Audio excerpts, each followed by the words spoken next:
Dun, dun, dun, dun. Good morning. Hello, hello, everyone.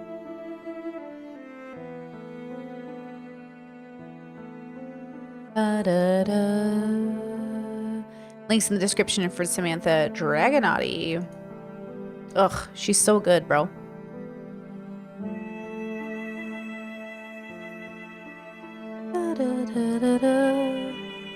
Right, good morning.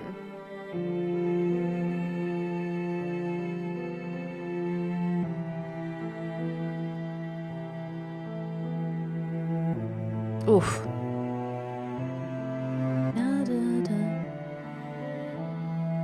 All right, few TikToks to start us off, then ultimatum, and then philosophy content. Very exciting stuff. All right. Samantha Dragonetti, links in the description.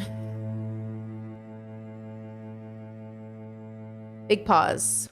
Okay, let's go through this. First of all, how are we? How are we feeling? I feel like yesterday was such a long stream. Today we're going to start off with something like a little light, couple of interesting TikToks, ultimatum stuff because you guys requested it. And honestly, we should wrap it up, honestly. Season 2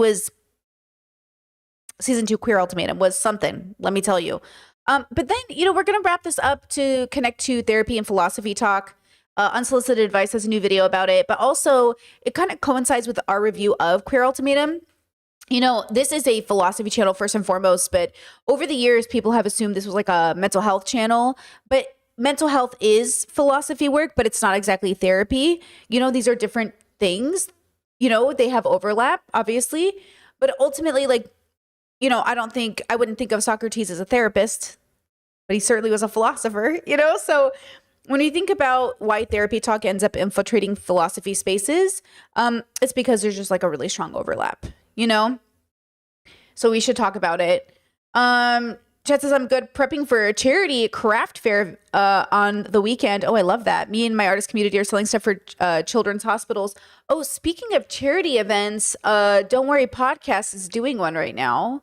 Let me link the video. I linked it on my Discord. Let me link it here. Solidarity, right? Don't you? You can hear them right there. Let me link you if you guys want to check that out after stream or want to have it playing, at the same time. Don't Worry Podcast is doing a fundraiser for Palestine, which brings us to the first story I want to talk about. Did you guys see this news on Lush? Loved Lush. Always loved their products. Look at this.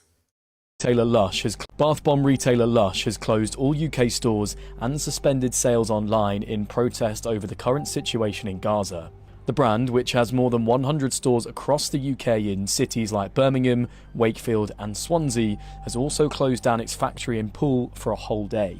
Signs across its shops read, "Stop starving Gaza, we are closed in solidarity." The UN and other aid organisations have reported significant obstructions in aid being distributed in Gaza, with warnings over starvation spreading in Gaza City. Israel declared Gaza's largest city a combat zone last week. Lush says it hopes to push the UK government into action as a result of no tax contributions from the company and its customers from sales. The government said it wouldn't comment on a single business's actions, but has previously said it wants to see a two-state solution and an end to the fighting in Gaza. The retailer is expected to lose more than £300,000 in sales as a result, plus 12,000 bath bombs that will now remain on shelves. Damn, bro. $300,000 or pounds, but for Palestine. So I thought that was pretty cool. Like, we love to see it. We love to see people put their money where their mouth is. Yeah, shout out to Lush. Always like their products. Always love their products. The comment section was like, guess I know what I'm buying my friends for Christmas. They're expensive, but I've always loved it. I remember when I lived with my brothers in Arizona, we would all I would buy everybody Lush bombs, and all the boys that was like, I was like, look at you gay bitches. Like, they'd be like, oh my God, this is so nice. I was like, boys deserve pampering too. And it was so cute. And I'd always buy them like little Lush bombs. They love that shit. So shout out to Lush, free Palestine. Chad says, recently started following you and joining streams. Really appreciate your take and openness on continually growing. Love that. Welcome, welcome. And shout out to all the new people. I really appreciate you guys being here. We're growing this community one person at a time. We really, the space really makes itself. So you guys make the space ultimately. Like, I know I keep the space in line. you know, but ultimately, like, you guys help make the space. So thank you for being here too. Let's look at this spicy little TikTok I found. Listen, I understand some people do not like it when I talk about T.S. Madison, which is so valid, especially from Black communities or Black individuals that feel like I've gotten some feedback saying, like, don't talk about Black people. I swear to God, I'm really just talking about trans people. Because T.S. Madison makes spicy comments. It's not my fault she's so spicy. It's really that she's trans, because that's the fact that she's Black and trans is very important. But this is a conversation between her and Gigi Gorgeous. And so Gigi's white. So I feel like, you know what I'm saying? There's a little bit, but this TikTok came across my feed and it was raising some eyebrows. So let's watch it, because I used to watch Gigi way back in the day. I think we all have seen Gigi at some point. But look at this TikTok. Look at this TikTok. This is from Outlaws. About everybody now. How do you feel about everybody now claiming the trans umbrella? It's become a little trivial, no? Yeah, you can be candid, because I've been candid on a few of the other episodes of the show. I've been candid about this. I think it is Okay, first of all, who are they afraid of? Are you afraid of NBs? Who are you afraid of? Those of us who are on a gender deconstruction journey, we're all just trying to figure out our vibes here. Look at the hesitation between these two icons who are very fucking rich, by the way. These are both very rich women, as they like to tell us, okay? Sitting in a big position of power. What are you afraid of? The NBs who can't afford their groceries? Like, where's the hesitation? Like, oh, you afraid of the gender deconstruction, like, streamers like myself, who's like, hey guys, I think I might grow out my leg hair this week. Like, who are you so afraid of? Like, what is this hesitation? You know what I'm saying? It's like, what are you doing? It is weird, because at some point they were not the most privileged, right? Gigi came from privilege, but T.S. Madison didn't. Right? So I understand, and I take that into consideration 100%, that T.S. Madison did not come from privilege. But like, she likes to brag on all her posts, she's rich. Love that for her. As a non-rich person myself, I get it. But also, well, I don't get it because I'm not rich, but you know what I mean? I'm not coming for you because you're privileged now and you weren't privileged then. I'm just saying, like, what are you doing now in this current state of privilege? And you're sitting here, and who are you so afraid of? Delegitimate. I understand. We understand. Okay. It brings those narratives that are true down because you're trivializing it. I've had a few people in my life transition and then detransition, which is fine. I'm not saying that's not valid. Right. But I think with all of these other avenues opening up, it just gives people reason to want a little bit more attention. And so accusing people of being trans for attention. Damn, who does that sound like? Oh, it's me, Jordan Peterson. All these Machiavellian mothers turning their daughters into trans figurines for the attention they never got as children. If only their mothers had hugged them. If only their mothers had hugged them.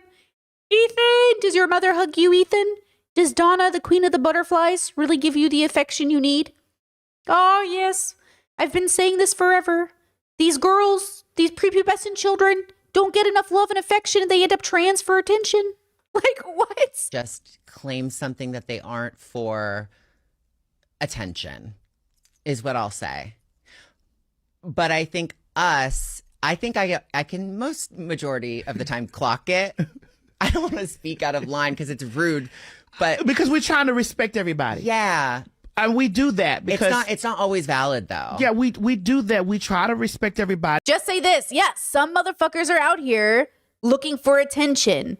Yeah, but that's everybody. Trans people, cis people, Black people, white people, men, women, losers, winners. Everybody's out here looking for attention.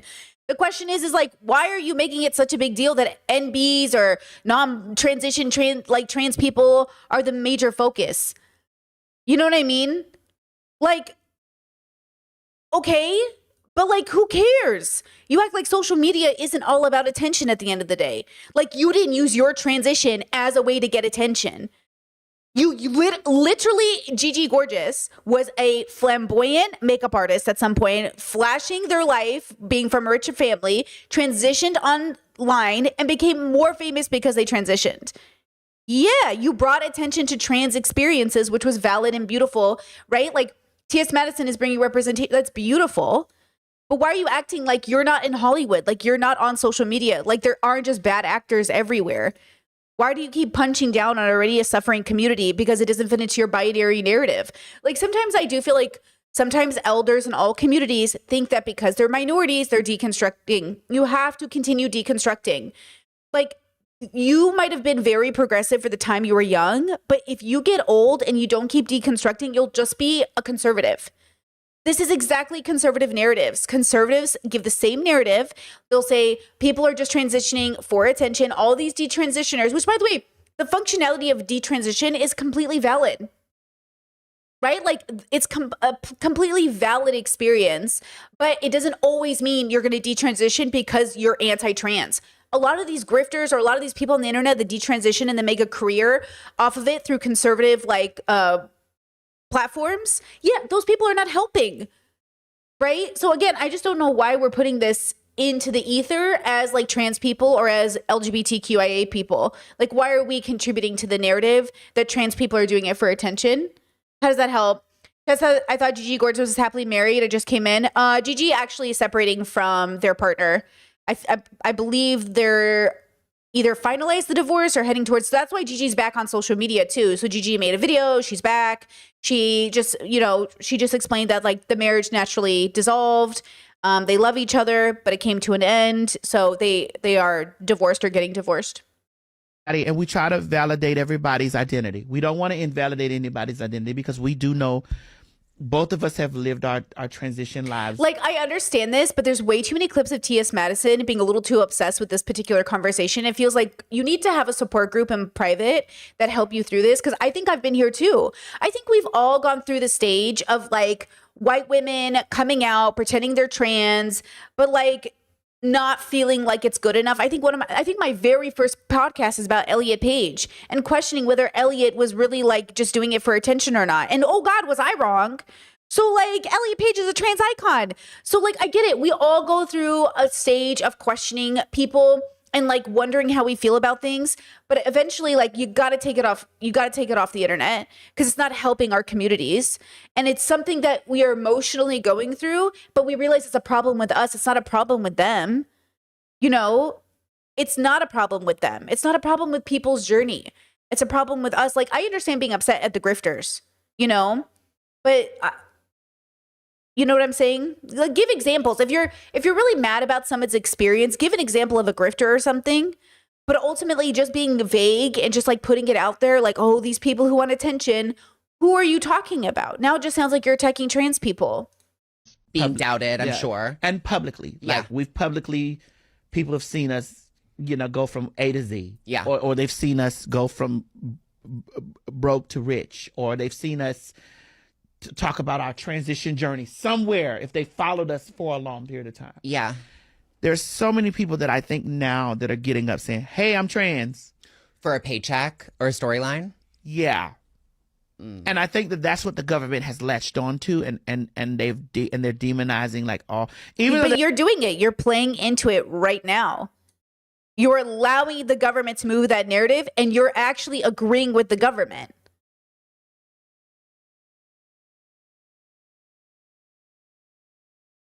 See how minorities have to be better than even the quote default or the majority? Like, the majority isn't having major divorce rates, domestic violence, cheating, all of these things. Like, straight white people or straight people in general aren't out here, you know what I mean, being messy and being crazy and blah, blah, blah. But we somehow have to act perfect. And more than that, our own communities, like, you're not acting perfect enough. It's giving Blair White and what's his name? What's his name? The elder trans guy who Buck Angel. It's giving Buck Angel and Blair White light. It's like, hey, we don't like Buck Angel and Blair White because like they throw trans people, gay people under the bus for not quote being normal enough. What do you think this narrative is doing? I don't understand how they're expressing the same narrative the administration is expressing. They're like, but we're different though. If you are different though, and I believe you, you need to take it off the internet. Because I think emotionally we are having an experience as a queer community, but some things aren't meant to be on the internet like this. Let's see. Discourse said, in all my years of trans lived experience, I've only ever known one person who transitioned for attention, and they were severely ill beyond that transition. I don't know if people are actually know what they mean when they talk about attention seeking. Yeah, I think so too. Like, think about the people that are willing to transition for attention. Like, this is obviously mental health, right? Like, isn't that totally mental health? So then those people shouldn't even be, quote, counted. They should be the example of people who need intervention, right? But that's the problem. They think it's all trans people. The narrative this is playing into, it's all trans people are mentally ill because they're all seeking attention. And it's like, well, hold up. Why is that the conclusion? They were going to do it anyway. Yeah. But it's just like, For a short period of time, at least. it's just like hopefully. a lot of that shit is like a political ploy. I think. Portal. Yeah. And I'm like, girl, Yeah. like, okay, so you got 50 of these girls saying that they're trans now. Mm-hmm. And you're like, when we were in this space, like trans there were certain things that you had to. Right. It's giving. So let's cut funding. And let's No. T.S. Madison is absolutely implying that you didn't have to do any of the things to really transition, and that you're not getting the surgeries, and you're not showing up, and you're not taking HRT. It's giving that. And then Gigi heard something different. I feel like Gigi was right. Am I mistaken? Let me rewind it. Let me see if I got it wrong. We were in this space, like trans there were certain things that you had to. Right. It's giving. So let's cut funding. See, I think that was a miscommunication. And let's not let them do that because they're taking advantage. And it's See, I think like Gigi is saying the administration is using it to defund us, but I think T.S. Madison in that moment was trying to imply that, like, if you don't medically transition, are you really trans though? And we know, as we've deconstructed, that trans people, like, trans experiences show up in all different ways. It's not a monolithic experience. Yeah, Chad says, I feel like they're having two different conversations. 100%. I feel like T.S. Madison is not finishing her sentences so Gigi can continue them. And so Gigi's the one who's saying them. But I don't think Gigi's necessarily like getting that. But then Gigi did say that, yeah, sometimes it's like for attention. But see, these conversations can only okay, it's very hard. I've been on enough collaborations to know it's actually pretty hard to have a real conversation. So in defense of the awkwardness, it can be really difficult to have a real conversation about, like, what do you really think? Do you mean what do I think? Or what do you mean, like, I should say out loud, or what I think you're trying to get me to say, or how we're trying to agree so we don't fight on the podcast? Like, having a real conversation can be really difficult. That's why standing on your principles can just be uncomfortable. Because if I was there, I'd be like, nah, I'm good with it. And then me and TS wouldn't be bonding. Like, me and Madison, wouldn't be bonding. And then it would be awkward because I would be like, nah, I'm okay with it. Like, fuck it. So there's some detransitioners, whatever. What are you gonna do? That's life. Because that's my stance. My stance is like, I don't give a fuck. I don't give a fuck if people are grifting to be trans. I mean, I give a fuck ethically and morally, but I don't think it has anything to do with trans people or the experience of being trans. Like, I don't think detransitioning trans people add any more stigma to that contribute to transphobia than, like, transphobes don't need a reason. I'm sorry, this is absolutely racism in America. I'm sorry to tell you guys, no matter how nice you are to white people who are racist, they're still gonna hate you. Even if they think you're one of the good ones. Like, transphobes don't give a fuck if you're one of the good trans people. You're still disgusting to them. So, like, you trying to play nice and do this, like, liberal fucking whatever is just, like, not gonna work. As much as I want to believe it would work, I used to believe when I was younger it would work, that if you just showed people being gay is normal and trans is normal, they'll be cool with it. Yeah, not really, though. And that's not even your job. You know, I understand, because we're gonna talk about Queer Ultimatum today. Queer Ultimatum, the girls kept saying that they came to the show hoping to show that gay relationships are normal, but it ended up just being so toxic. But you act like straight relationships aren't so fucking toxic. The divorce rate is crazy. That's not the gay divorce rate. Do you know what I'm saying? We don't even know what a gay divorce rate could really look like. We don't have enough data for it. So, like, we act like straight people don't get on TV every day and act crazy and never get questioned about their sexual orientation. Do you know what I mean? So this fear minorities have over the other, like, oh, guys, stop. You're going to make them think we're all like this so-and-so. It's not helping. You know, I don't think ultimately that it's helping. Okay. Discord says trans medicalism. Well, there you go. Discord said it's so invalidating to the strife and suffering that comes at the hand of society when you transition. Why are you placing yourself lower in the hierarchy for attention, bro? Kind of cringe. That's funny. Quote. Yeah. Quote. Yeah, that's funny. Yeah, it's just like whether you medically transition or not. You know, at the end of the day, I just feel like this is so personal to people. But I am not going to base my life and the validity of my relationship with gender with all the people that I think are having a different one. Like, if you're having a different one, you're having a different one, whatever. But like, if you're so attention seeking, you'd be willing to lie like half these YouTubers who tell their story times. That has nothing to do with me. That is not, oh, Gabby Hanna represents all YouTubers. Trisha Paytas represents all YouTubers. That has nothing to do with me. Okay? And by the way, these comment sections did come for Trisha, which I thought was pretty fucked up. They were like, do y'all remember when Trisha said she was transgender? But Trisha has actually maintained that they are gender fluid and that they actually do go by they and them, him and she. And that Trisha has maintained to this day that they are trans and introduces themselves as like a they, them. So I think like, you guys, I hate to say it, but I love to see it. I think you guys, she's trans. They're trans. He's trans. Yeah, like that's been Trisha's consistent. The only thing Trisha's been consistent about is maybe their gender identity. So I actually just think you got to get over it. You know what I mean? Like, welcome to the team, bro. It's like, you know, it's same with Lily Tino. Like, I hate Lily Tino, but like, it's not my job to decide if Lily's trans. That's not my fucking job. You know, like, it's not your job to like every trans person. It's not about that. And plus, like, what is proving what's trans investigating them gonna help the trans community? You know what I mean? I guess you're trans non-investigating them. I think you're trans. Usually people trans investigate to prove you are trans. I guess the opposite. They're trans investigating to prove you're not trans. It doesn't matter. It's like, why are we doing this? You know? This comment says if they're talking about the volume of non-binary people who 100% present and live with a binary, then I get it. It does seem performative when you claim non-binary or trans, yet are 100% masculine or femme-presenting 24/7 and thrive within the same space. Yeah, but we can say that about lesbians that try so hard to look like men. Oh. Or lesbians who suffer from pick-me energy because they have internalized misogyny. They're always trying to be a better man than they could have ever been because they're a woman. Like, it doesn't matter. The point is we all need to go to therapy and deconstruct why we think our identities need to show up the way that they show up. Is this me, or is this how I think I have to show up because I'm a lesbian or because I'm gay or because I'm whatever? That's really the question. Okay? Like, we're already all out here battling. Like, once minority communities, queer communities, we have to deconstruct like how much of us are just showing up as a form of like activism or retaliation in our state.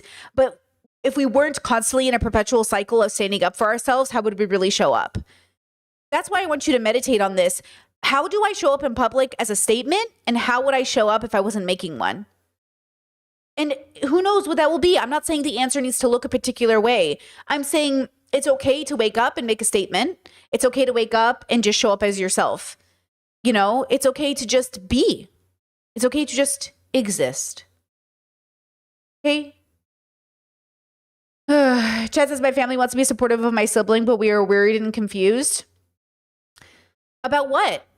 Like, you know, being supportive just can look like listening and really researching and studying. It doesn't have to mean like, you know, supportive can come in all shapes and sizes, but first it has to come with listening and understanding. That's where support starts.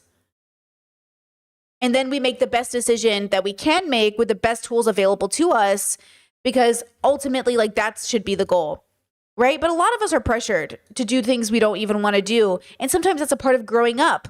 I just saw a TikTok of a guy who moved to Japan in his 40s because it had been a dream his whole life, and he couldn't afford it in his 20s. And then he got there and realized like, oh, I don't like it here. Yeah, sometimes you dream your whole life about moving to Japan, and then you get there and realize like, damn, that was really just a dream that wasn't like, that was based off on a fantasy. Sometimes that happens with religion and gender and orientation and money. Sometimes you spend your whole life trying to fight for a goal, and you get there and you're like, oh, I don't even want this. That's okay. People are so afraid to regret shit. Like, regret bad shit for sure, but don't regret like learning about yourself. Like, you should regret all the bad shit, right? But ultimately, like, not everything that happens to you that's hard is bad. Sometimes it's just difficult, you know? Discord says, I feel like if you really deconstruct gender, you should come to realize there's no one way to look a particular gender, including body plan. If cisgender people can still be their gender if they dress different or lose their sex characteristics, trans people as well, regardless of choice. Yes, trans people are as well, regardless of choice. Exactly. Like, at the end of the day, we simply exist. And then there it is, you know? And then there it is. That's the result. Okay. Let me see.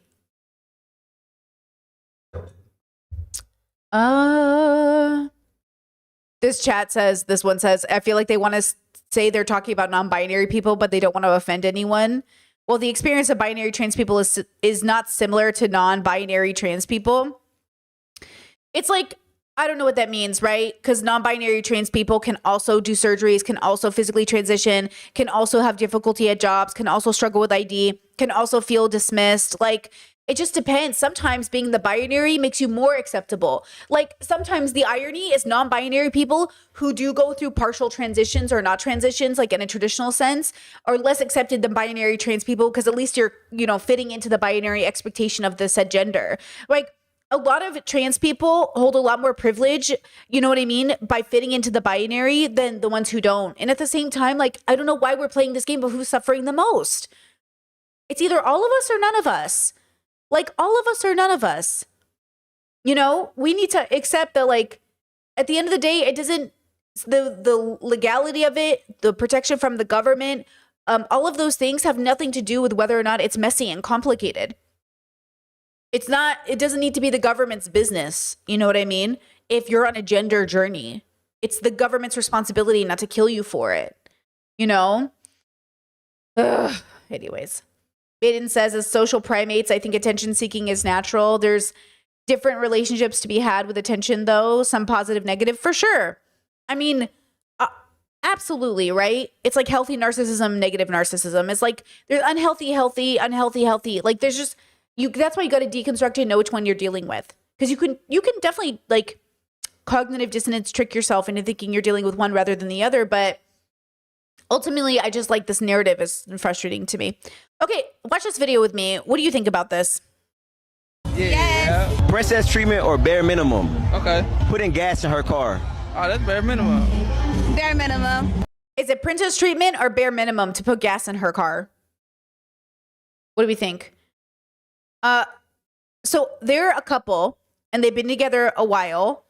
So putting gas in her car in one aspect sounds like they don't share money, and another aspect just sounds nice.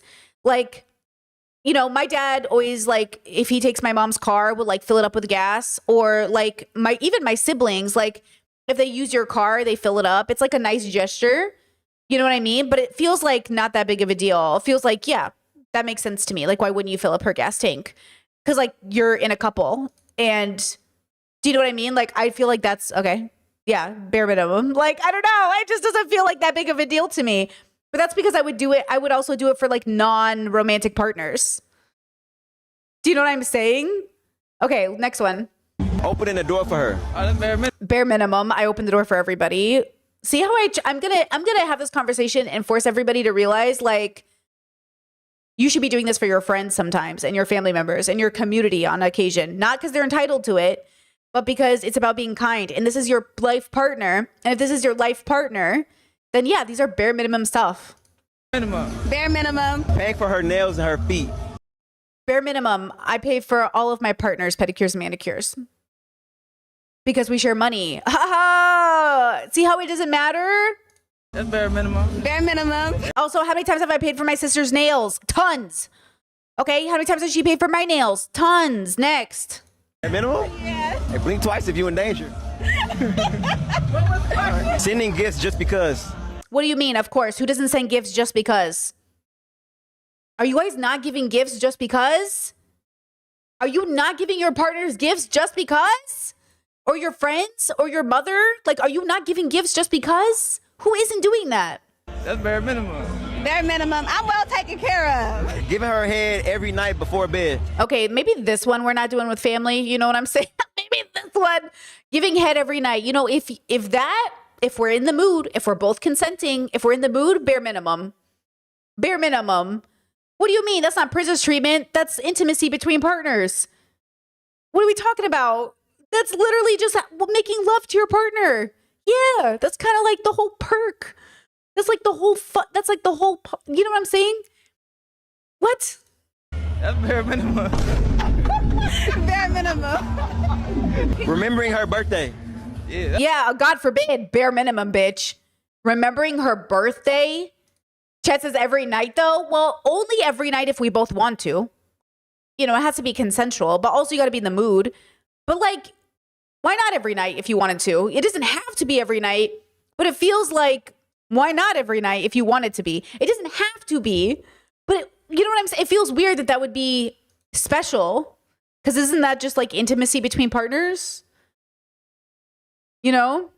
That's bare minimum. Bare minimum. Gotta remember that. Gotta remember the birthday, obviously. Surprising her with a random trip. Okay, we don't do surprises in my marriage, but yeah, like going on a random trip, like two adults. My in-laws do this all the time. They're always like, oh, we're in this new place. Oh, we're driving here. They drive. They go, oh, look, we just traveled to this place here. Yeah, that's like, my parents do that too. Oh, we just decided random to pick up and go. And I'm like, cool. Like, I'm not going to surprise my partner with a trip because we don't do that, but we might do like a, hey, do you want to go do this thing? So like, okay. You know what I mean? Like, maybe minus the surprise, just the idea of being spontaneous or making a plan or saying, like, and we're homebodies, but that doesn't mean we don't wake up sometimes and go like, you want to go do this thing? Hey, do you want to do this thing with me? Do you know what I mean? Bare minimum. Bare minimum. We on one right We now. on trip number 9. That's okay. We're on trip number 9 right now. Texting good morning every morning. Every time I send my partner groceries I need from the store because they do all the shopping, I end every message with I love you. We say good morning. We start off our day. If I wake up after, I walk into their office and I'm like, good morning. And we greet each other every morning. We check in every day. Do you know what I mean? Like, of course. What do you mean? When we lived, you know, away from each other? Yeah. What do you mean? You wake up and don't say good morning? Okay. Yeah. Like hello, even if we're 9 hours difference at one point, because, you know, they lived in Europe and I lived in America, they'd be like, good morning, I just woke up. I know you're sleeping, but I hope you have a good day when you wake up. Like, yeah. We wake up to each Yeah, other we in the wake up. morning. Yeah, we kind of live together. Bare minimum, princess. Bare minimum. Yeah. Bare Being minimum. transparent. Bare minimum. Bare minimum. Bare minimum. You something gotta be princess treatment. Oh, let me think. Hey, get him. Well, yeah, they won. I guess.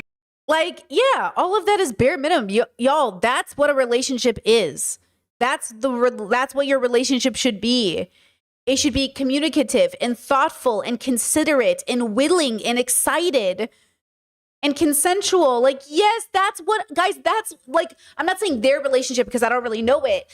But yeah, none of that is princess treatment. All of that is just like, if you guys don't even have that as your basic relationship, what are we doing? And again, everything is based off the team. So, you know, if you're not into surprise trips, transform that with surprise anime binge watches, surprise cuddles, surprise anal. Just replace it with whatever the thing for you is like excited. Yeah, girls, that's just called love, bro. Okay? I need y'all to like set a standard, please, of liking and loving your partner. Okay? Liking and loving your partner. Because I just don't, yeah. Okay. I don't even know how any of that could be princess treatment at the end of the day. Chat just like, okay, maybe not surprise anal, though. I mean, you know, sometimes it's not that, you know, if you whatever, you know, Chat says anal never catches me by surprise. I stay prepared. You know, that's how you got to do it. But you know what I mean? It's just like, okay, wait, Chad, great point, says I'm not going to be able to contribute to this convo. I'm happily single. Okay. You're single.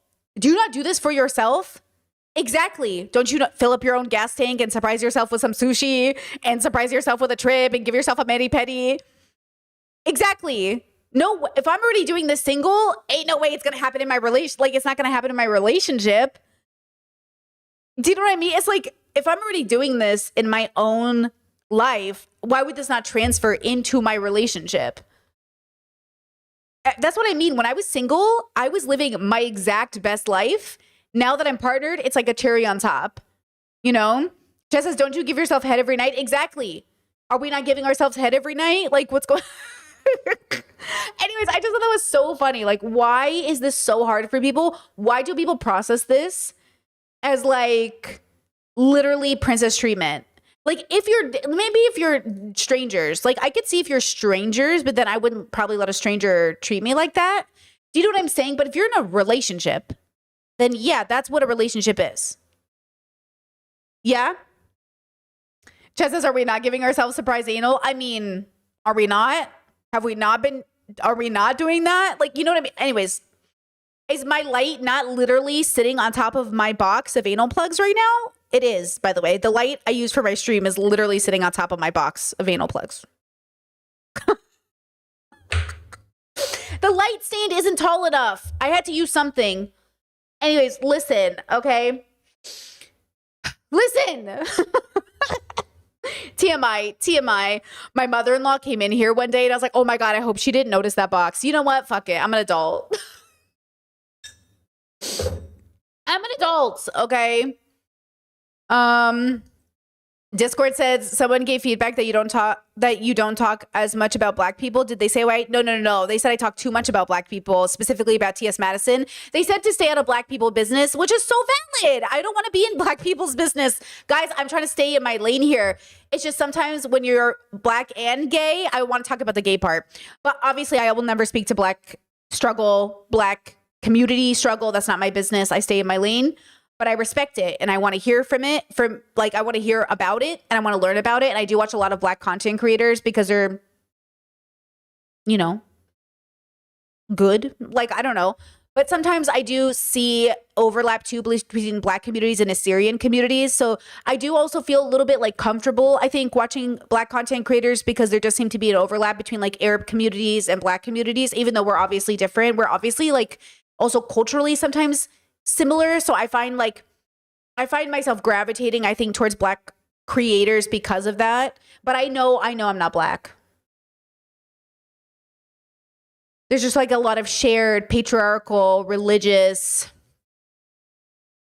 similarities. And it's just like, it's kind of like, it's weirdly comforting and disturbing at the same time. That we're like so the same but very different. Like, it is kind of interesting, Discord, you're not black. Listen. What if I was? You know how everyone always thinks Trisha Paytas is black? What if I'm just black, but I don't know it? You never know. Just kidding. I took my 23andMe test. I'm 100% like Assyrian, West Asian. It's kind of crazy, actually. But yeah, I never want to misspeak. Obviously, I don't want to speak to black struggle like that. But I really do find it interesting when queer elders or trans elders, when they say things that I feel like are so not deconstructed. I'm really speaking to that part. And I just think a lot of our elders are suffering.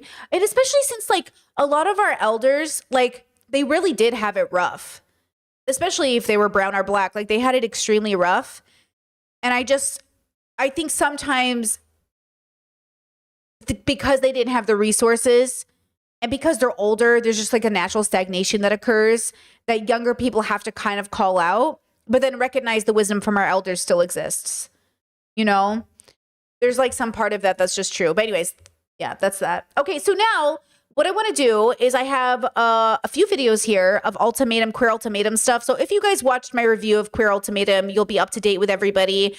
People asked me to cover this just so we could see sort of the aftermath of it all. So I saved certain segments of certain parts of it. So we're not going to watch the full videos of any of these interviews. We're just going to watch segments that I thought were kind of like standouts.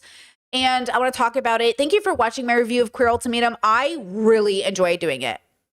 Like, that season was kind of crazy, but now it almost makes me want to go back to watch the original one, which I think I did make a video. I made a review of that, right? Yeah, I did. I must have. So I think, no, I definitely did. So like, if you go back and watch that one, it's like it's like so different. I actually like the group of people this time more, even though that finale was crazy.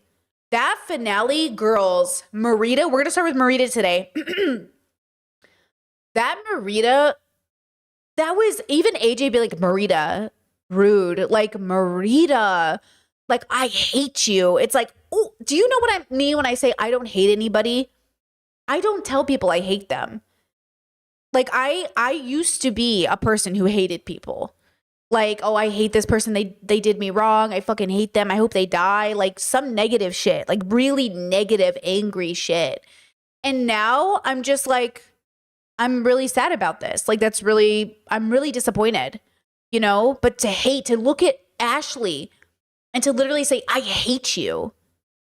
That's crazy. So check out this interview. Positivity Uncensored podcast. Positively Uncensored podcast. Marita's regrets and reflections. I hate you was not the full story. Check this out. The most pressing question that everybody has. Do you regret your words and actions, especially with the I would have married you, but you ruined it towards Ashley at the reunion? How do you feel about that now? So I will say the reunion was a very emotional, really hard time for me. It was also the first time I was seeing Ashley since what happened in November.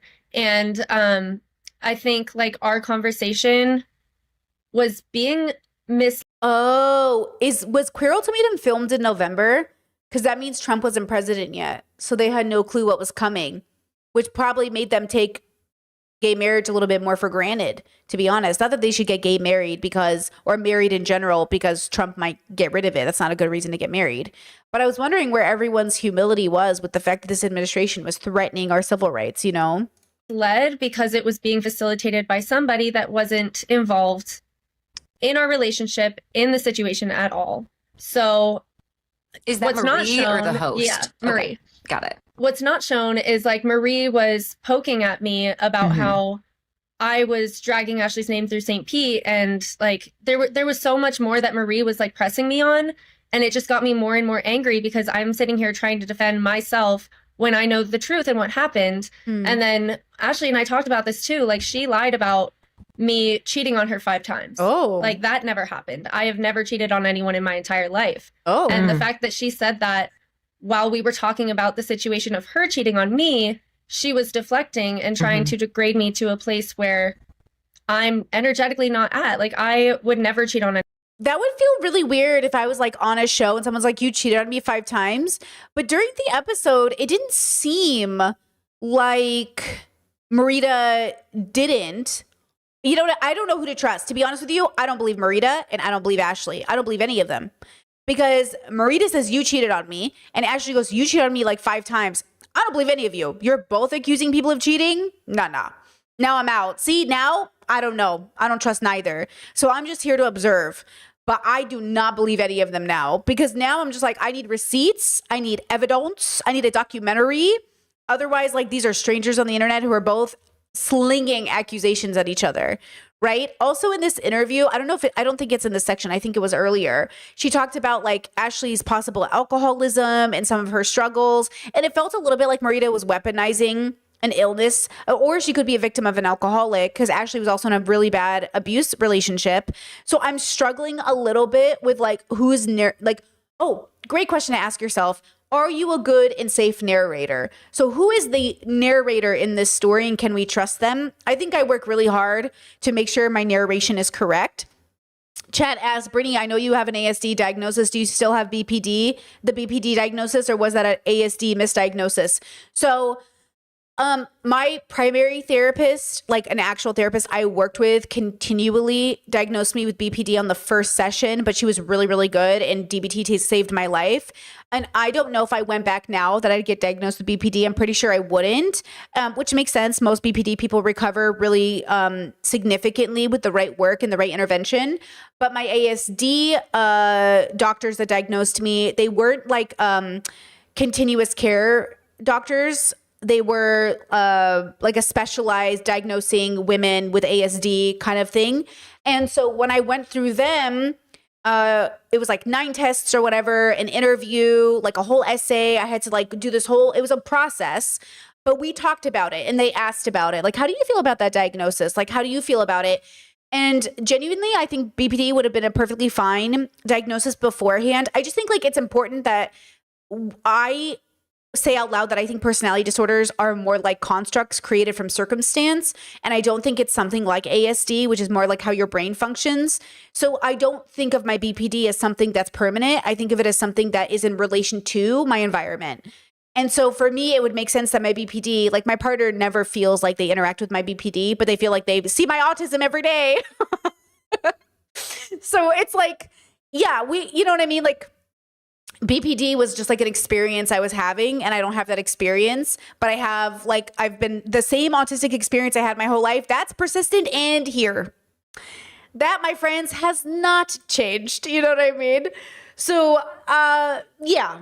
Shout out to DBT. I think it really helped me. And I'm glad to see that you're taking DBT now. I love that. But who knows? At the end of the day, I got better. And I think that's all that really matters to me personally, more than what's on my paperwork.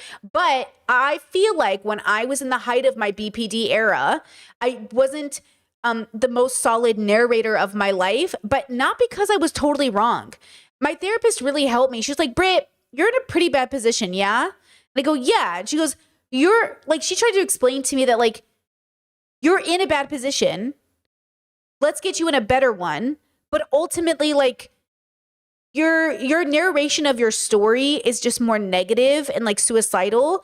But let's change that narrative of you're worthless and nothing is worth it and life is too hard and nobody understands you. Let's change that narrative to something more this is worth it. There are people who understand me, because that was true.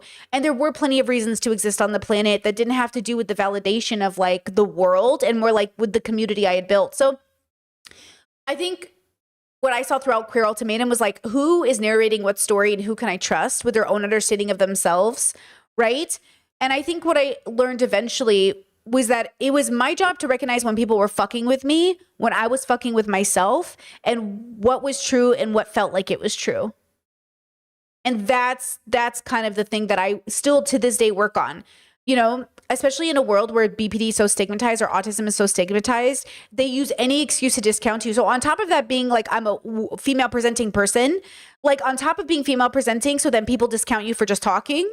On top of that, now I talk like an autistic girly that absolutely gets dismissed. And on top of that, I have a BPD diagnosis that adds to the idea that I'm not worth anything. So now I have to fucking deconstruct the whole society stigma against me and then begin to build my idea of who I am. So anyways, therapy really helped with that. Is what I'm trying to say. But this job, you got to be ready, bro, because they really weaponize that shit against you. Everything. Oh, so your philosophy framework, that's your BPD. Oh, it's your autism. Oh, it doesn't even matter. Oh, you're a girly in philosophy who wants to make your own philosophy system? What a narcissist. It's what do you think all these other white men were doing? Oh, so white men can do it and they're geniuses, but the moment a girl does it, she's a narcissist? What the fuck are we talking about? And also philosophy, obviously, you got to be a little bit high on narcissism to form a philosophy. But not bad. It doesn't have to be bad narcissism. It could be healthy narcissism. Jess says, was the diagnosis of ASD needed to further your growth? Don't have to answer that. Yeah, definitely. 100%. Look, I was in complete denial that I was autistic, even though all my friends were autistic, even though my audience was autistic, even though my friends were like, hey, Britt, look, as autistic girlies. And I was like, well, literally, I had my friend come to me and she was like, Brittany, look, as autistic women, okay, we struggle in this way. And I was like,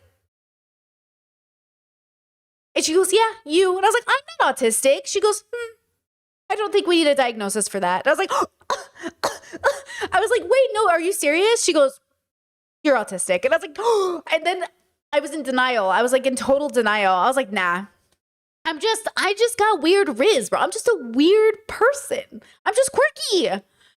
And then, of course, it actually started to get to me where I was like, dude, I might be autistic.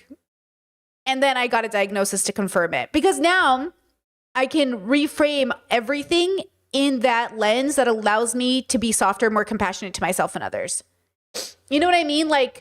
At the end of the day, when I look back at my life and I wonder why things go the way they do, I can attribute them to the processing difference and still hold myself accountable. So yeah, a diagnosis was very helpful for me. And it makes a lot of sense looking now that I think about my life. I always thought the BPD made a lot of sense, but at the same time, once I got better after my DBT, and there were still things that were happening, like burnout and stuff. I was like, well, what's the burnout from then?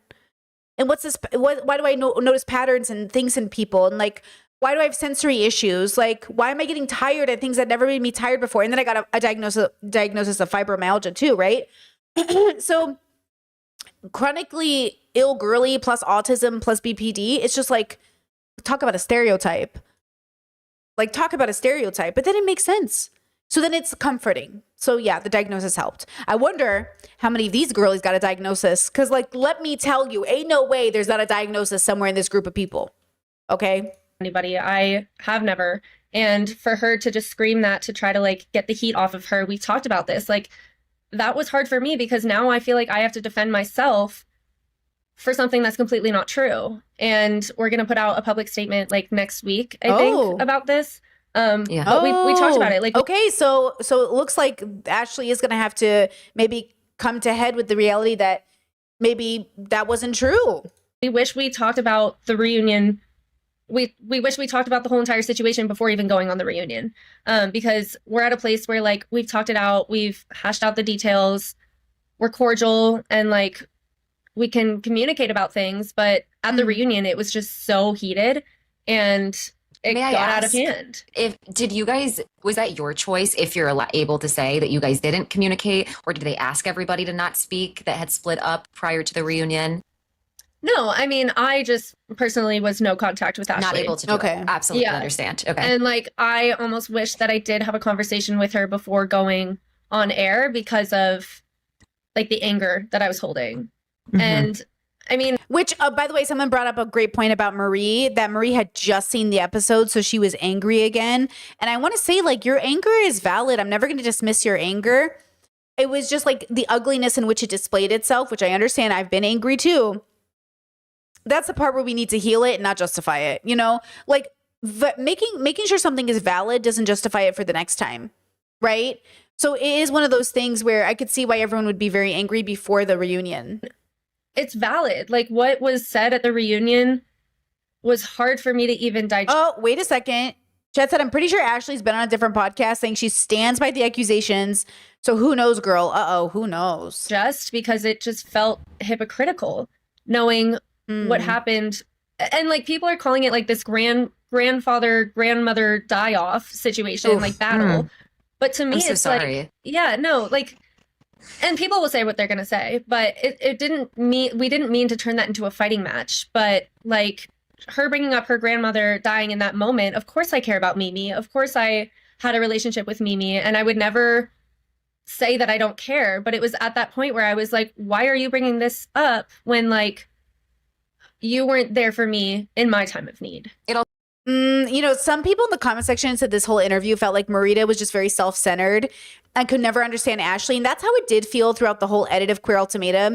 It just feels like Marita is very like Marita.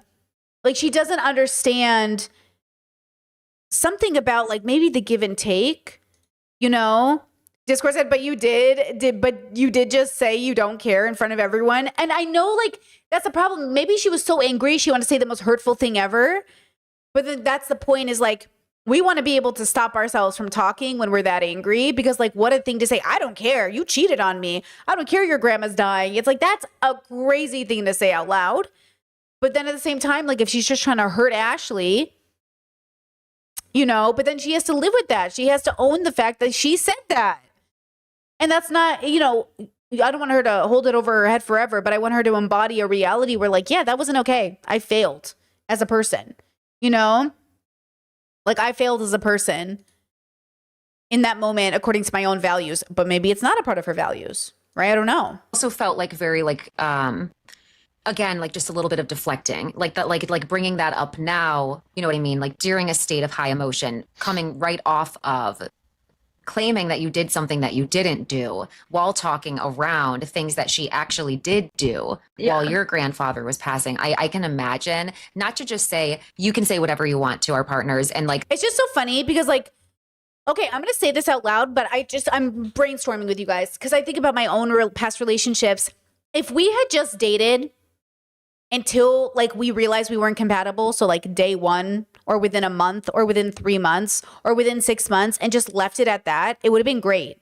You know what's so funny? So I dated 4 kind of important people in my 20s that were significant to me. 2 girls and 2 boys, okay?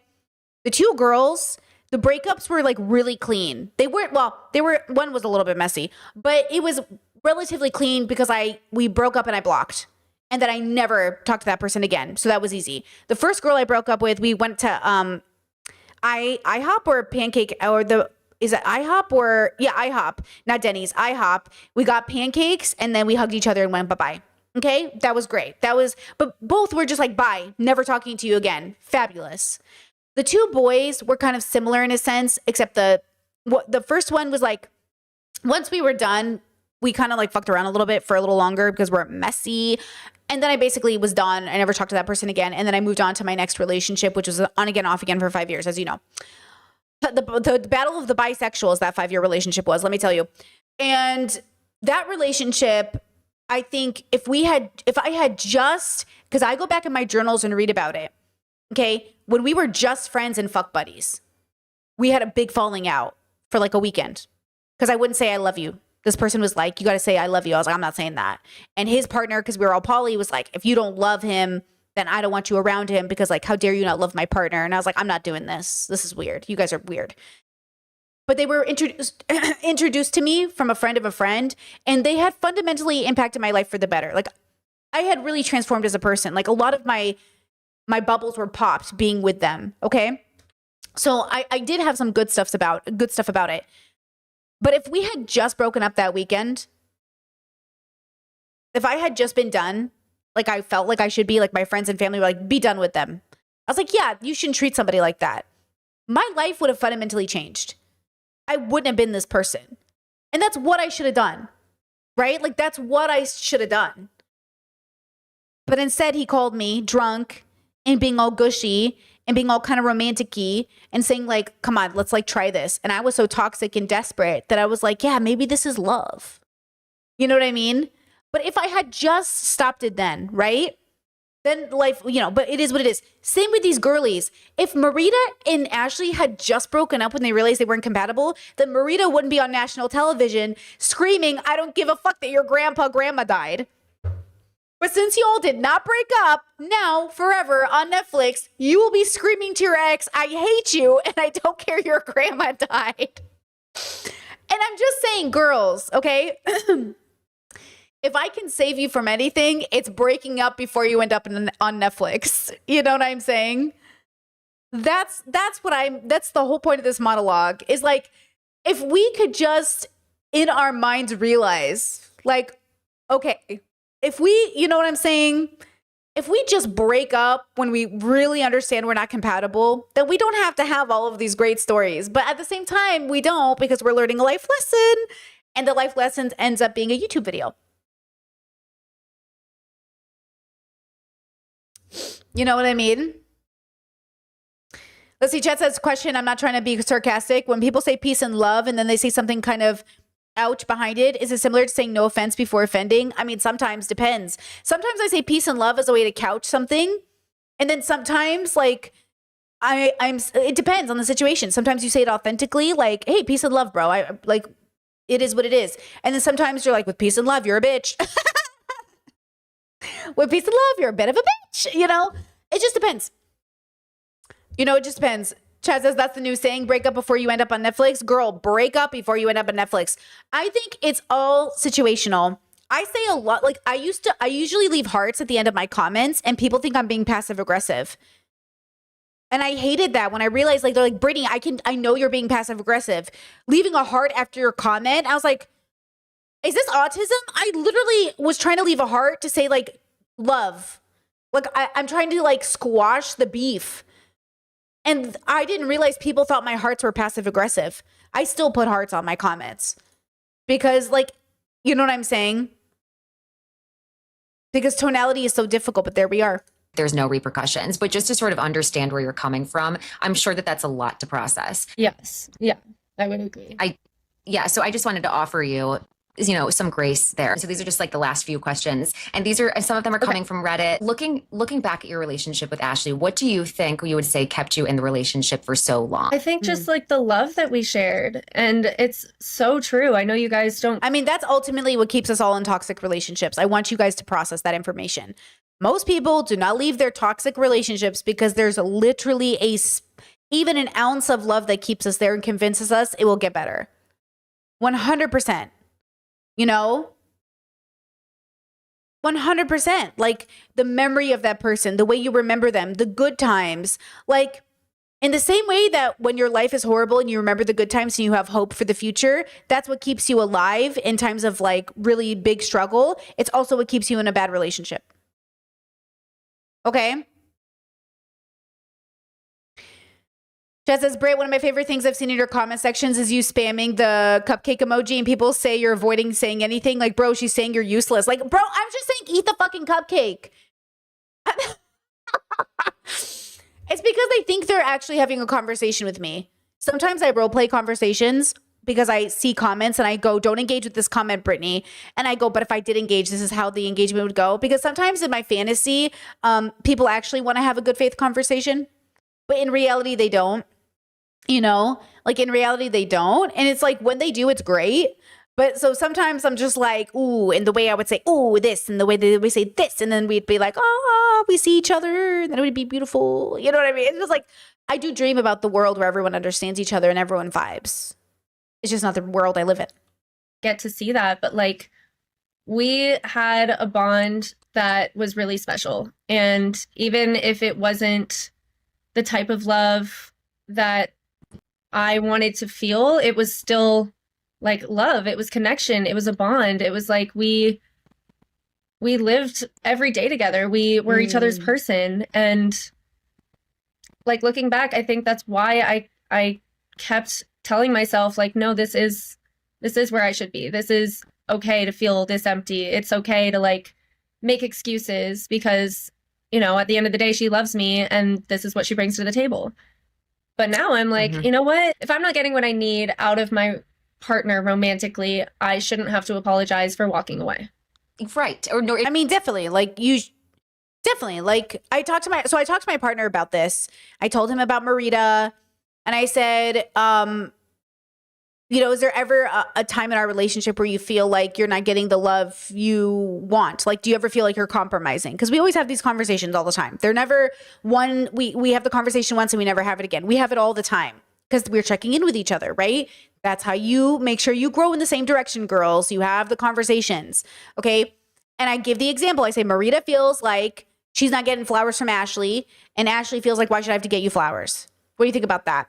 And my partner said, well, you know, ultimately, like, if I needed something, I would tell you. But then we obviously wouldn't ask something of each other that wouldn't make sense for us. Like, we always bring up D&D. My partner plays Pathfinder D&D. Like, they wouldn't ask me to play that game because, one, they know I wouldn't have fun.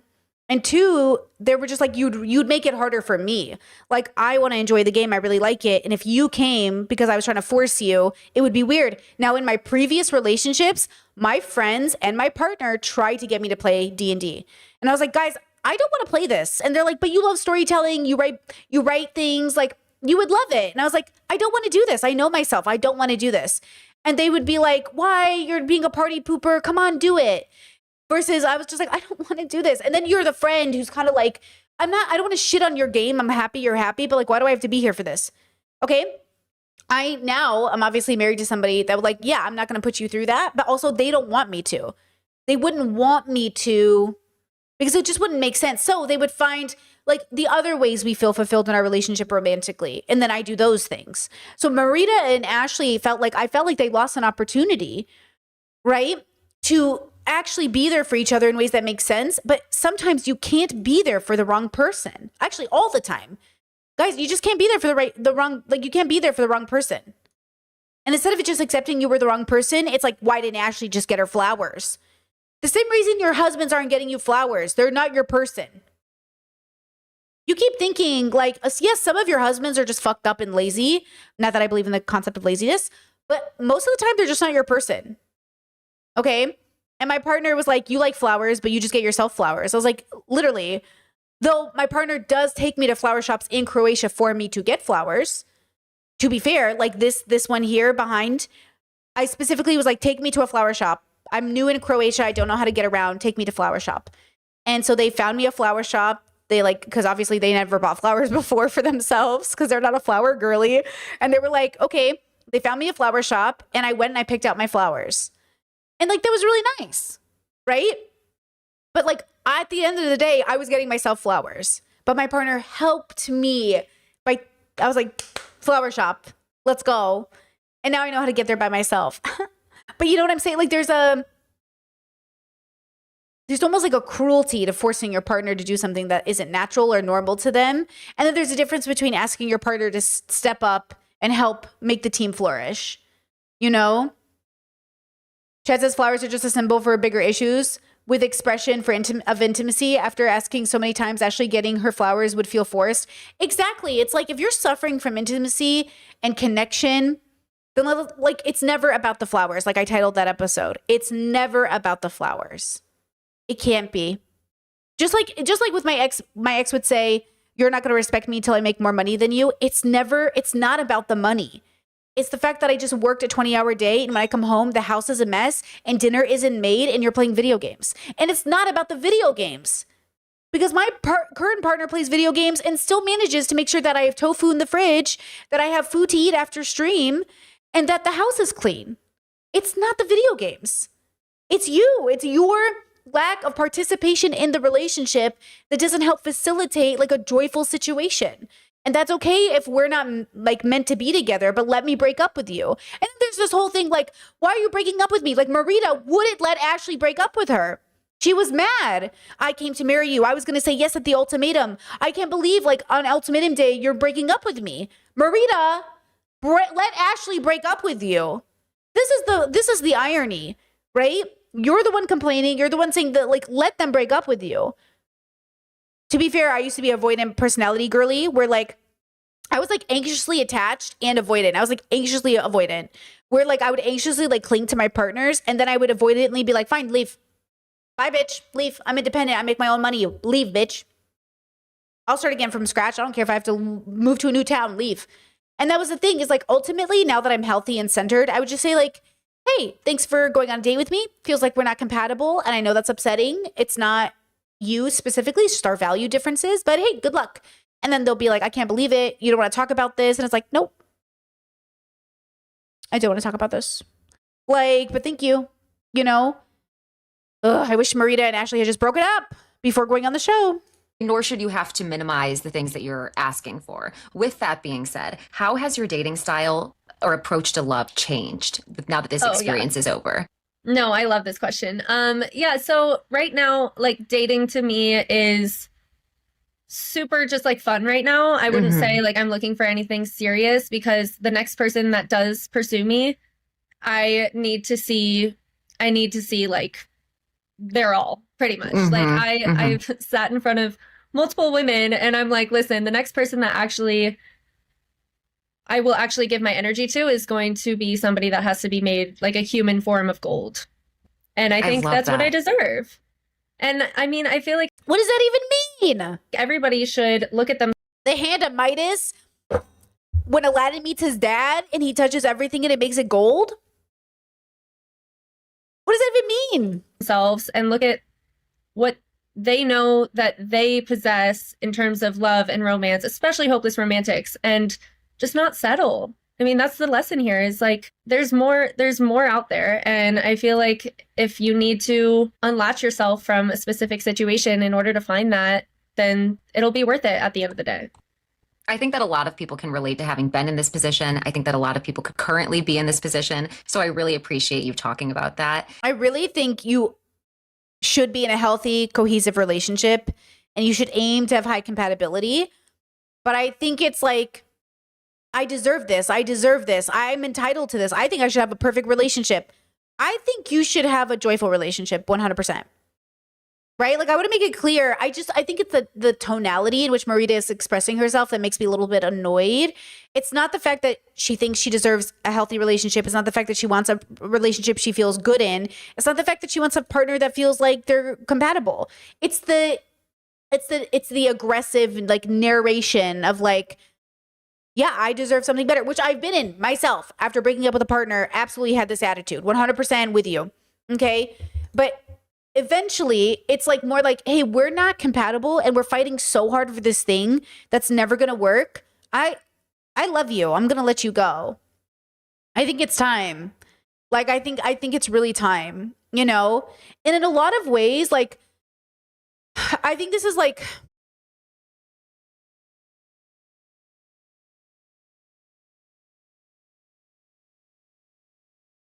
yeah, sometimes I really do think the world trains us to to wait until everything is really bad. So the breakup is bad so we can break up instead of breaking up before it gets bad. To be fair, I think we're genuinely trained to kind of be like, why are you throwing away this good thing? I don't get it. This thing is so good. Why are you throwing it away? You know? So I can't even blame the girlies as much because like, I think the world trains us really badly when it comes to relationships. We also know that you and AJ and Brittany have maintained a relationship. I'm dying to see some content from you guys, hopefully all together, hanging out. What about the rest of the cast? Is there anybody else that you still maintain a friendship with? Yeah, absolutely. I love Haley and Pilar, and I grew up in San Francisco, so they live out there. So whenever I go home, I get to see them and hang out with them. And then Dana and Megan, I'm super close with too. I mean, they live in Michigan, but sometimes they come to Florida, and like whenever we do get to see each other, we have a blast.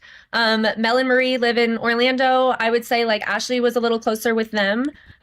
So I would see them whenever, Ashley and I would go visit. But yeah, and then Bridget and Kyle are awesome too. They're just all the way in LA. So I genuinely love everybody. And I know that sounds so silly, but like I feel like the bonds that we made and like the family that we are is unique. And everybody brings something different to the table. Everybody went through the same struggles. I know some people are getting some hate, some people aren't. Villains or not, like. Yo, I did look up some TikToks to get an idea of what was happening. And it's interesting because something I made an executive decision to keep a specific thing out of my commentary. I was thinking it. I was definitely having a relationship with it. And I definitely kept it out of my commentary the whole time. But I will tell you this. I actually think everyone who had commentary on it was also very bad at giving the commentary. I'll tell you about it in a second. Everybody has a heart and there should be no room for hate for anybody. I love that. And let's end here. Have you given any more thought to your music career after the show? And is there any way that we can support you in that? Yes, absolutely. So oh yeah, they talked about that. Did we ever hear her sing? I have been writing and I've been really inspired lately. She shared this with AJ when they were first seeing each other. And I'm really excited to say that, like, yeah, I've been in the studio. I've been working with some of the people that I've worked with in the past. I'm curious on how that's going to go because I don't think we saw it in this show, but I remember her talking to AJ about it in the very, very beginning. Who said this? Very smart. Yeah, people always say, give it time. You're too harsh. And I'm just noticing patterns that will lead to bigger issues down the line, saving us all time and frustration. Exactly. How many of us are just told like, oh, just give it time. You guys are so compatible. I'm going to link this interview in the chat so you guys can check it out on your own. Oh, you're just like rushing. You want to find problems in the relationship. Like, yeah, guys, there is a phenomenon of genuinely being so fucked up. You're always finding problems where there aren't any. But please do not gaslight yourself into thinking that you're not seeing problems when you really feel like there are problems. You know, I think that's the dilemma is like, no, this really is a problem. And sometimes, and I take this to heart or I use this in my own life. So maybe it will help you. But like, sometimes I say, you know what? I can't explain it right now, but I need some time away from this. And I'm confused because when I'm up close with you, I want to give you the benefit of the doubt. I want to trust you. I want to engage with this, but I just don't feel good about it. And I don't know why yet, but I'm going to need time to figure it out. And sometimes I know that upsets people because they're like, you're making something up that isn't there. But then if I give myself time to think about it, I'll find it. It's just sometimes I don't know what it is. Like it's like that guy on TikTok the other day with the green sweater. And I was like, there's something about this guy. I don't know what it is, but I don't like him. And I didn't know what it was. And I didn't voice it. I didn't voice the concern. I genuinely shared his content, was thinking about it. I was like, I want to like him, but there's something about him. I don't know what it is yet. And then boom. boom, he posts this TikTok that makes me go, there it is. There it is. There it is. It's like sometimes I don't know what it is. And again, if I'm wrong, I'm wrong. And that's the problem is I really struggle. And I think this is such an autistic experience. I really, really struggle with going too harshly on people because I don't want to misunderstand them. But then if I don't go harshly enough, I end up in a destiny sphere. That's the problem. Sometimes when I look at certain types of people, I'm like, you're all the same to me. And I try to be very nuanced about if you are the same for real. But even with Ethan Klein, how compassionate and loving was I to Ethan for years? Because I was like, no, like, I don't want to put him in the same boat as all these other men. But then now we see that, oh no, he belongs in that boat. So then I really don't want to, you know what I mean? I really struggle with sort of like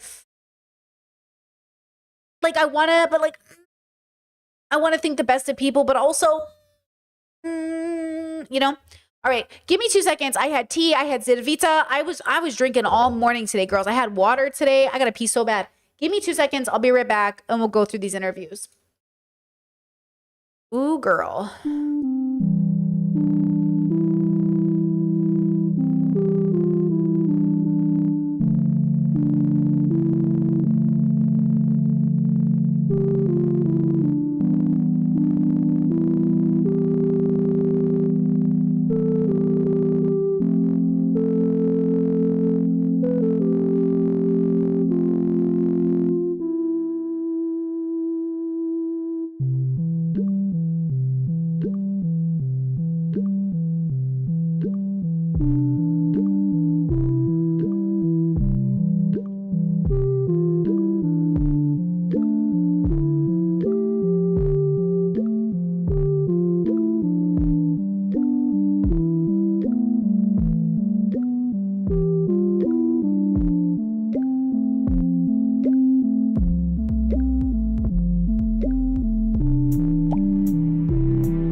All right, girls, I'm back.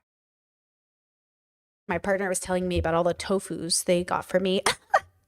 That's love. That's what all the people say. What kind of tofu did I get for you today?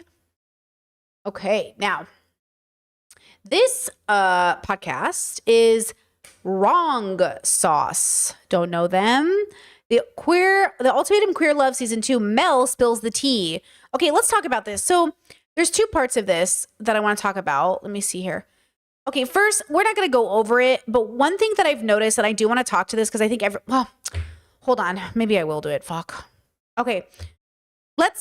We'll talk about it. Let's do this section first, and then I'm going to talk about the next section that I thought everybody was commenting on, but I didn't like the way they were commenting on it. Okay, let's go. I'll kill her. I don't care. Okay, So this first section. on the reunion, Marie said that you guys broke up before she even saw the show. How did that happen? I think it was one of those things. So like after the show, we were obviously engaged. We were very excited, went home together, like told everybody that we could at the time, like, hey, we're just engaged. Like didn't tell them the premise of like, we're on a show. And like, we were just like, we're engaged. Everyone was so happy. I think that what ended up happening, which was like something that we were working on during the show, was I was very much like, I need you to not only be confident and whatever, but like she gained a confidence and it was like, I need you to also live outside of me. Cause like her whole life was just like me, the food truck, going to work kind of thing. So she started kind of like doing more things for herself, which I loved. I absolutely love that for her. But then through that, she like basically realized she didn't need or want me. And like, that was one of the things I was like, you should have found this out on the show. I was like, that was the whole thing. And she's one of those better late than never kind of women. And This is an interesting narrative of, and this is the problem is like, you have to like your partner, right? You have to like them as a person. And I think need is an interesting word. Like, I don't think I need my partner. I think I really want them. So I think that's important. But also like, I feel like Mel proposed to Marie because Dana said no. But had Dana said yes, I think in many ways Mel would have said no to Marie.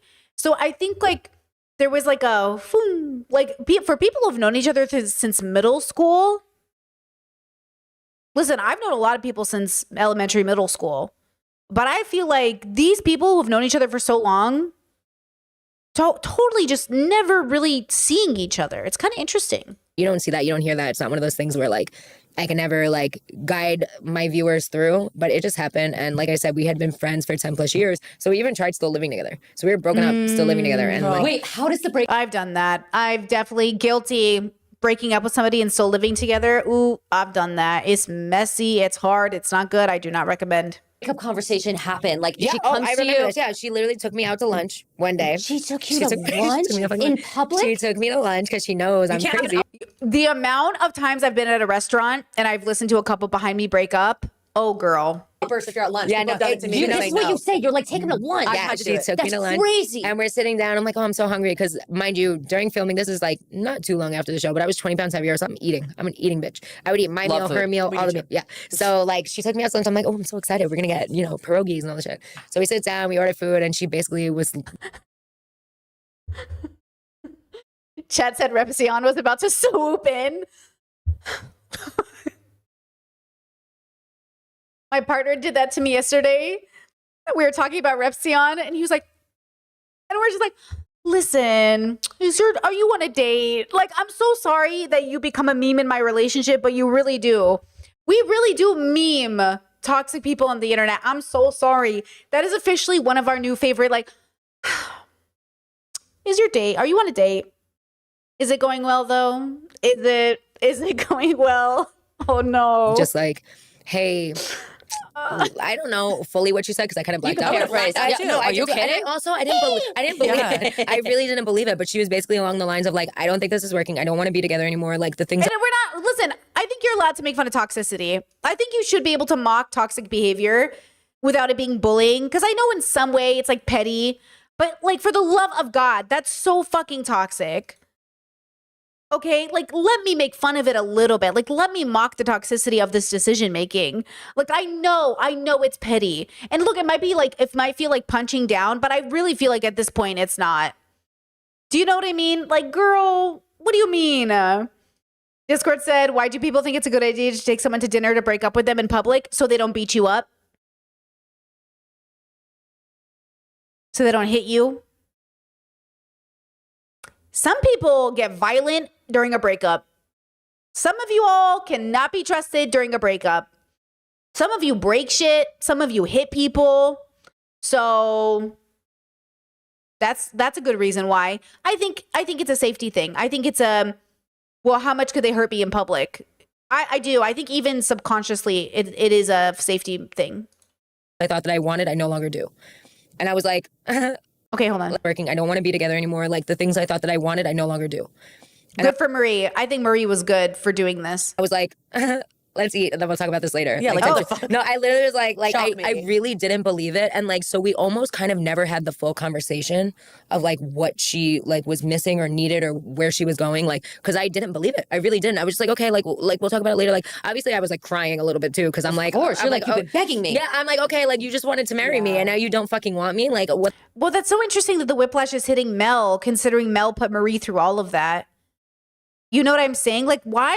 I don't understand, I think, this perspective a bit. Like, did you really think that Marie wasn't slightly pressured as well to say yes as much as you were pressured to say, will you marry me? The ring pop, like that whole thing. Listen, I have a confession. Don't tell anybody, okay? This is just between you and me. If you tell anyone, if I see this anywhere else on the internet, I'll quit YouTube.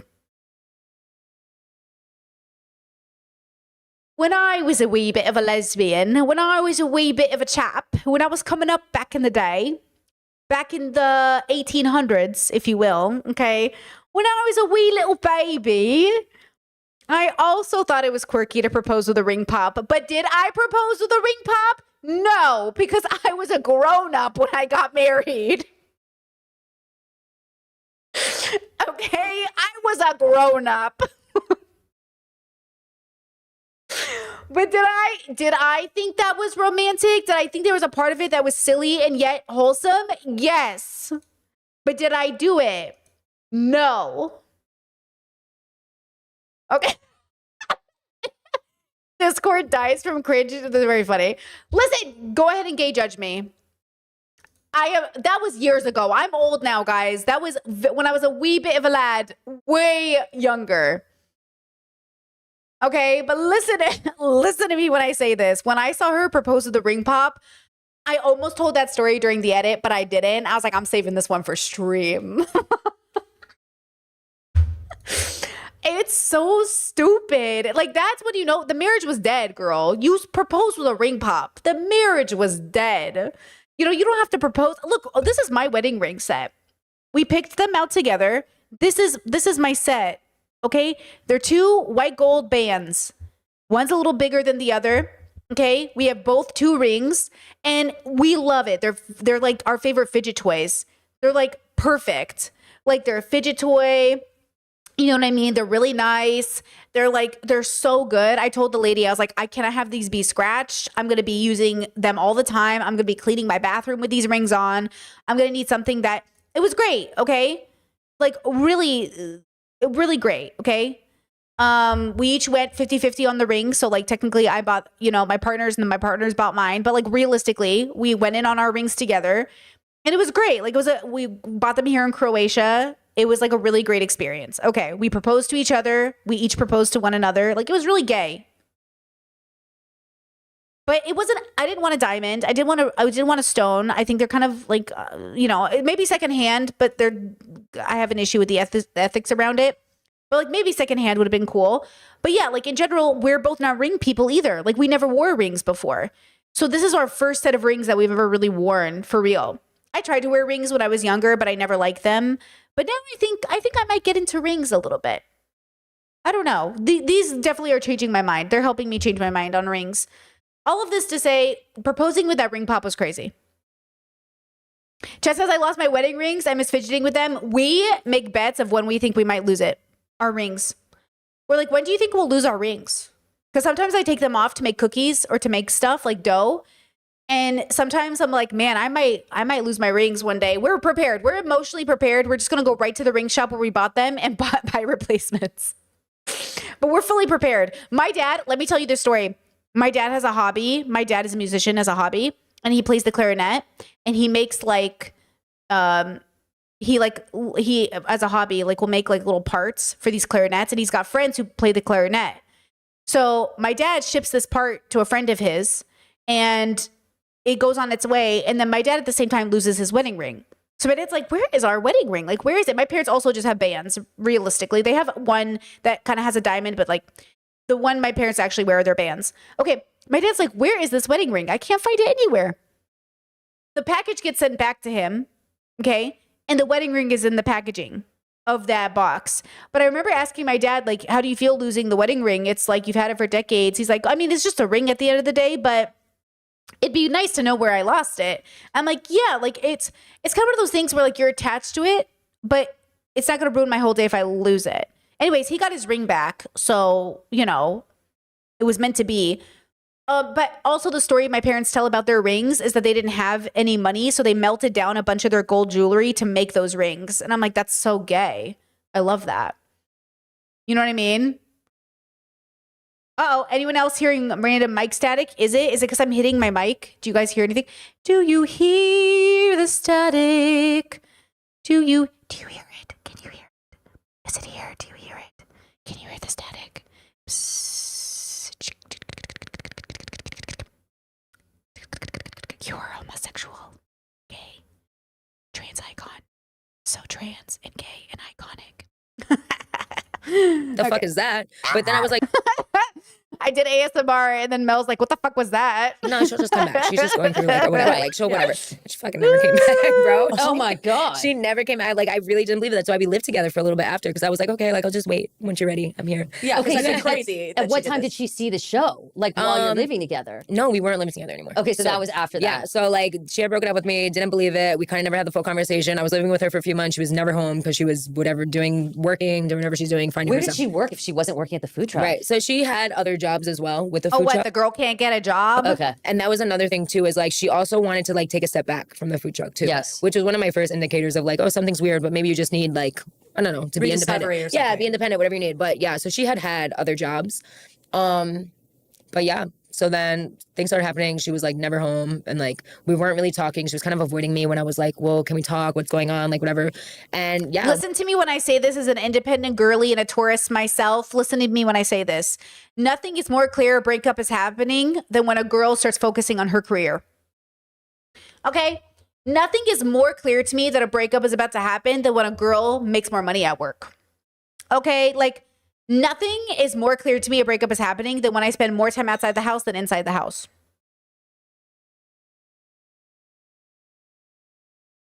One day I was just kind of like, bro, this is miserable for me. I'm in a house waiting for you, hoping we'll get back together, and you're never home. Like, I don't know what's going on. Was she So, dating? I don't know what she was doing. I try not to Speculate. Yeah. I try not to, yeah. So I was just kind of like, this isn't working for me. So I moved out, and then we kind of like, we don't really talk all that much now. I do check in with her. I make sure she's good. I check in with her about the show because she's kind of nonverbal right now, as people have noticed. I don't know. I also won't speak for her either. I did notice. I tried to find interviews of Marie and I couldn't find them. I want her to make 100%. her own like first voice, first whatever. I want that to be all her.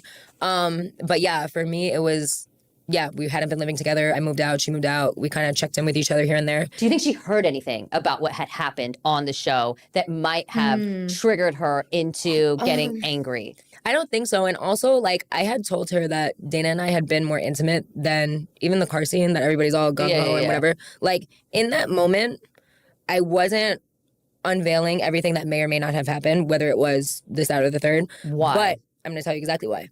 So in that moment, we had another week with our trial partners. Oh. So the last thing I wanted to do was say, hey, you know, Dana and I were a little bit intimate. It was more than I want to discuss it with you in detail, but I can't right now. And then, you know, the next thing we know, all right, go back to AJ, go back to Dana. You guys can't speak for another week. Oof. She would have fucking lost her mind. Yeah. So Because for, is she crazy? She's got to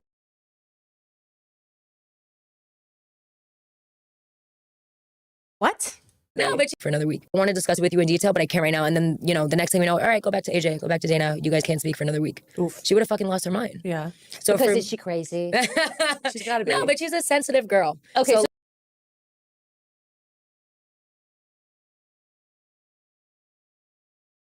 What was that? What was that? That was so, like, obviously Marie is angry.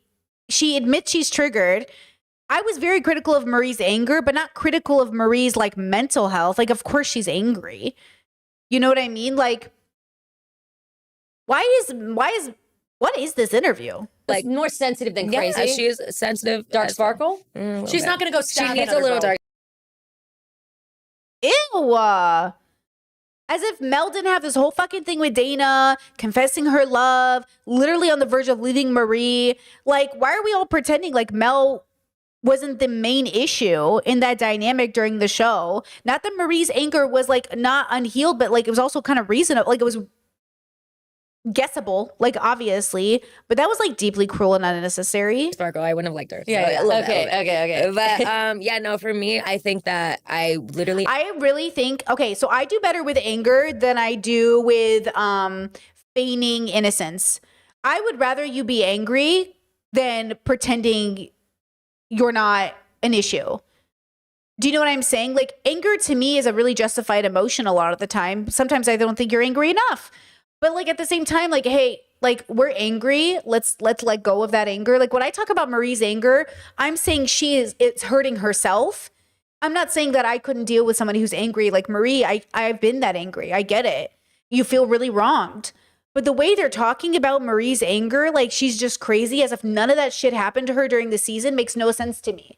Like, I want Marie to heal herself from the anger so she can be free again. But like, she has a right to be angry, you know? in that moment was just like, I panicked a little and I was like, I'm going to talk to you about this when we're back together, which is what I did. So she knew kind of what she was going to see. But I think that the audio scared us all. We had no idea what the fuck that came from or what, like, we had no idea. We were all shocked by that audio. You were shocked by the audio. I was shocked. Wait, which audio? Wait, what? I know what she was going to see, but I think that. Oh, the humping audio. The, did you hear that? The way they put this humping audio in the Queer Ultimatum edit, that I was like, oh, they're fucking. So, like, is the audio not real? The audio scared us all. We had no idea what the fuck that came from or what, like, we had no idea. We were all shocked by that audio. You were shocked by the audio. I was shocked. Everybody was shocked. Why? I was like, where did that come from? When did you do that? I'm like, what? Dana. I'm like, episode 5? Come on. So, like, is it a fake audio? I had no idea. Like, we had no idea. No. Because whatever it is that you did with Dana. It wasn't sex. Right. No, I know. You but you couldn't have been caught on camera is what you're saying, or an audio. I'm just saying that I was not privy to those noises and that they were going to be aired or... So they were real noises. They just didn't know they were being recorded when they made the noises. Listen, I make those noises for fun all the time. Okay? I love making little fake orgasm sounds all the time, just like when I'm bored. Okay?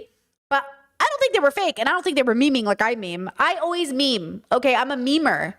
But I feel like they were doing stuff and they were making those noises. They just didn't know they were being recorded. Yeah, why are they still lying? Like, they're lying, bro. This is a lie. I feel like this is a trick. When they were happening. It is a stim. Chad said it's a stim.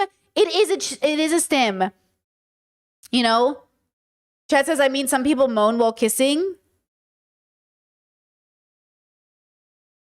Yeah, but if you're moaning while you're kissing, you know what I mean? Like, are we just kissing? Like, you know what I mean? Like, are we not rubbing up a dub? Are we not like thrusting la la la? You know what I mean? Like, I get it. But like, it was like an audio. It was like I don't know. There sounded like there was some motion in the ocean. Activity happening. Or what was going on. Because those noises didn't come from something that you two were a part of together. That's what I'm figuring because I had no idea where they came from. So I was like... You didn't hear them. Yeah, I was like, I did not hear those noises. So whatever you were doing, I'm like, girl, good for you. Kind What? I see what you're saying.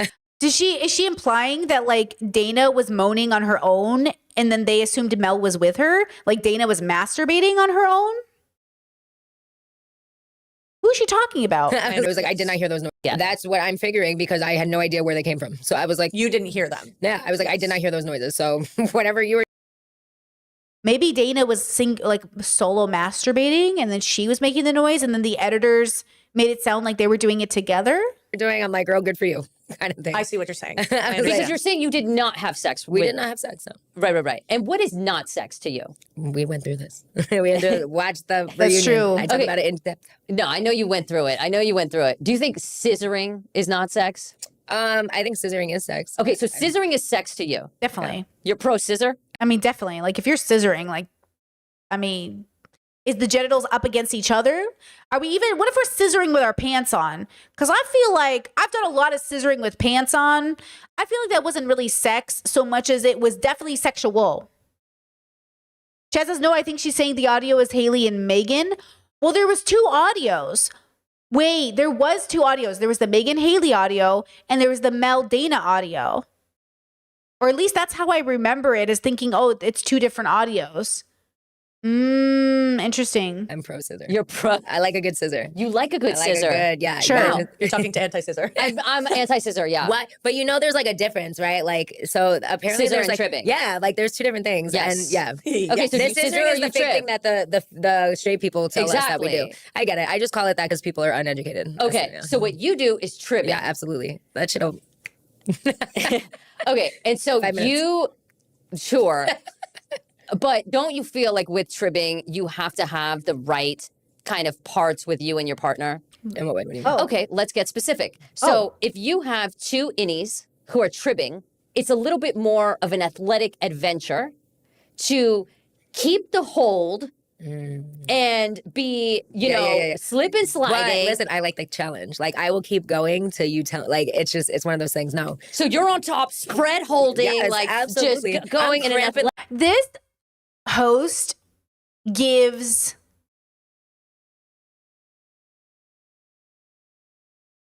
what's the word I want? This host gives a little bit like kind of what we thought sex positivity was, but it feels like kind of like through a shock lens. Like sex positivity shouldn't be shocking. Yeah, bro energy. It's very bro energy. You know what I mean? It's like a little bit like, let's talk about pussy, bro. Was she wet for you? And I was like, okay, hold up. Pause. Wait. The fuck up. I don't care. We're still going. Okay. That's me personally, though. Right. You know what I mean? want an athletic. Yes. I mean, I want an athletic adventure, but I don't want to have to like, I want to hold you, not hold my shit. You know what I'm saying? Like, I want to No, I hold. do. It's not for everybody if it's not working. Like, but I feel like also me personally, like as a lover, like if my partner's into it, like I'm into it too. Like you work me up, I work you up, kind of thing. Like even if Sure. it's not hitting exactly where it needs to go, you're fucking turned on. Like I am too. Yeah. I don't know. Okay. It's one of those things. Yeah. I mean, you don't want to do it on a day 2 shave. Yeah, You can don't imagine. want to Yeah. do it. Absolutely. Yeah. Raise Okay, this whole section is just about scissoring now. Let's go to this section. So there was some controversy. So when I was watching the show, I did also notice what everybody else noticed. I just know everybody else was noticing it because I wasn't Googling for spoilers. But Mel had an interesting relationship with her hair. Now, I want to be extra sensitive to this because I feel like no one has been. A lot of people made a lot of comments about Mel's hair in a way that I thought was like, honestly, like derogatory. Because even though I saw it come from people of color, I was kind of shocked at how all of them were so insensitive about her hair. And the reason I chose to not talk about her hair during my edit was because I thought it was insensitive. So I assume Mel is native, right? Or Mexican or native. I always thought she was Native American. Can anyone tell me what Mel is? But like from my understanding of certain type of hair, it tends to be very oily and knotty, and it tends to look like she might struggle with grooming. And so I was trying to be incredibly empathetic in my head while I was making my edit about not commenting on her hair, even though I kind of in my head was hoping somebody would come and like help her with her hair, because it obviously seems like she doesn't know how to engage with her hair.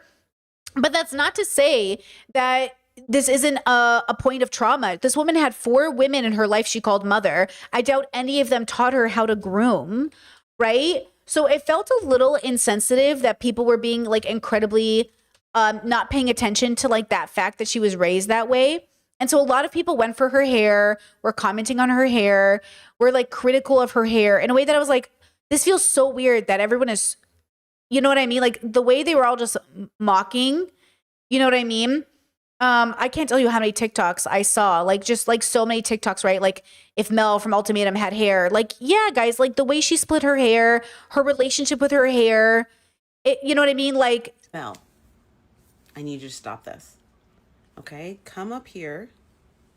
Come up here. Do this. Okay? Maybe actually a little bit more. Do this. Don't be afraid. Don't be afraid. You're not balding. I literally saw your your hair slicked back. You have a great line. You're not balding.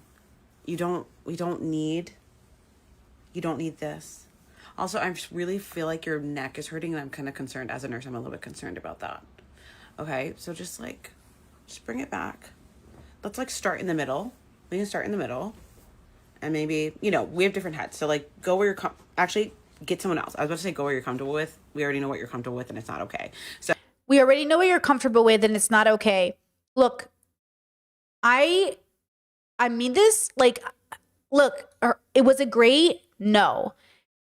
If she was my friend, would I tell her? Yes. Okay. If she was my friend, I'd be like, Mel, I really love you. I think you're struggling from oil. I think you're struggling from knots. I think you're struggling from insecurity. I also want to help you with your fashion. I think you come from a really difficult background. I think you probably don't come from money. I think you don't have resources. And I think that isn't your fault that your parents didn't raise you with enough love and compassion to teach you to groom. That's actually more common than we think it is. Let's talk about it, okay? People overshower. Their hair gets greasy. They undershower. Their hair gets greasy. They use the wrong products. Their hair gets greasy. They don't comb their hair. They don't help their hair. They don't cut their hair. Mel obviously needs a trim. Her hair is kind of dead in the bottom. But the way people were coming at Mel, you know what I mean? Is just so weirdly inappropriate to me that I was like, hey, let's give the girl help instead of acting like she wasn't the one who was struggling.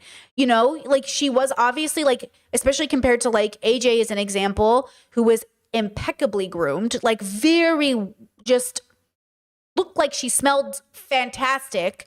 Yeah, Mel looked like she might have hygienic problems, but it just felt so rude to not talk to her about it and instead mock her for it. So I just I didn't put it into my commentary because I thought it was rude, but I want to give props to Mel for handling it so well because I think she really did, right? Look at this. Put your hands on my head. Yeah. Okay. So we got to talk about the hair. Obviously, we have to hit the hair. What I think is amazing. Before you start, does it look greasy now? We're going to talk right now. You can be honest. I'm not the one to ask. You got to tell me. You have to tell me. Okay, right? But you need to pay for a hairstylist or a person who actually knows hair to help you. I can tell you how many people I've paid to do my hair and they have fucked it up. Okay?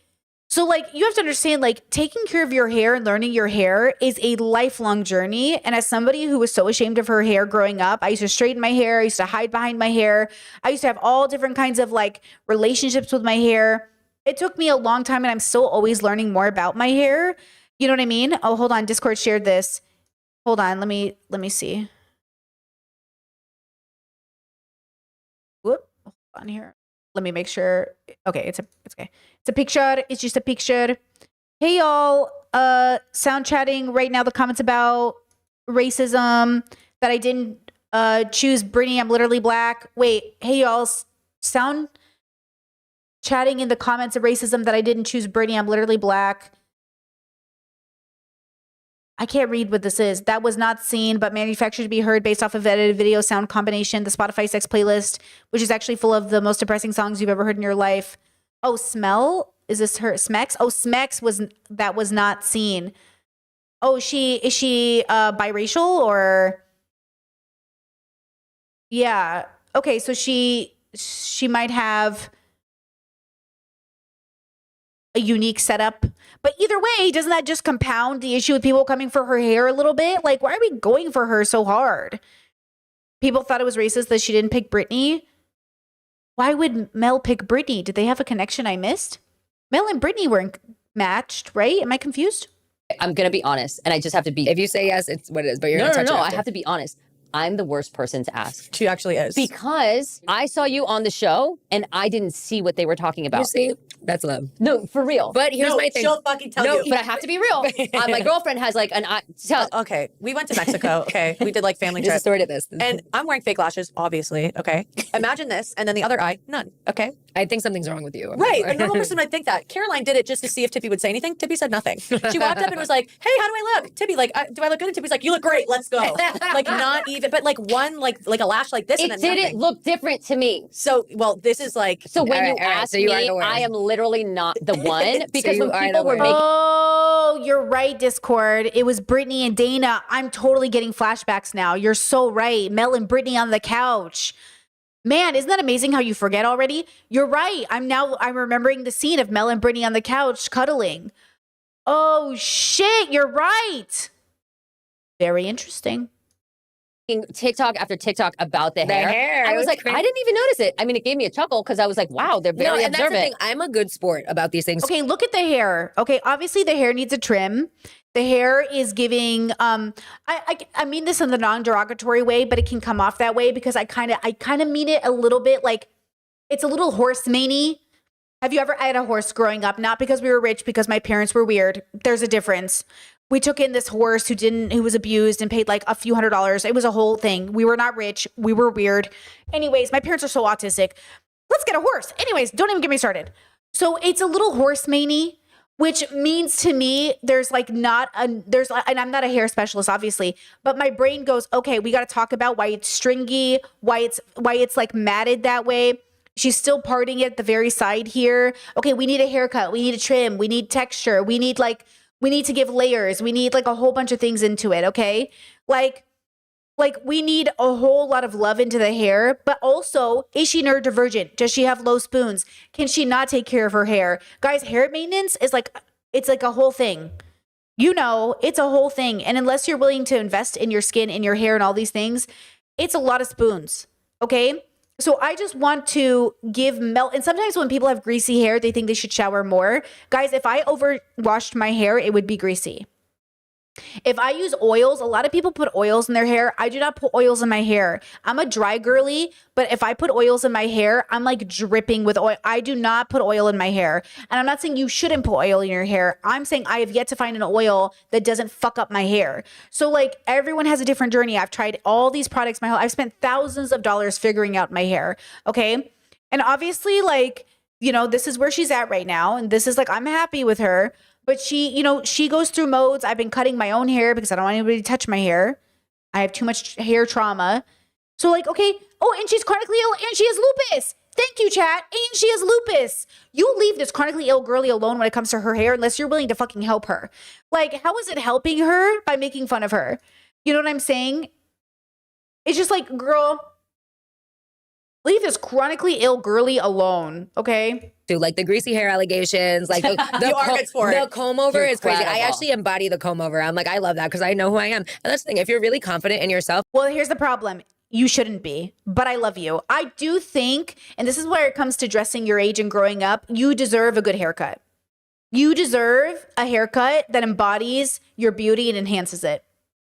And I think this brings her down. I think it looks I think it weighs her down. And I think it's okay to be confident in a look that I think doesn't necessarily compliment you. But I think like my belief as I get older, and this is my belief, is that I deserve to look better. I deserve to enhance my aesthetic. That's my belief. I think it's okay to give up fashion that doesn't enhance our beauty for ourselves. But if you feel good in it, you feel good in it.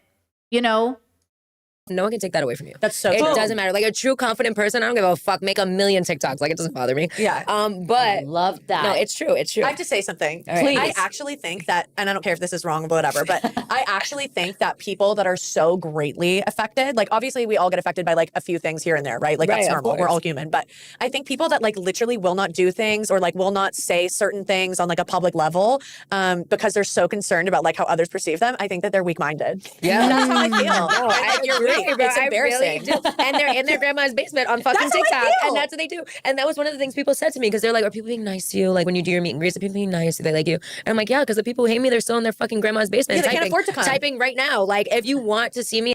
Yeah, I think she has a right to feel upset with the way people came for her. 100%. You know, Chet says I had been on chemo drugs for a year and a half and it changed my hair texture, the oil, the color. I just give people space. It's almost back to normal 5 years later. First of all, shout out to your recovery. Same happened with Hank Green, where it completely changed his hair texture, like his relationship with his hair, his aesthetic, like chemo completely changed it, you know? It's just interesting. Like, I just want to give people space to, you never know. And that's why, again, I didn't add the Mel hair commentary. I'm trying to get better. Like, sometimes I go for people's looks and aesthetics, and I'm trying to really pick and choose my battles here. Because sometimes, like, I don't know why people are choosing those clothes or choosing that hair. But if they came on the internet, these are my favorite videos on TikTok. I'm not going to play. My favorite videos on TikTok are when women get on TikTok and they go, guys, what am I doing wrong? People are saying I look older than I look, or that I look like tired, or my makeup's dated. What should I do different? And I'm not going to lie, I eat that shit up. It's like Queer Eye. Queer Eye enhances your already style. They take the style that's you and they dress it for your age, and they enhance it to say that you deserve this. You deserve to have a lifted, elevated way of the thing that makes you happy. Your favorite thing, you deserve nice things. I think so many of us have put it into our minds that we don't deserve nice things, that we don't deserve a nice haircut, or we don't deserve to get our hands done, or mani-pedis done, or like it's too indulgent to go to a dermatologist. Hell, you know what I mean? It's like, I just want you to be you, but enhanced, but only if you want to, you know? Okay, so that's the Mel stuff that originally came out, and people were all like very opinionated about it. Let's go to this. This is AD, which, oh my God, girls, I watched. Okay, so I had watched UK Love, Love is Blind. I'll be doing that next after BoJack. And I had watched Ollie, and I had liked Ollie well enough. ADHD King. I thought he was going to be a fuck boy, but I thought he was less of a fuck boy as the season went on. I thought it was fine. Okay. Oh my God. Wait, chat says, did you see the Kyle vid on their autism? Do they have autism? Is Kyle autistic? Because please tell me that is true. No, I didn't see it. But AD and Ollie got together in perfect match. I'm not going to lie. I did not like that Ollie lied to her, and I didn't like the screaming like fight they had before. I mean, I don't want to, it's not my business to judge and edit, but I did not love the energy. Like, I did not love that other people were in other parts of the house being like, God, they've been yelling at each other all night. Like, that does not give me hope for their marriage. But at the same time, I had thought their marriage looked pretty cute and they looked pretty happy, but what do I know? So this is AD's podcast. I do watch it, not every episode, but I do catch up. What's the reality? She's basically making a brand off these shows, which is good, though temporary. Who knows when Netflix will end this relationship with their shows. But I think she's overall done a pretty good job at interviewing people, though she has been shady. There has been conversations about the way she's treated, like Madison? Shoot, I'm forgetting people's names. Is that her name? Madison and Freddie? Madison? And I get that. I get there's like pettiness involved, but this is an episode with Queer Ultimatum, right? This is specifically an episode. Wait, chat says Ollie is so misogynistic. I mean, he is a man. But yeah, like there was definitely like, I did not appreciate him by the end of that season. You know what I mean? I did not like him after that season. Let me tell you.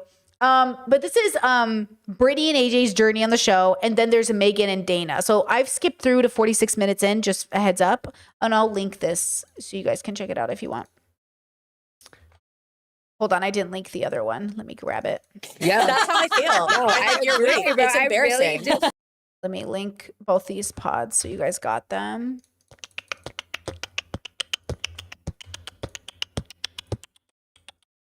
Okay, AD. Overall, I'm hearing she's still a friend. Oh, absolutely. Yeah. Talking about Marita. Yeah. Yes. That's our wifey. Is Marie still a friend? You ask her, but no. Ooh. Okay, question. Why are AJ and Brittany still friends with Marita?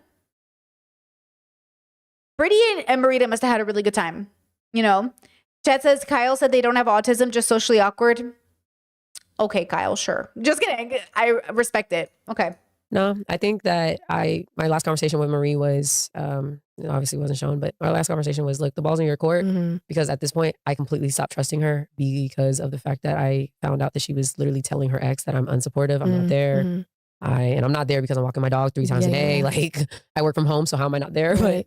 But, and to hear all those things and never be told that, because you go to the changeover and you see all the things she said. Yeah, I was super completely like blindsided in that too, where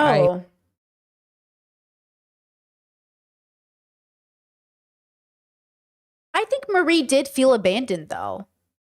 Like, I do think it was weird that AJ and Brittany were sneaking around. Did nobody think that was weird? I did think that was weird. Like, I thought like Marie shouldn't still be angry at them, but I did think it was weird.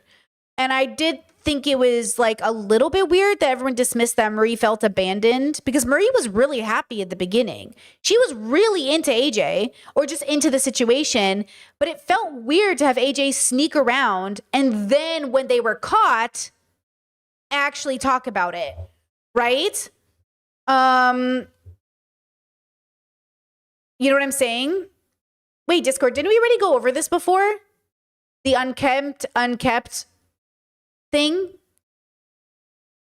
Wait, didn't we literally do a whole stream where we talked about this? Are you bringing it up again because it came up? Did we say it? Or is it just like bringing it back into our conversation today about the racism of like hair that doesn't look stylized? Important to pay attention to. You know what I mean? Important to pay attention to. Oh, Discord said it's because we use the word on. Oh, okay, got you. I got you, Discord. Okay. So hold up. I lost my train of thought. That's okay. That's good. Oh, so I did think that was a little weird that people dismissed that Marie had a switch. Now, Marie admits they were triggered. She uses the word trigger in the finale. And I think it's interesting that Marie obviously has something going on. I don't know what it is, but she shuts down and then she holds her anger. But I think there's something really solid about Marie that I can't understand yet because it's too filtered by her anger. But I think there's something like, there is something about Marie that tells me she might be really great one day, like really stable one day. Definitely. I just think she needs to, whatever she's working on, she's got to work on it. So it feels a little weird that AJ is like, they're still dismissing the fact that like, yeah, like I wanted them to acknowledge Marie's issue, like of being abandoned. And then I wanted them all to get over it. Interesting. Lost all trust. And I said, you know what, dude? I think it's hard for AJ and Brittany too, because they don't understand why Marie's so angry. And I agree, Marie should not be this angry a year later. But I still think Marie deserved the acknowledgement. It's whatever. Yeah. But we're only going to have conversations on camera only. Yeah, I feel that. So I think my last conversation was the ball's in your court. You literally live 20 minutes from me in Orlando. If you want a relationship, you'll find the time. Also, I think it's weird that people feel like they need to be friends because they were on a show together. And that's no that. crickets. She Yeah. said she gave us space. She's like, from the reunion, what I heard, she's like, it was boundaries, giving us space. And I said, okay, Yeah. whatever. Like, I don't need to beg nobody to be in my life. Right. Yeah, I think it's weird to think that Marie should be friends with anybody. I think that's even weirder. That's like very gay of us to assume like guys, like we're not in kindergarten, they don't have to be friends with us. You know what I mean? Chet says, I don't know. I felt like AJ and Brittany took Marie's anger so personally. Like, did I miss something? Well, I feel like in the finale, it looked like Marie was making it personal. Marie was mad. And like, Marie was too angry to not feel like it was personal, in my opinion, which is why I wanted Marie to be less angry, you know, and just say, look, guys, my feelings are hurt. And that hurt my feelings. You know what I'm saying? Like, my feelings are hurt, you know? Right. Ooh, child. Dang. I want to talk about the oxtails. I'm sorry. I want to talk about the oxtails. Oh my God. Because It's going to be the vein of my existence. Yeah, no, we're going to talk about this real quick. You're a chef, apparently. Oh, that's news to me. You were cooking on that show, teaching our girl how to season chicken. What? Get it in there. Okay. Why was... Hold on, I'm going to forward it a little bit. This is not important. Okay. Yep. We went home on our off days to go to Orlando. If anybody. I guess it was spicy to her, yeah. Okay, well, who do y'all hang out with most now from the cast, if anybody? I would say, what? Why'd you hesitate like that? I didn't hesitate. I was watching. I mean, I'm totally fine. Okay, Yeah. anyways, who we hang out with most would be a toss up between Marita, because she's 2-hour drive from us, and also Megan and Dana. Big Daddy. Big Daddy. Okay. That's my big daddy. Okay. We really should have been in a trial marriage, if I'm being honest. That would have been a cute mask on mask. That would've been But yeah, exciting. them two. We love Haley and Pilar. Yeah. They're just literally far as heck flight in California. So we were happy to see them while we're here this time. Okay, well, let's talk reunion. You ready? Yes. First of all, how was the experience for y'all? I think nerve-wracking. Like watching the episodes back, I didn't know what to really expect, how people really were gonna come, and like I'm not looking for anybody to speak on my behalf by any means, but you know, the bonds you create, and you know, you just want to protect the people that you care about. And I think that I was nervous because I didn't know how people were gonna literally paint you and what they truly feel now that it's been a year. So because I think the reunion was a space for people to really, like you said, puff out their chest, say it with their chest, but never say it to your fucking face when you see them in passing. Yeah. So People get bold. I think after you watch you watch it and Mm. like you kind of, I don't know, get mad at yourself a bit for not saying the things that you should have said. Correct. Then your family's all in your ear, and then you've Yes. had a year to process, and then you get on the stage, and now you're feeling bold, and you're feeling, yeah, you're feeling ready to battle. So the reunion is a tough. It's like Mhm. that little, what is that, like gladiator circle? Yeah, when it's literally. like right in the Literally. middle, the lion's den. Lions and sheep. So things seemed a bit tense with Marie during the reunion. AJ, when she was asked about your child marriage and said AJ did the best that AJ could, period. What was your takeaway and how'd that make you feel? My takeaway, honestly, like, was Marie's being Marie. Like, I think that I don't know if she really gained anything from this, to be honest with you. And it has no fault on mine. Like after a year? After a year. Like, I think that, she got engaged. Things happened for her. It was great. It didn't end the way she would hope. Yeah. But I think I really didn't know how to take it because it just kind of just seemed like, almost like, in a sense, I don't even want to be here. Yeah. So I just kind of want to like say what I need to say. I ain't got. It was like when Marie says like AJ did the best AJ could. She's saying it wasn't good enough, but it was the best AJ could do, which I think in a healed state is actually true. Like, hey, AJ did the best she could. It is what it is, girls. Like, hey, what are you going to do? We're just people. That could have been a really forgiving, beautiful moment. But because like Marie's not healed yet, now she's like, AJ did the best that AJ could do. It's like a disappointment. But I think in a healed world, that still is true. AJ did the best AJ could do. All of us are only ever doing the best we can do, which is really hard for us to process because sometimes it isn't enough.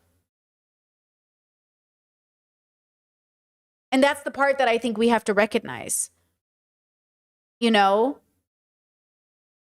I think that's the point of the whole show is like your best isn't enough and now you're on a TV show.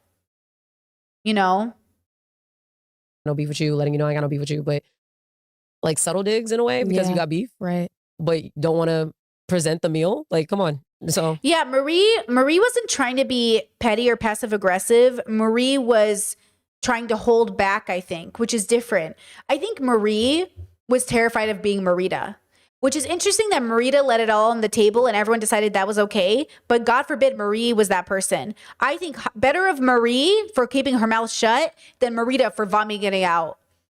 But I think they gave Marita more credit because she said the ugly thing out loud. But I think you should never have said that out loud. And Marie even said, I'm a little triggered. Like, Marie kept like holding herself responsible, which is why I think better of Marie. And I think she's going to be like a better person in the future when she's healed. You know what I mean? You know what I mean? Like, I feel like this is the Trump situation, right? Where Trump gets to be outlandish and out loud and blunt so people forgive him because at least he's honest about it. But God forbid somebody have like a reservation. Oh, they're hiding something. This is the conundrum. You know what I mean? Chad says, I do feel like everyone took Marie's comments as passive aggressive when she sounded that way because she was trying to hold her anger back. I do too. Yeah, I agree. I think they assumed she was being petty, but I actually think she was being angry, which is different. Now, who was being petty? Marita. Marita was being petty.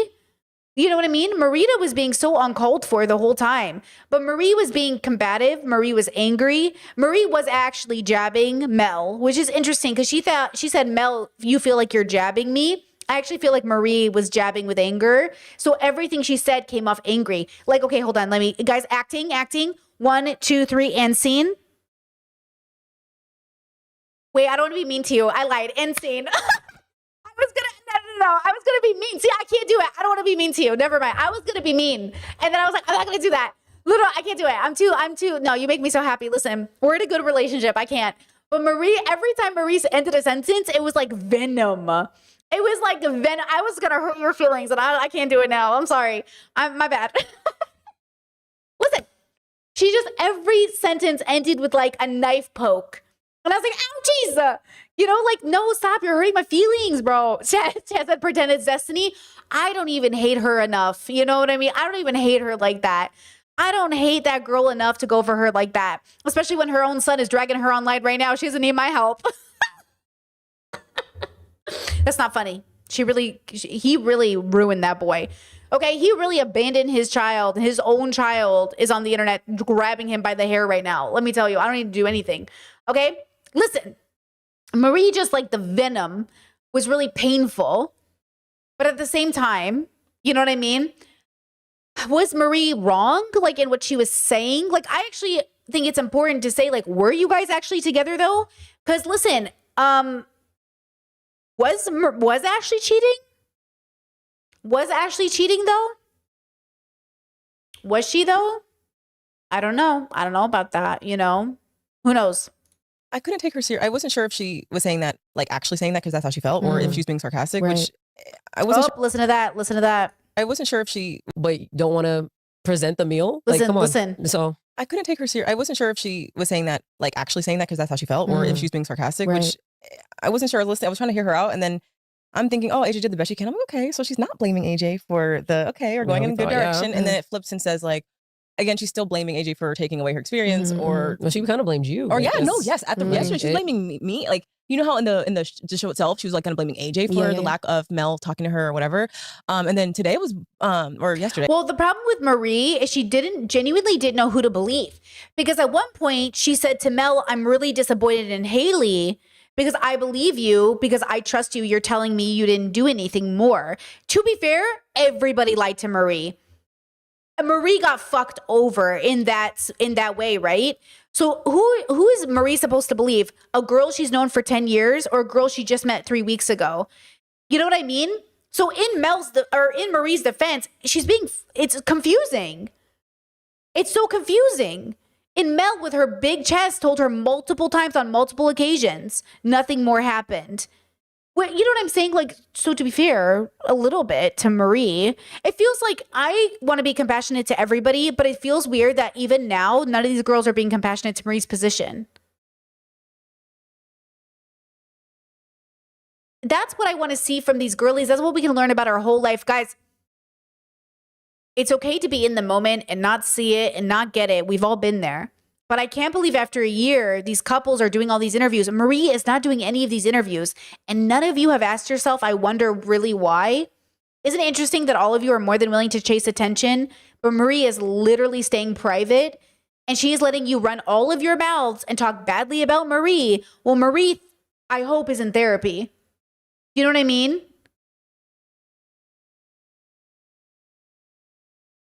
That's what I think is interesting. And by the way, I think if AJ had gone to Marie and said, Brittany needs me, I really need to go to her, Marie would say, okay. It's the fact that AJ went multiple times, had to sneak out of the house to go see Brittany, and only told Marie she was seeing Brittany when she was caught. Remember, she comes into the house, Marie is awake, and she goes, oh my God, are you still awake? And she goes, yeah, what are you doing? She goes, I saw Brittany. It's like, okay, well, let's talk about this. You know what I mean? Like, if it's nothing's wrong with it, then why are you sneaking out? Do you know what I mean? If nothing was wrong with it, then why were you going at late at night, quote, taking out the dog? Why didn't you tell Marie ahead of time? So I think they're playing a little dumb here when they're like, I don't know why she's upset. It's like, well, come on, you know? It was painted towards me and Marita. She said, me and Marita, oh, you guys just don't get it because you guys had a trial marriage, a best friendship. I'm like, first of all, me and Marita had a true trial marriage, as everyone else did. Right. Well, but what does that have to do with that? Yeah. See, why does nobody can understand each other? Marita can't understand Ashley. They can't understand Marie. That's the dilemma. You're not getting it, and I don't know how you're not getting it. But then you guys told me that the internet was taking Marita's side, and I was like, how? The internet was apparently anti-Ashley and pro-Marita, and I was like, so maybe I just see it differently because, like, I'm a level 5. I'm just kidding. I'm just, like, actually actualized. No, but seriously, though.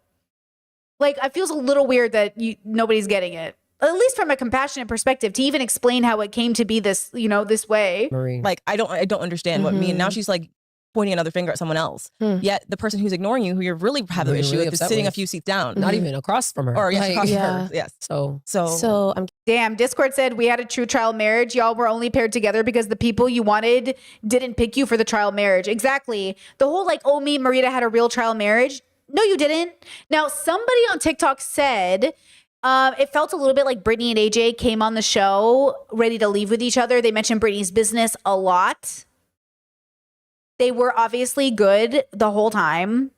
And they were obviously going to get married in a big way. And I was like, oh, was that true? Did they just come on the show to promote Brittany's business? They talked about it a lot. They made it the main character in AJ's struggle. They mentioned the name multiple times. It wasn't cut out of the show. I don't know. I can't assume. I don't know. I do not know, but I wouldn't be surprised because it wouldn't be the first time this has happened. How many people go on Shark Tank just to promote their business? Do you know what I mean? Guessing we're not surprised that Mel and Marie didn't make it. But to be fair, I do not know what their business is. I actually did not Google it.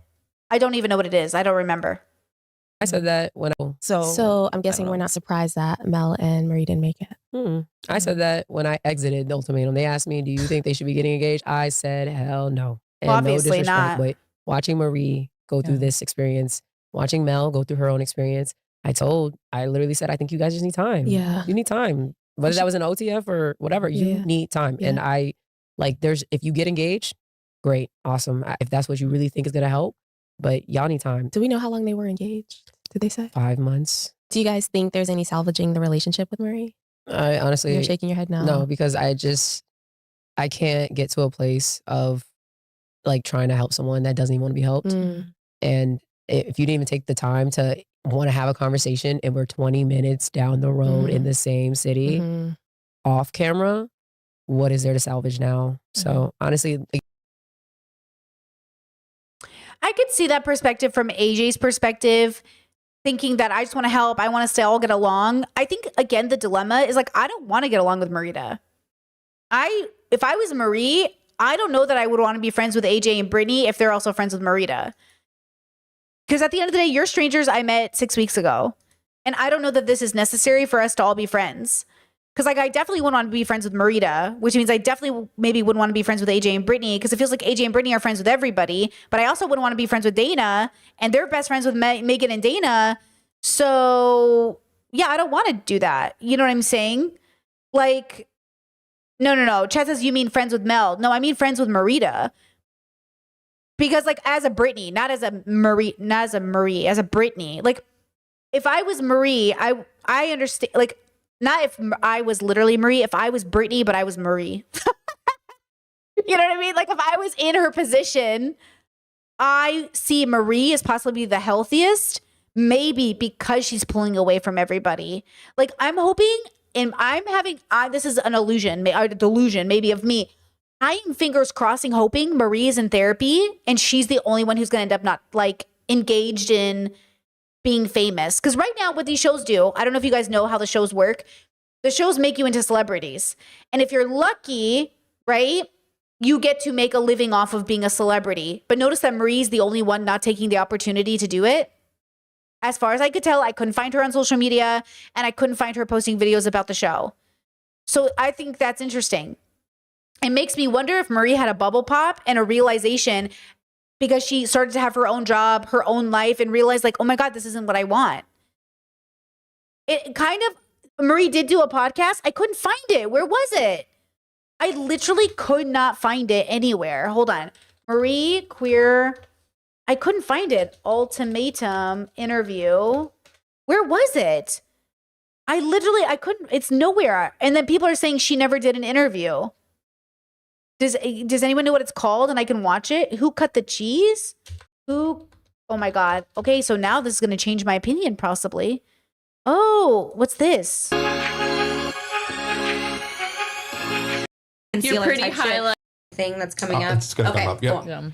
But yeah, like at and this is Ashley. the reunion, I was only talking. Okay, hold on. Let's go to this. Let me finish out this segment and we'll go to that next. Oh, thank you, chat.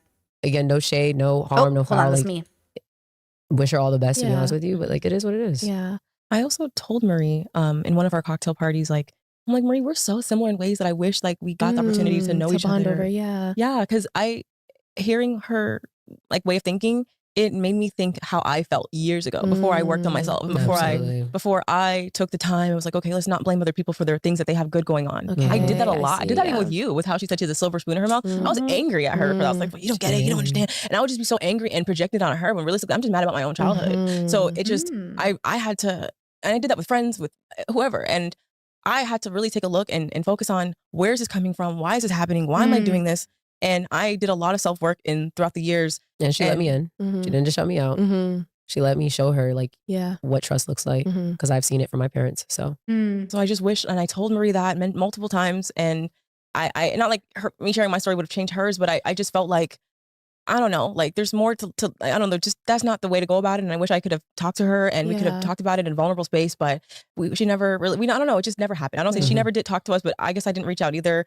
I was always loving when I saw her, but it kind of gave cold shoulder, so I left it alone. Yeah. And that was that. I'm a lover girl, so I did want to talk to her throughout, but it didn't seem like that's what she wanted at that time, so I just left that be. Period. As you should, you know. That's that on that. As you should. You got to respect people's boundaries. Moving on.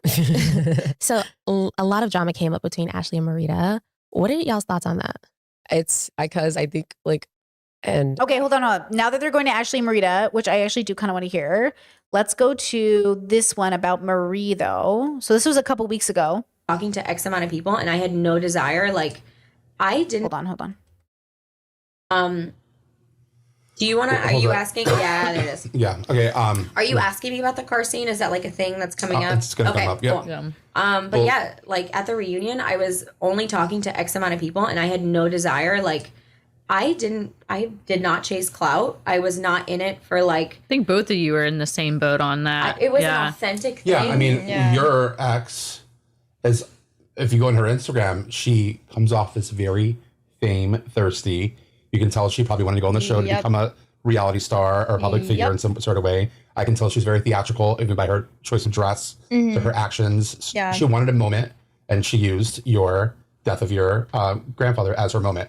Yeah, And it's it actually my came back grandma, but negatively. yeah. No, honestly, She was looking for a moment at that reunion. Yeah, I'm gonna be honest. And I'm so that- happy that Marie stood up. No, same. For you. I'm gonna be honest. Like, I think that you can tell like who wanted to go on the show versus who didn't, because when we got presented this opportunity, I was like, you know, I started out the whole interview process as like kind of a joke, being like, we're not gonna get Did casted. they reach out to you? How Yeah, did this they go? Yeah, let's talk about casting. They How did you actually each- like they messaged me on Instagram, one of the casting agents, and Were they looking through people in Florida or? no, it's just like reaching out to couples who Okay. like were probably in a, No shot. lesbian. You don't think Marita applied? No, she did not. They reached out to me. Like that's Wow. crazy. Randomly. Wow. So they just saw you in a Randomly. relationship and they're like, would you want to No, do I this? don't know. Is Yeah, there, they just like messaged me as like a message being like, hey, like, are you by chance in like a queer presenting relationship or something? And I was like, oh yeah, actually I am.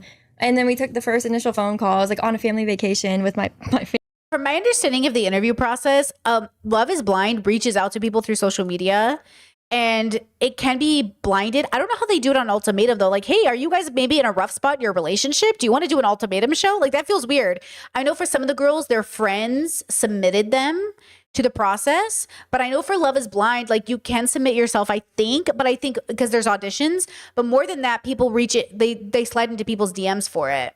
Family, and I took the first initial phone call. Were they all supportive of you going on the show? I didn't mention it until later, Later on on. in the process, but Like, hey, I'm going on a show tomorrow. See ya. literally, like my sisters Goes were, to Miami for 3 months. Yeah. Goes back with trauma. At least y'all didn't have to go that far, whereas other people were having to go for Were you- far No. I mean, yeah, so. we were like You're close really know, enough. Ashley, but were you in Tampa at the I was time? in St. Yeah, Pete. yeah, Yeah. But it was wild. I think that like I initially just kept doing the process. Number one, because like Marita was really pushing me to, because she like really wanted to go on the show.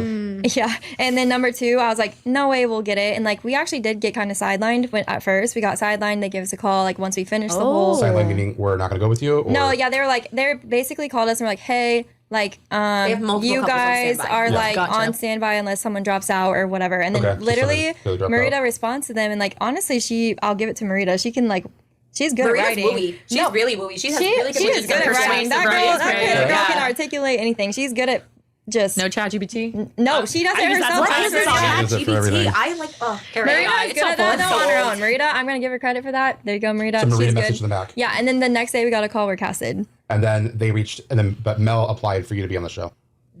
I was not a fan of reality TV. Like we were presented this opportunity because a local had nominated us. Oh, Okay. And I'm okay with being like I applied, but like So I you did- were, so the local nominated you guys to be on the show. Yes. And that's how your casting process moved Correct. forward. Okay, Yes. perfect. Yeah.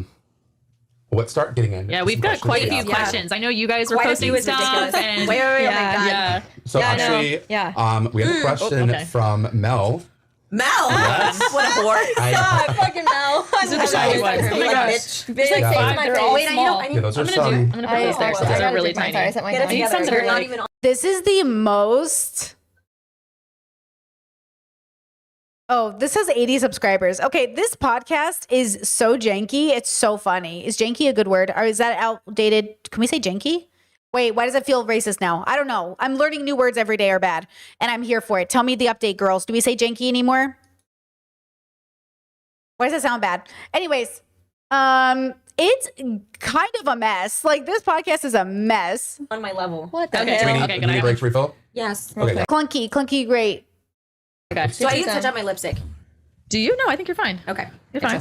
This is good because you have a question for Marie. I have one for Ashley. So we'll What is it? kind of go back and So forth. funny. It's I French. know, I love Brie. What is this podcast? I'm forwarding it. Yeah, sorry. I'm not talking about being with anybody right now because like Marita is like really like Hypersensitive saying kind of. awful things, and like I'm just waiting because like people are already like accusing me of crazy shit because of things Marita has said. But basically, the girl I'm seeing was out in California the weekend that we had all those events going on. Like that. For the show. I gave her my ticket.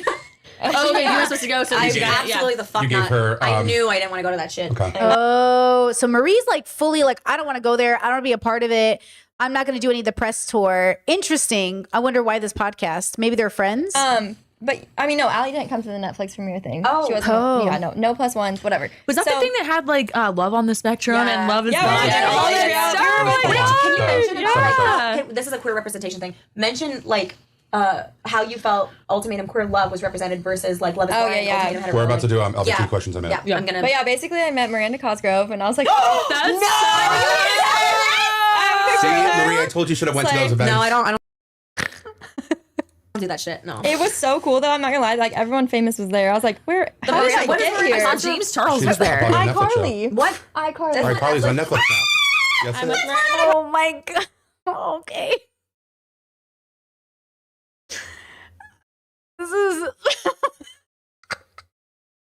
This podcast is so funny. It genuinely does almost sound like a bunch of friends in a room together, which is a part of the problem because like the audio's crazy in my ear right now. And they're all yelling over each other. It's kind of cute though. It kind of does feel like unprofessional in like a weird way, but then it feels like a fake professional set. So it's like confusing to me. That's freaking Can you awesome. show it to the camera? Miranda, you're Yeah. Miranda. Wait, Oh. where's Sam? Is Sam a lesbian? Is Sam a Sam? lesbian? Are you joking? I need that to be a thing. The way that Wait, Brussels sprouts are a thing, you need to be like, who Sam is a thing. I also saw Abby sing her song. Oh yeah, the blonde man, I'm right? old Yeah. as mold, okay? You're not that old. How old are you? I'm gonna say on camera. Say it again. Say it. How old do you guys think I am? 30. 24. God, I wish. No, bitch, you're older than that? Yeah, I'm 30. Oh, it's not old. Come Let on. me get your cane, Grandpa. Please hold. Oh, God, I'm old as mold. You have one of the youngest spirits I know. Yeah. TBH. Tell it to my knees. I'm not gonna lie. I also saw Abby from Love on the Spectrum. sing Yo, her Mel new was song. on it too. I heard. Okay, I'm forwarding. I'm forwarding. I'm So the forwarding. whole thing with Joanna was Joanne? No, Joanna. Joanna. So the whole thing with Joanna Who's was Joanna? that they filmed the first season, and I think I heard this with Tiff. I think like on her TikTok. Skipping. So Which- cool. I'm Sarah and I slipping. talk when we see each other. We're talking about Joanna. We're talking about. Yeah. I'm skipping. dating week. Who'd you date? I dated Haley. I dated Haley. Yeah. I dated Kyle. I had a really good acai bowl with Kyle. Oh, Joanna's the host. Okay. Haley and I had multiple dates. We drank a lot. I had a really good acai bowl with Kyle. Okay. Haley and I had multiple dates. We drank a lot. She loves a martini. We talked about Haley and I yipped about the importance of blue cheese olives. They're very like I Yeah. can't have a No, yeah, me too. If I go in the dirty martini. Haley's building, a nope, boss ass see ya. bitch, and I love her. So like, yeah, blue cheese olives, Slay. best date ever. Carry on. Okay, we've got a question for Ashley. Let's Was go. Marita always as affectionate as she was on camera before the show, or did she overplay it for TV? I will say, like, Marita was definitely always an affectionate person. I will say she overplayed some things on the show in the terms of like, oh my God, you got me a fork. That's ridiculous. Like, as if I like That never. was the most ridiculous thing to me. Thank Oh you. my God, you gave me a fork? Yeah. Like, what are you supposed to do with your hands, you dumbass? Like, you idiot. He's so sassy. You dumb bitch. He's just like, Like, oh my God, No you gave me a facts. fork. Like, I will say It sounds she. like you like finger banged her. Like, No, you know, literally. Like, She that was the overplayed most it. ridiculous. Oh, what an idiot. She overplayed it so That's much in then I the knew I show. like her. No, she overplayed it so much in the show because I did. It was awkward to watch her everything for from that. the beginning I of it took care- because yeah. you can tell they were not vibing. It was Oh, not. no. They were not into each other. I felt bad that they were forced with each other. Yeah. But that scene alone, I can tell that it was. She was just Yeah, really so animated for the cameras. Yeah, she's definitely affectionate for sure. Like that's who she is, but very overplayed in the show. Yeah. honestly, it was ridiculous to watch back. Yes, definitely. Is there anyone you guys wish you hooked up with while you were on the show? Hooked up is a strong word. Yeah, hooked Well- up. is a Dated strong longer, word. maybe then? No, or? I said, who do you want to hook up with? I honestly, realistically, I swear to God, I wish. Ashley, what would a trial marriage with us be like? I think it would have been really Have good. you guys hooked up since the show? hooked up. Me No. and her. Yeah.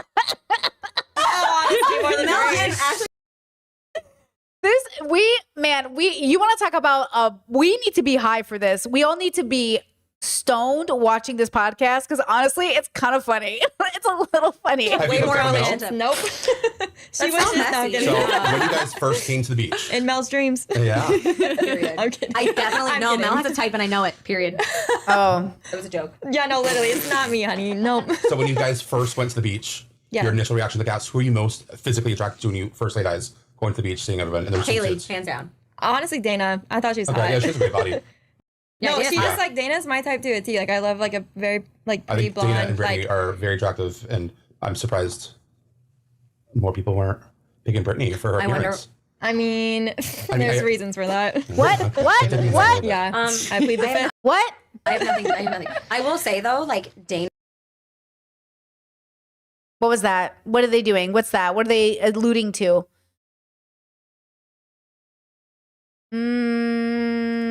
Nah. Okay. Dana and I have Oh my god. such a good relationship. We had a good relationship while the show was going on. Not like a dating relationship, but she was just somebody who I wanted to be in like my corner. I wanted to be her friend. We shared books together. Like I gave her like Dana's good vibes. Dana's I- so sweet. And like the feedback, being her being manipulative and all of this, it makes me so sad. Like she doesn't deserve that. No. Oh, interesting. I had a question for I you. knew this was coming. I'm Let's watching the go. eye contact. Well, Vanessa. Oh, you want? Okay. Okay, then I'll give you this one. I'll ask this one then. It's so funny. Have you learned the difference between well done and wet scrambled eggs? I wrote this question. First of all, for the record, my partner, one of the first things they made for me was French styled scrambled eggs, which is like a slow cook and it's filled with cheese and butter. And I need you to know that I can't eat it anymore because I'm vegan or plant-based. But like, let me just tell you, I've never had better scrambled eggs in my life. And Americans, I've been making it wrong my whole life. I've been making scrambled eggs wrong my whole life. Like, honestly, eggs kind of like are great in every kind of way you can have them. I love them soft boiled and sunny side up and scrambled. I like a dry and a wet scramble. I like an everything egg. I just like eggs. Well, when I like them. When I like them, I sometimes get the ick from eggs that I don't eat them. But now that I don't eat eggs, let me tell you. But that was one of the first meals my partner made for me, and it was so fucking good. I was like, oh my God. It's like the lowest like heat on the pan. You know, it's so good. I've never, oh my God. You and AJ, the difference. Skipping. Yeah. So scrambled wet is not like I didn't give her at the cocktail party when Okay. Haley had Mel was untrustworthy. Like, Okay, here we go. going back to when you guys were first getting there and getting to know the other girls, what was it like hearing that people were pulling other girls aside saying that Mel was untrustworthy? They thought she was shady. How did that make you feel? I want to know too. Being there and then watching it on TV. So like in the moment, in the moment when so at the cocktail party when Haley had pulled me aside, I had stopped drinking at that point. Like I had been stopped drinking because I had recognized what was up. Like I recognized that like the ominous they wanted us to be drunk. They wanted us to be like it was Honestly, that's why I'm telling you, there's something about Marie that tells me she's smarter than everyone thinks she is, because that's true. These Netflix producers want you fucking drunk so things get messy. I think Marie started to realize like some shit is going down. And that's why that's what I'm telling you. There's something about Marie that tells me everyone keeps talking shit about her, but I think she just might be the most, I don't want to say mature, but maybe that's the word I want. supposed to be a thing On right? another level, basically. I had stopped drinking. I was drinking like soda water with lime type shit. And because I wanted to be coherent. I wanted to like know what I was doing. I wanted to Did you feel trust like the this things that I too, was by the way? saying. Did you feel like they were pushing the alcohol or that Or was you did a not notice, factor? yeah. Honestly, like every time we filmed, we did have like a drink maximum, 2 drink did. max. So like You did when you were at bars? They wouldn't let you no, when drink they that? were filming, like if they saw us drink more than 2 drinks while filming, then yeah, we had to stop after that. But like they couldn't control us like beforehand. Yeah. Like so But we once would, you're like, out, okay. I will say like you have nothing to do basically. A lot of people were not working, so like yeah, they would just like drink because like we All were day. provided like we were in our apartments, we were stopped, Which was with attached to like alcohol. a liquor store. So our apartment We were right complex, next to the liquor store. The Grove Central, like I so need it. as a unit, Move so the there Grove then. Central was upstairs, and then underneath us was a Five Below, Target, an Five ABC Below. Liquor, and Target. Five Below. Target. That's where all my no, I dates said would have that. been. Let's go to Yeah. Five Below. Bro, I had so much Let's go to fun. the liquor store, go to So like, but Target. that's the thing though. Let's go right now. Bro, that's my thing. Multi-vax. Like I would get like lit, and I would go to Target. That's literally all I want to do every day. There's of my also, life. so good. there's also Whole Foods random. Whole Foods Oh. also. we You used to got some walk good over options there. right there. There's bars in Whole Foods. Yeah. We Yeah. never had to leave. Don't get shit faced in Whole Foods because then I get home and I'm like, I just spent $600 and I was there for That's what I and I got like a bunch of wheatgrass. What the fuck am I gonna do this? You know. That's what I did. Don't get drunk at But Whole at the same Foods. time, it was like, so during that cocktail party when Haley was telling me like, I feel this way and I know this, and like, About AJ though. I mean about Mel. I'm sorry. about Mel. So like, I've never even heard what Five Below is. What is that? You guys are like Five Below has cursed vibes? I've never even heard that. So how did that make you feel, knowing that you know Mel more than anyone else there? How was it like people coming up to you saying, "Oh, we don't trust her. We think she's being shady"? it made me really sad. For Like, Mel, yeah. because like when Mel and I went to this experience, and like I understand that like when Mel and I went into this experience, I didn't give us like any limitations. I didn't say don't do this, don't do that. Oh, yeah, But- we're gonna ask that. Yeah, that's a good But point. I specifically told her verbatim to be respectful because the shit that she does on the show, the shit that she does in without cameras, like it's grow up. Like it's gonna come up. And I specifically told her to be respectful throughout it. So I didn't give limitations. I didn't say don't do X, Y, and Well, Z. this is a great question because Yes. Vanessa from Tampa wants to know: did you and Mel talk about no intimacy before going on the show? Was there agreement or understanding about crossing the line? I've got a similar one. Like, did you guys sit down and be like, if you hook up with another cast I member? mean, like, of course, like that was like a conversation. Like, that's a big fear, right? You go into a Mhm. dating show, you want to, talk to your current partner about. So what like, was your it is. agreement going in? I told her, I specifically said, I need you to be respectful. Like, But respectful meaning I crossing didn't need the- her. like, No. sexually crossing I'm the not line? gonna sit here and like. I didn't tell her like don't do X, Y, and Z. It felt more like this. I think, okay, this is too vague for me, and I would have recommended like a clear, hard line between what was okay and not okay, because, you leave it up for interpretation. I would say if I was trying to get into Marie's head, I would assume she meant by be respectful, don't make me look stupid. Because Marie also said that. She said, don't make me look stupid. So don't lie to me. Don't make me vouch for you when you're lying to me. Like Mel did make Marie look stupid. She lied to her. She allowed her to talk shit about people that she wouldn't have talked shit about had she not known or had she known. So I think like I always recommend you are much clearer than this. This is not clear enough. I think you should be explicit about your line. I think that's really, really important. I think that's like there was a conversation my partner had when we before we were engaged. We were courting, and we had we had 3 big things happen before we said yes to engagement, which really solidified for us that we were going to be able to do life together. And one of the big things, we had a death, we had we had immigration, we had all these things, but one sickness, But one of the big 3 that I feel like happened was there was like a miscommunication that we weren't explicit enough. We put down boundaries, but because we weren't explicit enough, it led to confusion. And then we figured it out. It was nothing sexual. It wasn't like the same kind of, it was something else. But like, it was one of those moments where we had to sit together and talk about it. And it was either like, it was a strong enough conversation that we were like, how do we feel about this? Like, are we the same aligned values wise? And once we talked about it, took us a little while. We came to the same conclusion that like, okay, in the future, when I say this and when we say this, this is what we mean. And a lot of it was gender affirming. Like it was a sort of it was a gender affirming conversation that led to behavior. And it was, I think, for us, like one of the most pivotal points in the relationship, because if my partner had not understood something so deeply about me, it would have led to more confusion. So it was like for us, a powerful conversation that was like gender affirming, value affirming, and truly like, do you see me? Does this make sense to you? Because if you don't see me in this way, and that's okay, like it's going to cause a lot of problems. Because it's something that like I think a lot of people have struggled to see about me throughout my life. And so like you're going to have to see this. And it worked out. We went through it. We saw each other.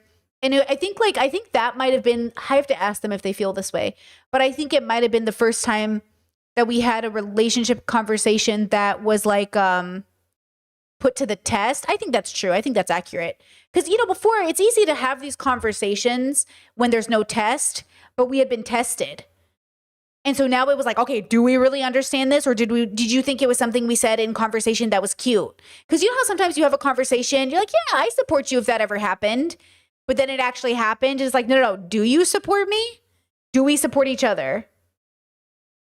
Because, so I think we were really lucky. I think that's why short-term relationships can be difficult, because in our 6 months of courting, like I said, we had a death. That was a big deal. Me calling my partner and saying someone died, and this death is like an end of a chapter and like a very important thing, and I need to know my partner can be there for me for this death. That was a huge deal, and they were there for me right away. Okay. Chronically ill. I was sick. You know what I mean? And then of course, like this big conversation for the both of us. This conversation was hard for both of us. I mean, we were both like, this is a big deal. And then when these things happened, it proved to us that we had the data to then say yes to an engagement, which, by the way, it was still another, I think, a week and a half, 2 weeks before we said yes to an official engagement, which is when we bought our rings. So I think that was like just 2 weeks prior to us saying officially yes, something like that. And I think you need those moments. So, someone said this to me on the YouTube comments. I said, I knew with this partner, I didn't have to live with them to know stuff. And it was because I think sometimes we think living with a partner will give us these opportunities, and it might. But for Brittany, I didn't see that to be true in my life. And for our relationship, it didn't end up being true. So your relationship is yours. You get to decide if you need to live with someone first, or if you just need to go through some stuff first. I think really what you're looking for is opportunities to prove you're on the same page, because values are easy to say you have until you're tested. And I just am grateful every day that when we were tested, we passed. Because had we not passed, it wouldn't have been a big deal. We would have broken up. It would have been what it was. Because again, we weren't living together. We weren't sharing money. We had no real ties. Ultimately, sure, they had come to America and met my family, but I hadn't even gone to Croatia to meet theirs yet. That's what was coming up. We were just like a week or so out to meeting his family. And then that was going to be it. We were going to meet his family. I was going to make the decision, and then we were going to get engaged.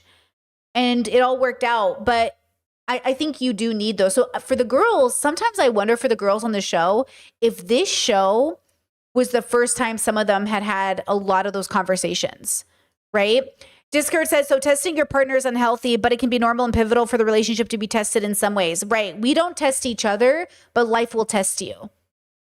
As a parent, you're not going to sit there and like test your kid as a way to punish your kid, right? You're going to let the test come naturally in life, right? And then you're going to see how you do with it. It's like, you don't want to punish your partner. You don't want to punish your loved ones. You don't want to punish your kid.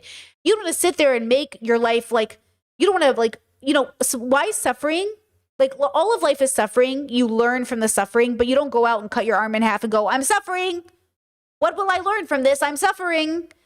It's like life is going to cut your arm naturally. You don't have to force it, girl. Like life's going to cause you to suffer. The world is literally melting down around us. You don't have to like melt it before, you know what I mean? Don't set your house on fire to see what you would do if your house was set on fire.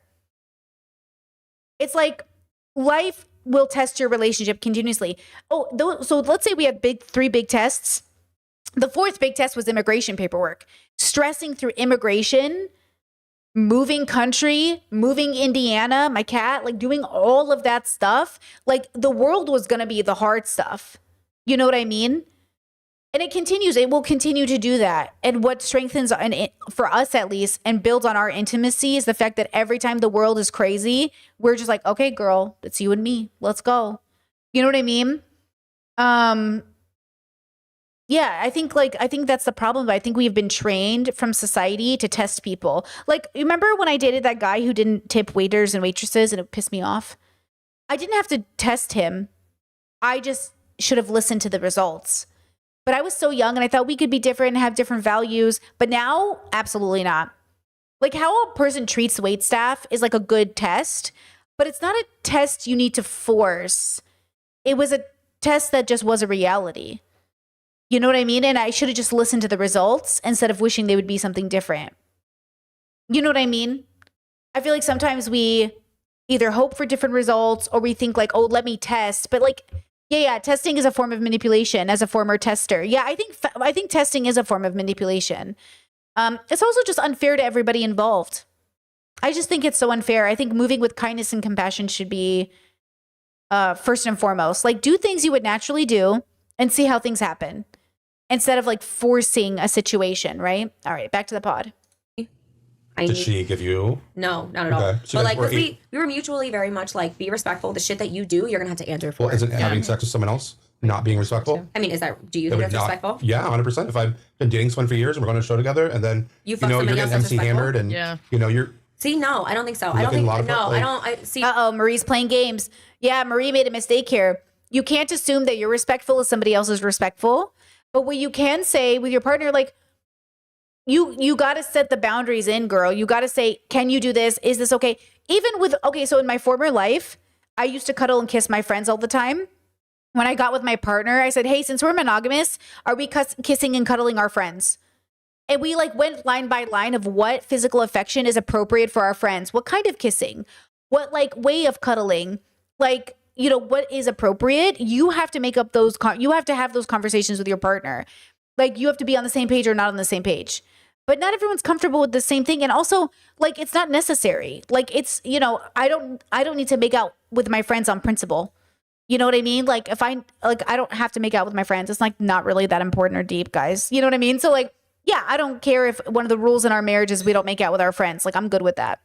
And my friends are also good with that. It'd be kind of silly for us to be like, no, I don't want to say silly because maybe you're like more polyamorous spirited or something. And you're like, I want to be able to make out with my friends. That's okay. If you have a relationship where you make out with your friends, that's valid.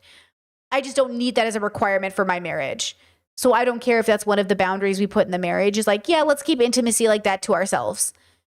And also like, I guess like in this era of my life, because I married the person I married, it would be really weird if they were making out with our friends.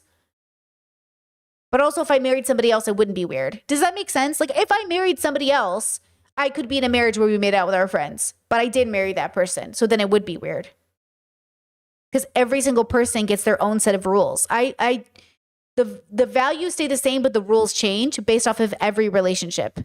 Does that make sense? For me, like when I say be respectful, it's Don't I bash need me.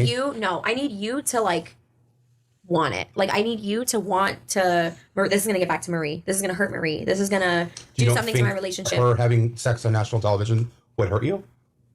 Of course it would. So I don't think. I mean, that's being disrespectful. Right. So Did they miscommunicate just now? I think there might be a miscommunication. Maybe he was saying it would be hurtful to have sex and she heard it wouldn't be hurtful. Ever. This is a huge question fans wrote in. Oh, yeah, because everyone Did wants to she be angry. ever? No. Did she ever tell you the truth about having sex? Oh my god, yeah. So yes. She did. Yes. Okay. She did. And how did that make you feel?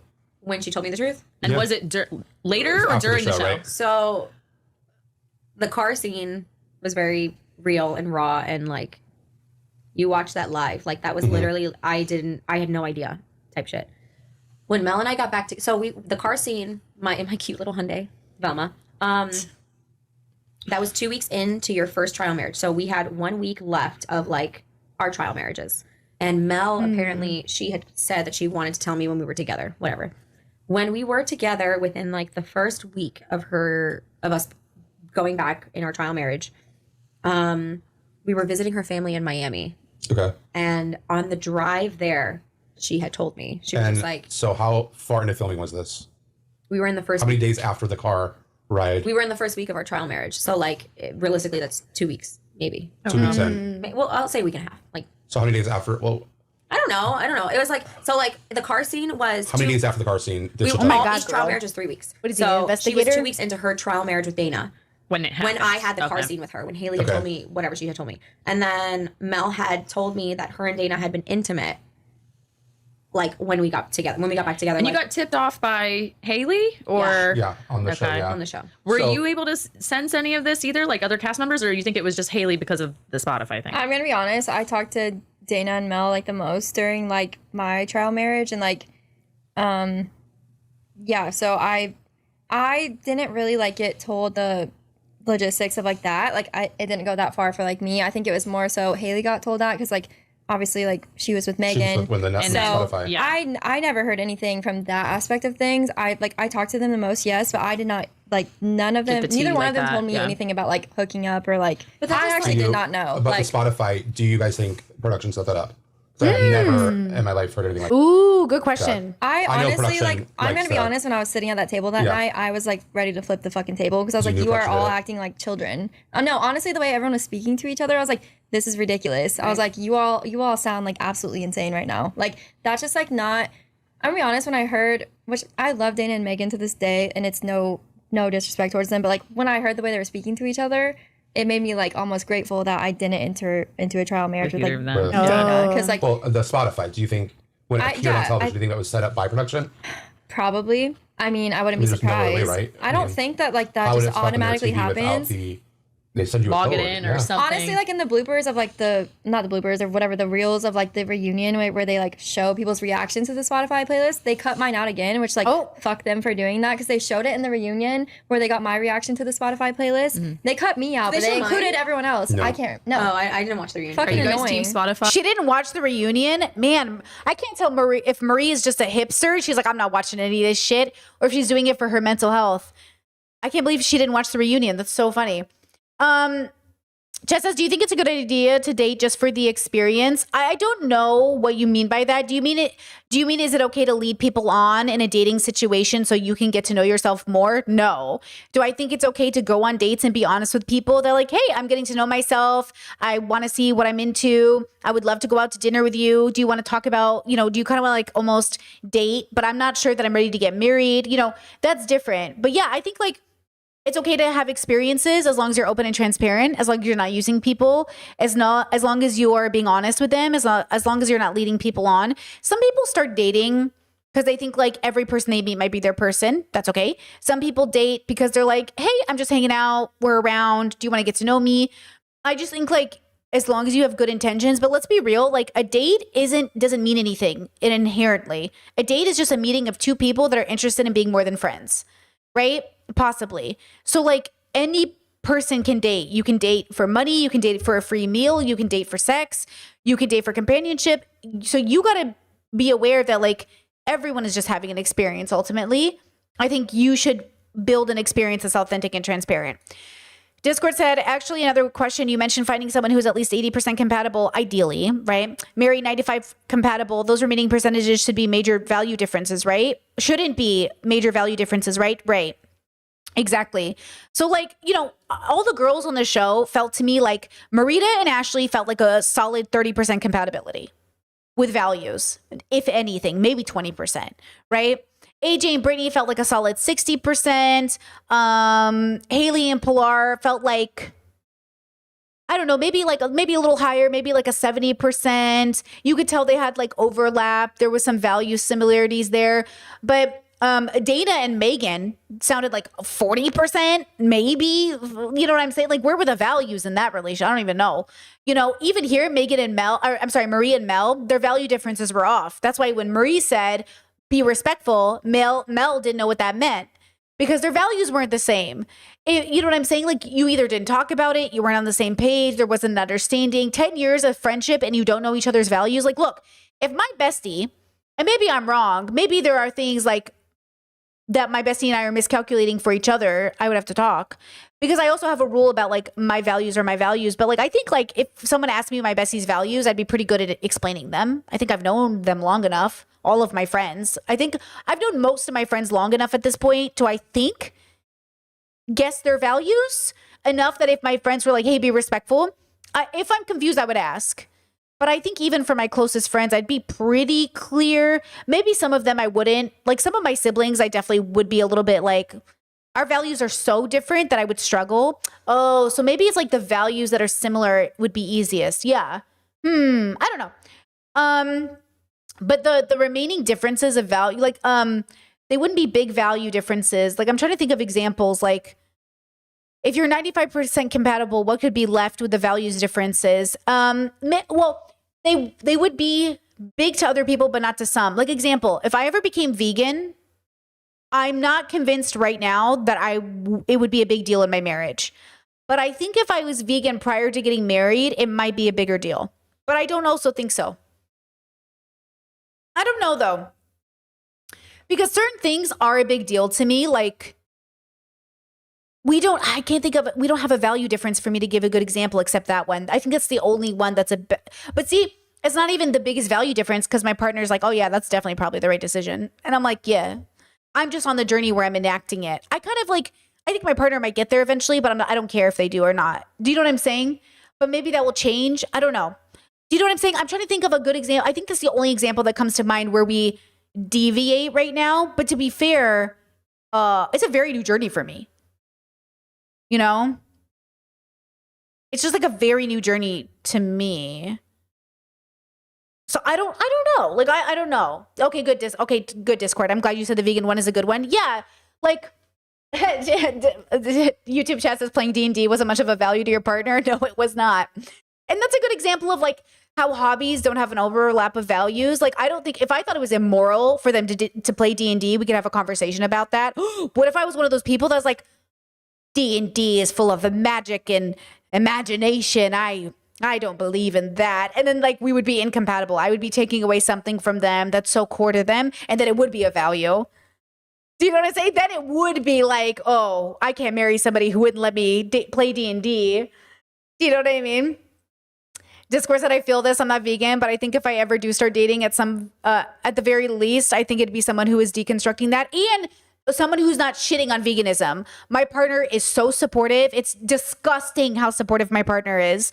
Like, it's actually like nauseating, like how wonderful and supportive they are. Like, I feel like, stop it. You're too good. Now, I don't even believe it. You know what I mean? But it is nice. Even my sister's so supportive. Like, my friends are so supportive. They're just very much like, they're like looking at menus ahead of time. They're like trying to figure it out. They're like reading, you know, like my sister was in town and she was so supportive, and it's just so nice. Cause I know, you know, I feel bad because all these other vegans have or plant-based people have all these stories about their friends and family not being supportive. I just don't talk to those family members. Like, I just don't talk to them about it. You know what I'm saying? But the ones who I share things, like I share recipes, are always like, oh my God, that looks so good. Da, da, da, da. It's nice. Yeah, I would have it would literally hurt my feelings. I would cry if every time I made food, my partner was like, ugh, that looks gross, dude. Ugh, I could never have that. I would be so sad. I'm crying thinking about it. I'm so sorry for every one of you that is in a relationship right now where your partner is saying your food is disgusting because it's plant-based. Girl, you need a breakup. You know, but I hear that so many people that are anti-vegan are so violent about it, bro. Like, they're so violent about it. It's like, why are you going over and beyond and being so mean about it? You know what I mean? It's crazy. Yeah, it's cruel even. Exactly. So good question to ask on a first date. Like, do they like, ugh? Or what about people who like, guys, I'm not even gonna play. I miss me every day. Like, I really do. Like, I would love to go to sushi with my partner. I would love to go out to barbecue with my partner. There's nothing I think that would be so more cute than going out and getting cevapi. What about Croatian cevapi? I can't even have it. You know what I mean? I can't even have a staple Croatian dish. And I know all the people are going to be in my chat fighting over who created cevapi. Listen, okay? I can't even have it, and I feel bad. I want some so much. But like, I want dolma. What about Assyrian food? There's so many Assyrian dishes I just want to make. Good thing, though. Shout out to my Assyrian vegans. They are all over TikTok, and they have transformed almost every recipe I grew up with into vegan, and I love that for us. I love that for us, okay? So anyways, all of this to say, I think this is all very important when we talk about values. Where you are in your life, your values will change and reflect that. My values will change and reflect where I am in life. And that's also something you got to talk about, values that shift and change over time, right? All right, back to the pod. We're going to watch a little bit more of this, and then we're going to switch over to Megan and Dana. And also, guys, I am actually low on spoons. I thought I would have more spoons to do a longer stream today, but I think I'm going to have to postpone it for tomorrow. So let's go through this stuff, and then tomorrow we'll come back and talk about philosophy and therapy speech. Okay? Or Apple Music. Definitely Spotify. I use Spotify. I use YouTube music. You're gross. That's wild. More than anything else. I don't know. I feel like they could have planted it. Yeah, because like I don't know how that. I don't know how just that stir the pot a little. But yeah, Good I question, don't know. Marie. Yes or no? Do you think production set it up? Yes. No, that's what it is. Yeah, so do I. Yeah, I'm not denying that it Ashley, happened though. or it didn't happen. I don't really give a fuck. I know my partner, and I know my partner likes to make playlists. Like, I know my ex-partner. I know that was a thing. I don't really care whether or not it was or wasn't true. I don't really care if the sounds of the whatever was true or wasn't true. It was where there's smoke, there's fire. Yeah. And like that was enough for me. To like point. I'm not interested in like if I'm gonna be with you, like I need you. Like there's no question. You know what I mean? Like, and I'm just it doesn't matter. Yeah. And when Mel and I like we're in the process of breaking up, right? Like whatever it is, a timeline that was before the reunion. I don't need to fucking rehash that with anybody. No. I don't owe anybody anything. I don't owe you a reaction. I don't owe you a reaction. I don't owe you a reaction. I don't owe anybody a fucking reaction. Nobody needs to know like what I need to say or what I need to say it. Yeah. So the shit that I felt during the reunion was not misplaced. It was directed as fuck. Yeah. Everything that I felt was accurate, and I still feel it to this day, and it is what it is. But like things of that nature, it's like it looked misdirected because it's like, how am I going to explain a narrative that was true to me versus what was true to you, but not shown, basically. Exactly. Yeah. So like as a viewer, you're Facts. watching 1 to 9, and it's kind of like you see one thing, and what I experienced was another thing. So why do I trust that the reunion is not going to look like a holiday special? Because it's not. Honestly, as your friend, I think you definitely need to watch Reunion. You just look angry the whole time. Yeah, you just Which looked is upset. ridiculous. Walking in, But I was like, if looks could kill, I feel I- so bad. You know how many times they made me I know. rewalk? Do you know how many You times? still look pretty, Oh, but but it she was was just like probably you looked annoyed. No, pissed, babe. you Do you know how many times they They make made you me walk in and out. Oh, rewalk? yeah, so you're so fed up. You're It like, was I'm done. literally. First of all, I didn't want to be there. I That had was no the desire to be worst- there. Worse for you. Like, And you think they're my friends? Like you think the production definitely wanted to make you the villain of the show. Of course, and like it's they always need a villain in any show, but they showed their cards by the photo they chose you for the reunion. Right. Every single out. Did you smile in any of the photos? Not even Burek. I know. I had some when I first got here, though. No, not even that. I was thinking, yeah, that's what I Yeah, thought. pick the one where They you look picked one of pissed. the worst- Literally, I did didn't you like make Your me photos? walk? Did you, I didn't like see the way some your of these body photos. looked. Did I you didn't like feel the way like your- you were represented okay in your You had a great photography and photo. stuff? My photo It was was good. good. It Yeah, looked I mean, good. I smiled. I mean, whatever. I don't know what pictures. I don't know. I just know I thought I closed my eyes in half of them. And by the way, the pastries are what I miss the most, okay, in Croatia. Okay? Burek is like this. Hold on, let me see if I can get you a picture of it. Ooh, girl. It's what I first had when I got here. Okay? It's like, just imagine like a pastry full of cheese, or I think it's spinach and or meat. And when I first got to Croatia, this is what I had. My partner took me to a little pastry shop, and I grabbed a bunch of it, and then we went and sat at a cafe and had coffee and like just enjoyed ourselves, and like it's so good, bro. You just want to sit there and eat it all.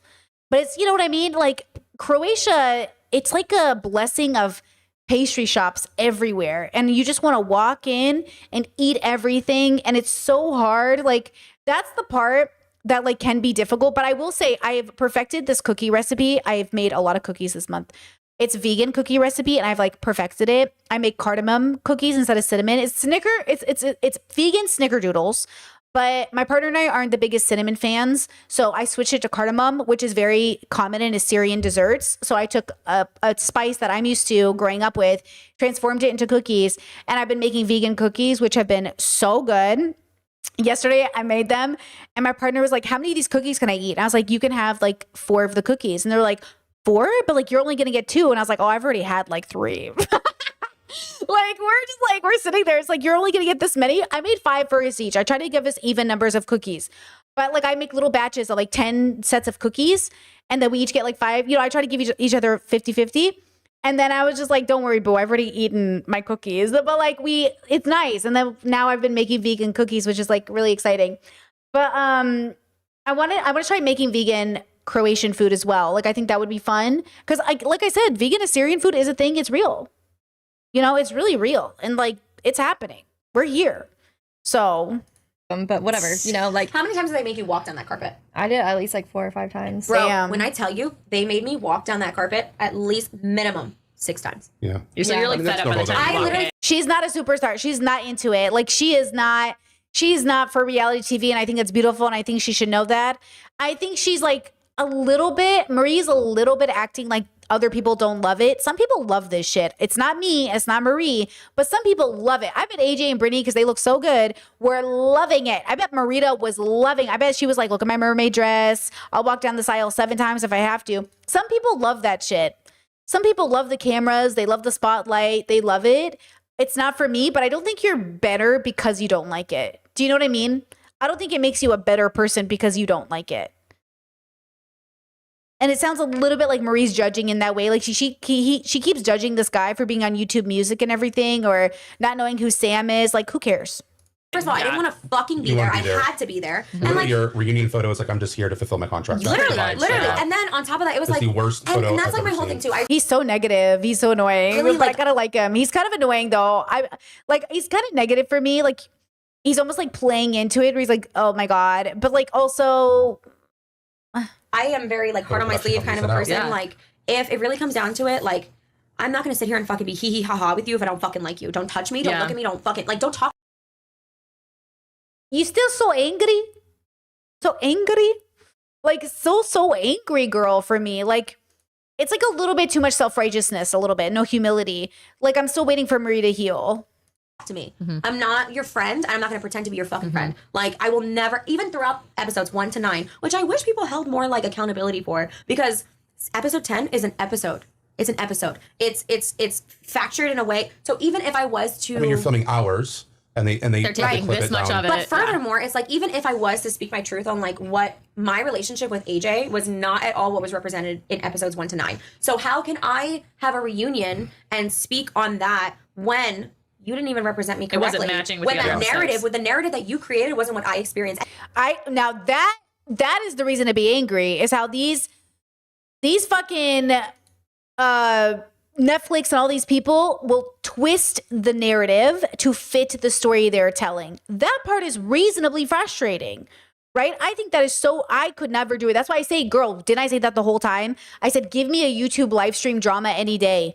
Give me Ethan Klein versus Destiny every day, because Netflix could never. At least we leak receipts. At least we show shit. At least we're like, you know what I mean? Like Netflix could never. It's not like Netflix is gonna give us the unedited B-roll. Do you know what I mean? At least with YouTube, we're all like, we're messy, but we're out here. You know what I'm saying? And then you want me to speak on that and then trust that you're going to edit it correctly?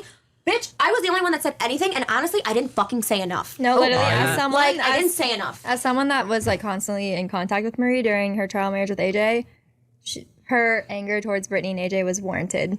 And as someone that was talking to Marita the whole time when she was in a trial marriage with Brittany, warranted. Like, Actually, we have a couple questions for you. So did you and Marita come into this experience with any limitations or things that you were like off the table, basically? You couldn't do XYZ, or were you like Did you guys free have this reign? conversation before? Yes, so I want to clarify something very clear right now.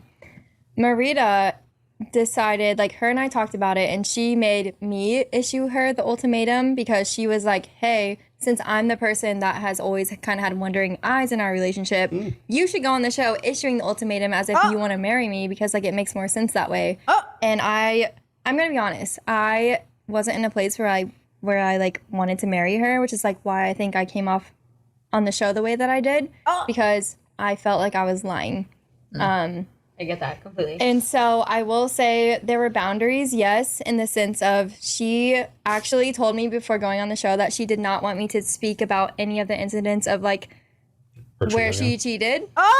That was another question But then coming up Rudy, too. she Yeah. wanted to talk about you cheating. Yeah, but then now all she's doing is bashing me On in social my media about- character. yeah. But like there was a reason I came off on the show the way I did.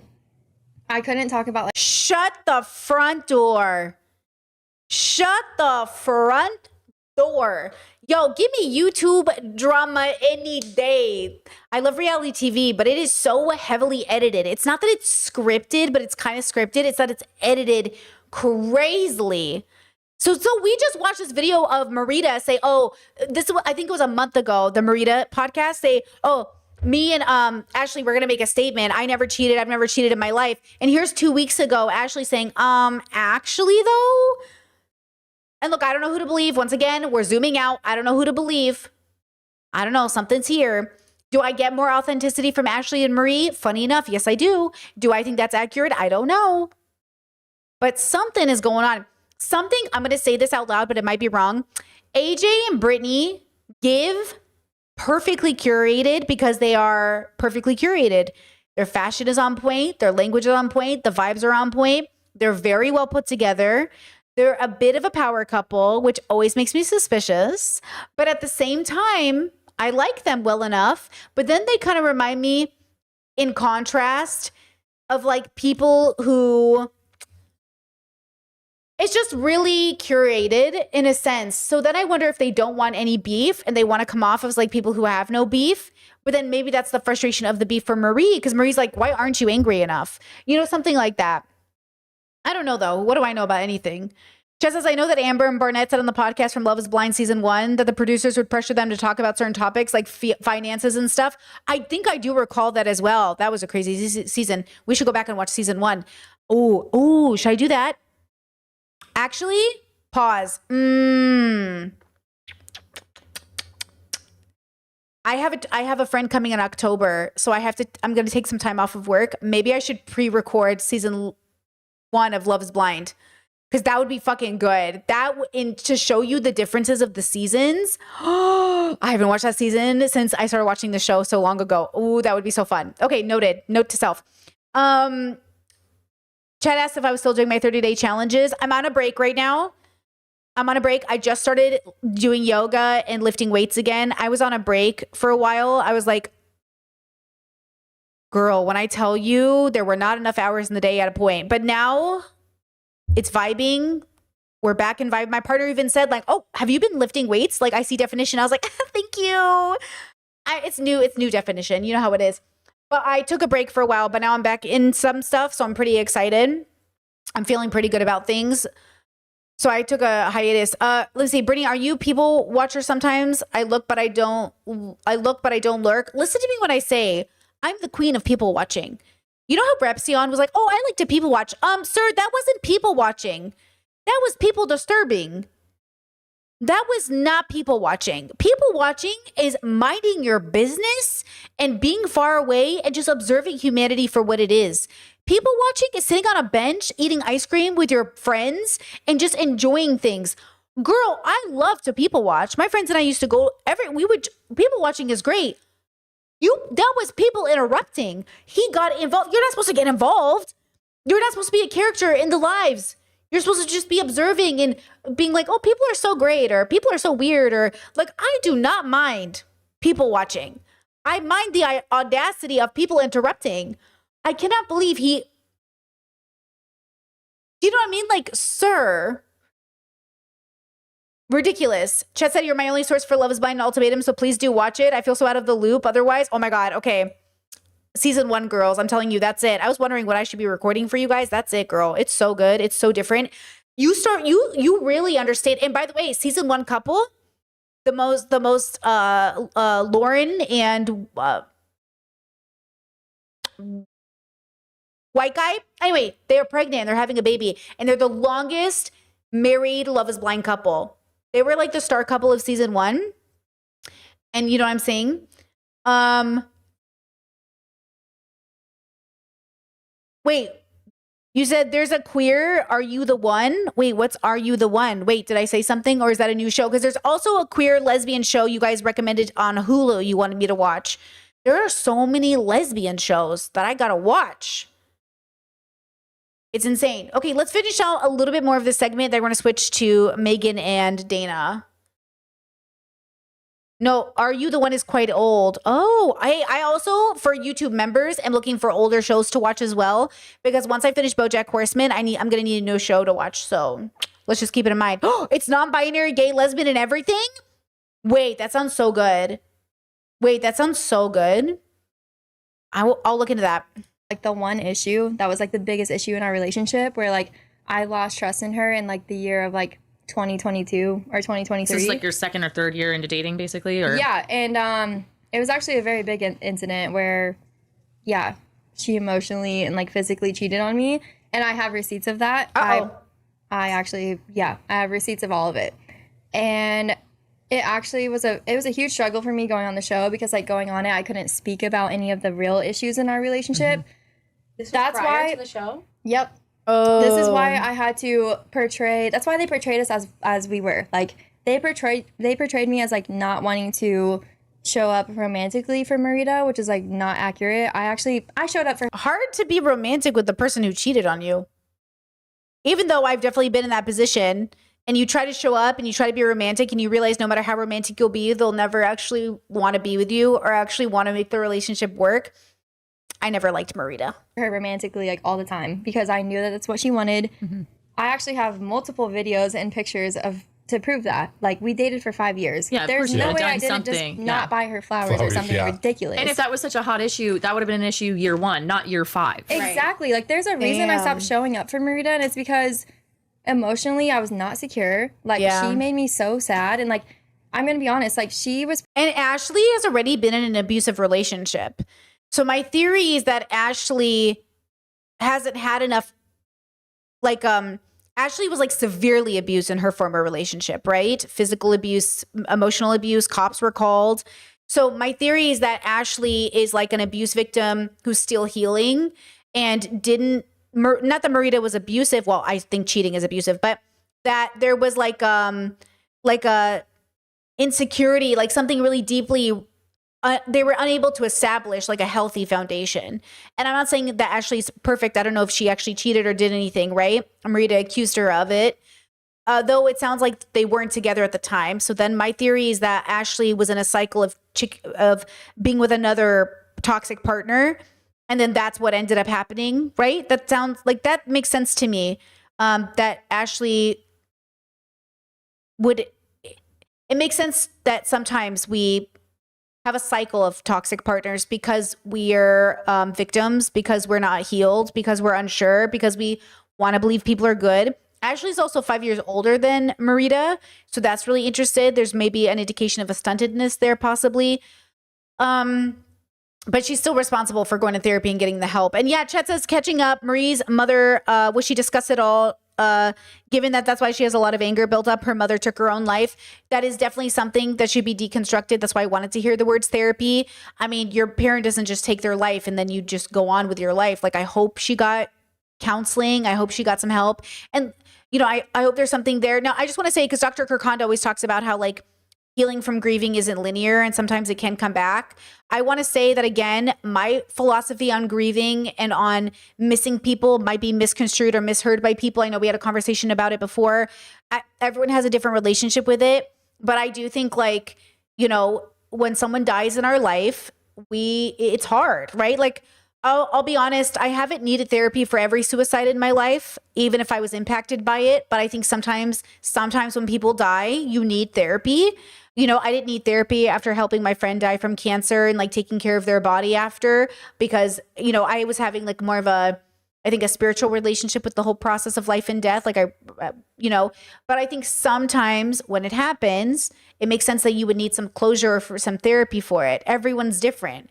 You can cry, you can grieve, you can feel distraught over things, but you get to decide what you need in a sense, once you have the clarity. But I hope Marie feels safe enough to get support for it, because it must have been pretty intense. You know, that must have been really difficult, right? Chad says, I was sympathetic towards Marita at first because of the scars and the bullying story. Hey, as we should be. Who knows that Marita, her whole issue is that she never actually healed from that bullying. You know, who knows, right? We just don't know. And that's the problem, is like, I wonder why. And somebody in my comment section said this, like, Brittany, you talk about therapy like it's like the end all be all, or it's going to fix everything. Guys, it's like saying you got to work out. Like, ultimately, it's just something you have to do sometimes when nothing else is working. If you're in therapy and you've had 10 therapists, you got to switch it up. Something's not working. Okay? You can't keep doing the same shit and be angry for 10 years and then say what you're doing is working. It's not working. You're fucking angry all the time. Okay? What are you, Zuko? Okay? You got to let it go, Zuko. And what does Zuko say when everyone's like, who you mad at? Who you angry at? You're angry at yourself. You're angry for yourself. You're angry at the state of the world. Anger is reasonable and rational. It's also sometimes just, it needs to be healed. It's sometimes unnecessary. Okay? So, like, if your life isn't working, if you're not seeing improvement, something else has to happen. Okay? If you're never saving, you never have enough money, if something has to happen. Okay? Eventually, it's something you're doing. Okay? Sometimes it's not something you're doing, but eventually it's something you're doing. Maybe the way you're thinking about it, maybe the way you're processing it. Okay? It's like when people who are financially struggling, you know, I just had somebody ask me this, like, hey, Britt, like, I'm thinking about getting a cat, but I'm financially struggling. I was like, no. And they were like, yeah, but when you got Indiana, were you financially struggling? Look, when I got Indiana, I was suicidal. I was also working 3 jobs, but of course I was financially struggling. I was struggling to exist. Okay? That doesn't matter. The point is like, I'm saying like, I made it work because I took the responsibility of Indiana so seriously. We prioritize Indiana. She's fully in the budget. We take her to the doctor more often than I go to the doctor. But I'm saying that's because she's dependent on me. And I'm saying it's a responsibility you don't need to take on right now. Okay? I got Indiana at a time in my life when it probably wasn't the smartest. But it happened and I did the best I could and we did the best we could. And I always prioritized Indiana. But like, that's the point. Is like, if you're a person who's struggling financially, you can't get your life together, you don't know who you want to be. Yeah, maybe not a pet, maybe not a companion. But for some people, and maybe I was one of them, it was like one of the best decisions I ever made. I can't regret Indiana. The same way I wouldn't regret a kid, but obviously I wouldn't encourage you to have a kid when you're not financially responsible. Do you know what I'm saying? Like, I wouldn't regret my child, but also maybe don't do that. You know? Okay, there's the difference. Thank you. Pursuing me when I had just came out of a 3.5 year like relationship where I was like, it was domestic violence. Listen I was to this. abused. See? A 3.5. I'm gonna be honest. Like, she was pursuing me when I had just came out of a 3.5 year like relationship where I was like, it was domestic violence. I was abused. The girl I was dating got arrested. Wow. For putting her hands on me. And Marita, after that, she met me after I came out of that. And she pursued me for over 10 months where she just pushed me and pushed me and pushed me until I finally just said yes to like dating her. And I've been there. It's, you guys, when people pursue you like that, you start to really believe that this might be it. That's how I felt with my last relationship. It felt like they pursued me so hard. They really felt like they were like, I'm telling you, there's something here. This is special. And I was like, is it though? And I really doubted it. I was like, I don't know, bro. Like, I'm coming out of a bad relationship. When I met this person, I was coming out of a bad relationship. And they were like, you know, it was like a battle because they knew each other. There was like an overlap where my exes knew each other, but they weren't like friends. They didn't like each other, but they were like fighting over me. And it felt like, I don't know what's happening, but both of you need to get it together. Like, I don't know what's going on, but neither of them liked each other. It's probably because they were really similar, honestly. But like, it was the pursuing. The pursuing makes you believe that maybe this is good. Funny fact, they played board games together. See, that was already a red flag. Why do I date people who play board games? Just kidding. Chad says, one time you said therapy without philosophical work isn't going to help you, and that really stuck with me. Hey, so true. I'm telling you, therapy is all well and good, but you have to connect it to values. You have to connect it with lifestyle. You have to connect it to, you know, your future. You have to start actually being responsible as well. Like, you actually have to start implementing things as well. It has to actually be, the proof is in the pudding, girls. You know, I always want to encourage you guys to accept that you are on a healing journey. Like, if you are identifying with any of these girls, right? If you're talking like any of these girls, you might want to pause. I remember, guys, I don't know if you know this story, maybe because you're new to my audience. I was on again, off again with my ex, and it was like one of the last times they had come to see my family. Cause I was like, you know, so I brought them to my family's house. And I have a brother that I'm not a fan of and I think is like a bad person. And that brother was there at the reunion, at the family reunion. And my ex at the time and my brother were talking. And I was watching them talk and I was like, and every one of my other siblings was like, and I was like, are they similar? And I was like, oh no. And then my sister-in-law goes, oh my God, I'm so glad your boyfriend is just like your brother because it gives me hope that one day your brother will like get better and it's proof that we can get better. And I looked at her and I looked at my brother and I looked at my ex and I went, uh-oh. Like, something's like, I got to end this. This has got to end. Because I realized like I always saw my sister-in-law as somebody who was trapped in an abusive marriage. And I still see that now. I still believe that. And I'm sorry if they see this video, but it's true. Okay. And I see them as that. And the fact that she was like, oh my God, your boyfriend's just like your brother. I was like, am I in an abusive relationship? I was like, oh my God. And then that was like so that happened. And then his mother was like, I can't imagine a healthy woman dating my son. And it felt like permission to break up and move on. And I did. And I never turned back. And it was the greatest thing that ever happened to me. So in some ways, those women really set me free. I wish my sister-in-law would set herself free, but here we are. Okay.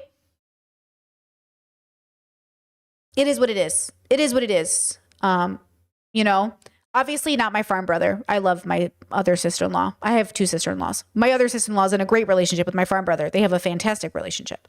Okay. So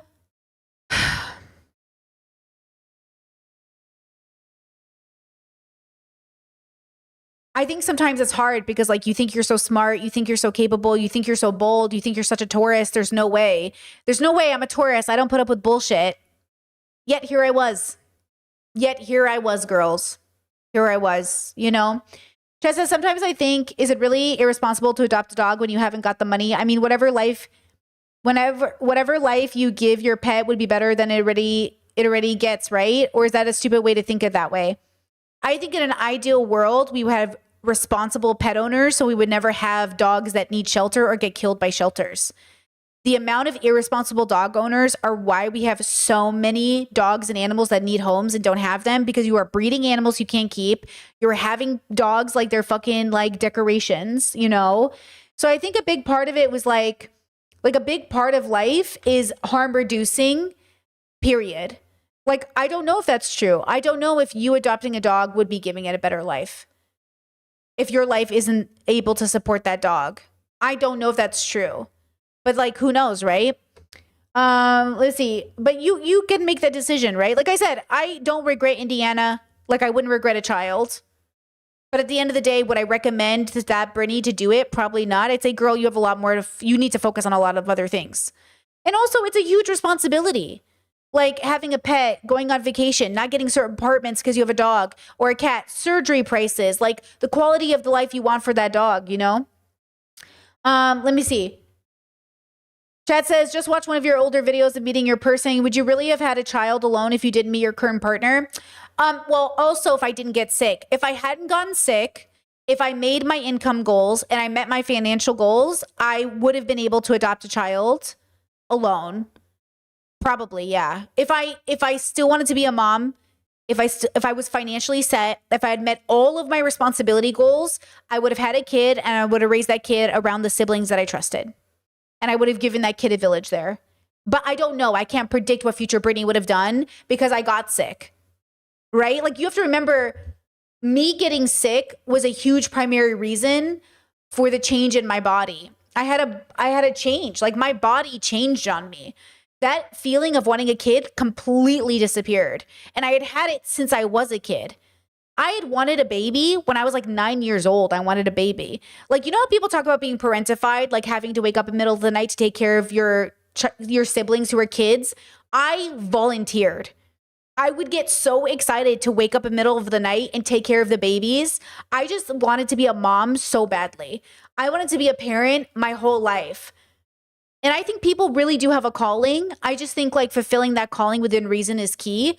So had I not reached financial goals, had I not been sick, because my goal was to buy a house.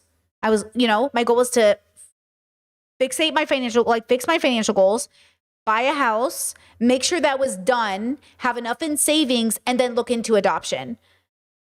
And that was years away. That would have been taken 5 to 10 years of making sure I could financially do that for a kid. But I got sick and everything changed, right? So, I don't know what future Brittany would have done. Great question. I don't know what she would have done though, because everything changed. And that's why I say like, make your goals, but be willing to change.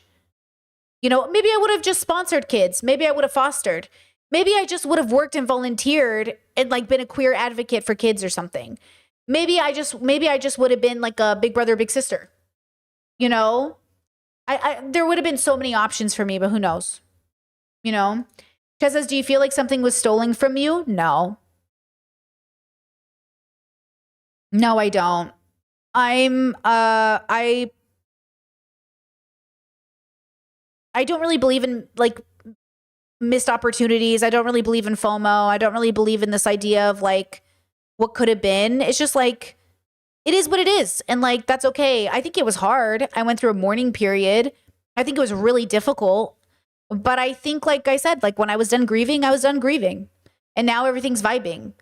Do you still want kids now? No, I never think about it. Guys, I never, ever, I'm so grateful I don't have kids. But not because I didn't want them, but because I don't want them today. No, I am so grateful we don't have kids. I'm so grateful we made that decision. We're so happy with that decision. We openly talk about it. We check in with each other. We always say like, because, sometimes we'll be on a walk and we'll see a bunch of kids and I'm like, just to confirm, we're still good with that decision, right? And then we high five. We're like, still good with that decision. And look, we are open to adoption if it so happens to coincide with our life. We also are on a possible long list of people that could end up needing to take care of nieces and nephews. So it's not like we might not, be parents in a different way or something, but not having our own biological child, that's like the best decision we ever decided to make. But we have not taken adoption off the table. We've just taken we have not taken like sponsoring off the table, I should say, more like. Do you know what I'm saying? But there's not, I think adults play a multitude of roles in children's lives, and we're open to whatever that role might feel, Chet says you didn't feel entitled to having a kid. Feeling that something is stolen often comes from that. Yeah, definitely not. You know what I mean? Like I definitely still don't. Yeah, I don't feel entitled to parenthood, and I never did. So even if I was single, again, my goal was to I had to make 6 figures. I had to make sure I had a house. I had to make sure I was debt free with 6 months of savings for emergencies. And I had to make sure I had good schools and a village nearby. Like those were the basic requirements I put to myself to basically require that I could be a single parent. And if none of those things were true for at least 5 to 10 years before adoption, I wasn't going to do it. So I set the standard, and I was going to meet that standard before I engaged with it. And if none of those things were met, then there was going to be no child. Yeah. Like same with my partner and I. We had a list of standards. We decided if we were going to meet it, and if we weren't going to meet it, we're over it. And that's the thing. There were so many things we couldn't offer that kid, so there was no point to making a baby. And having that baby deal with this world and this administration and this craziness, y'all are people are in their 30s and 20s saying, Brittany, I don't know what to do with my life. I'm suffering.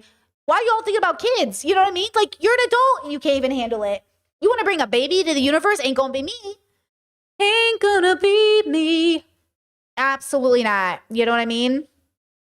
I was not about to do that to my kids. If my kids were going to grow up in privilege and be made fun of for being Nepo babies, ain't going to happen. If my babies did not come into this world privileged, it wasn't going to happen. Sorry.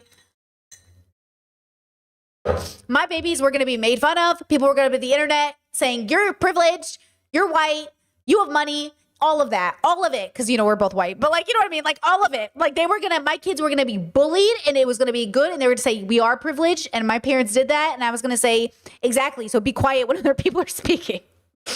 I was going to have my kids definitely be one of those people. Okay. Chad says, wait, that's capitalistic, isn't it? No. Wanting a good life for your kids is not capitalistic. It's ethical. It's about morals. I'm making a joke about the Nepo baby thing, guys. I'm not a celebrity. That was a joke. I'm not a celebrity. I don't have money. You know what I mean? But no, I don't think it's a capitalistic to want your kids to be born into a healthy home with resources. You know what I mean? And a village, a community. A community is a big one, guys. Family, friends, grandmas, grandpas, babysitters, elders, teachers, good schools. No. Guys, you can have a good life outside of capitalism. You probably will have a better life outside of it. You know what I mean?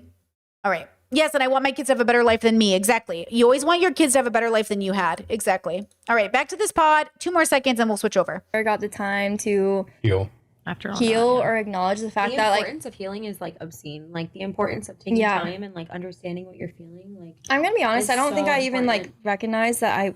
Also, I just want to clarify, the only reason I made the joke about the babies being white is because we're white. But that was the joke. Now I'm autistic and over-explaining because I didn't want people to mishear the joke. I would have loved those babies no matter what. I married a white person, so the babies would come out white. Okay? I went through a but all babies are perfect babies. Domestic violent relationship. Were you upset with production for not letting you tell your story about your domestic abuse? Hold on. Chet says, I know I'm over-explaining. Listen, I'm over-explaining. Chad says, I think being ready to have a child is being emotionally, being ready emotionally, but the stuff you mentioned was mostly capitalistic. Well, because I already figured out everything else. I'm emotionally stable. I've done therapy. I'm fucking educated in the proper way, I think minimally required to have a child. The only things I hadn't accomplished were money and security. So yeah, so those, I already done those things. You're right. I was emotionally stable. I had a good relationship with myself. I could offer all of that to a child, but I can't feed a child with that. I can't clothe a child with that. I can't take that kid to a good school with that. So what did it matter?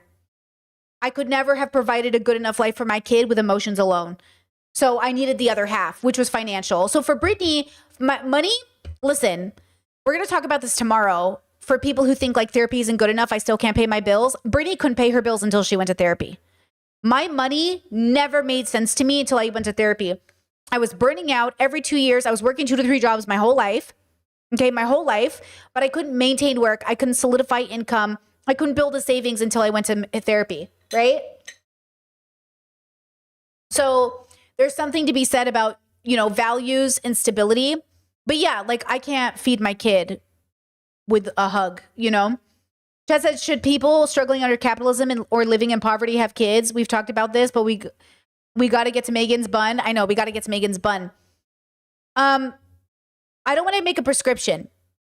I would ask you as a parent, bringing a consciousness into the universe, to set a standard for yourself for what you think is actually healthy and appropriate for your kids. And if you as an adult ever utter the words, life is suffering, I am struggling, the world is hard, then you better be fucking responsible about bringing a new consciousness into the universe. Okay? I'm not going to tell you what to do. I'm not going to tell you if you should have kids if you're poor or not poor. Because some rich people should not be having kids and they got plenty of money. It's not about the money. You know what I'm saying? So I'm not going to make that prescription. I'm going to say to you to set a standard and follow the standard that is best for you and the child at the same time. So for the child, but doesn't come at the expense of yourself. For yourself, but doesn't come at the expense of the child. Okay? All right, let's go to Megan's bun. This is we're going to be here forever. Okay, so this is back to AD's podcast. Here's Megan and Dana. Let's go. Podcast, Dana and Megan. Megan, how are you? Okay, where's the bun? Excuse me? Megan's wearing a hat? We're good. We're Yeah, good. you We're look sweating good. We're here. smiling. Yes. Yeah. Post reunion. Yeah, We're literally. smiling, so that's a good sign. Yeah, fresh out. Fresh out the Fresh out, reunion. So exactly. thank you guys for joining me. So since you guys filmed over a year ago now, what have you been up Are they in football gear? What's happening here? What's life looking like? I say I'm so gay, I don't do sports, but look at them. They're the sports gays. Man, it's been a year. Where do we start? Yeah, where do you start? Yeah. Take me back to the camera's cut. Yeah. So like we finished off and like we knew shit was going to change. Like when we came back home, like there was work to be done. Yeah. And like Uh-oh. we didn't even like go back to work for months. Wow. Oh. Like we were fucked up. Yeah. Yeah. We were fucked up. Like how? Like it was just a lot. Like a lot happened with both of us. Like we were very like we changed. Yeah. You know, it shapes you, it changes you, it traumatizes you, like you're faced with like looking in the mirror. You know, and it's a lot. Yeah. And so we're just like we have to process a lot, Mm-hmm. talk about a lot, be honest about like a lot of stuff. Mm-hmm. You know, it's like when you want to be with somebody and you want it to be like for real and honest and you want it to be like a good life together, you want to show up and you want to talk about those things. Like you want them to know the worst things that you've done. Yeah. And you want them to know just the truth because you want to trust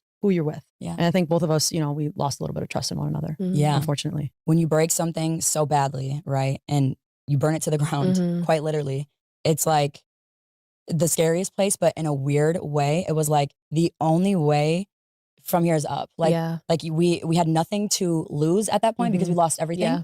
And yet still, it was like the one thing we knew, weirdly, like right after we'd kind of gotten back together, you know, for our second trial marriage, it was like, we still wanted it. Yeah. We didn't know why. We didn't know how we were going to do it. Yeah. We didn't want But to it let was each other like, go. we didn't want to lose it. And it was like, okay, so where does that leave us? Right. Like we have to fucking work. then. Right. At the end of the day, we put in the work and like, it's like we created an entire new relationship. Yeah. Literally, like we're different people now. Our relationship is a total different one, but it's the best one I've ever been in. And like, it's the happiest I've ever been.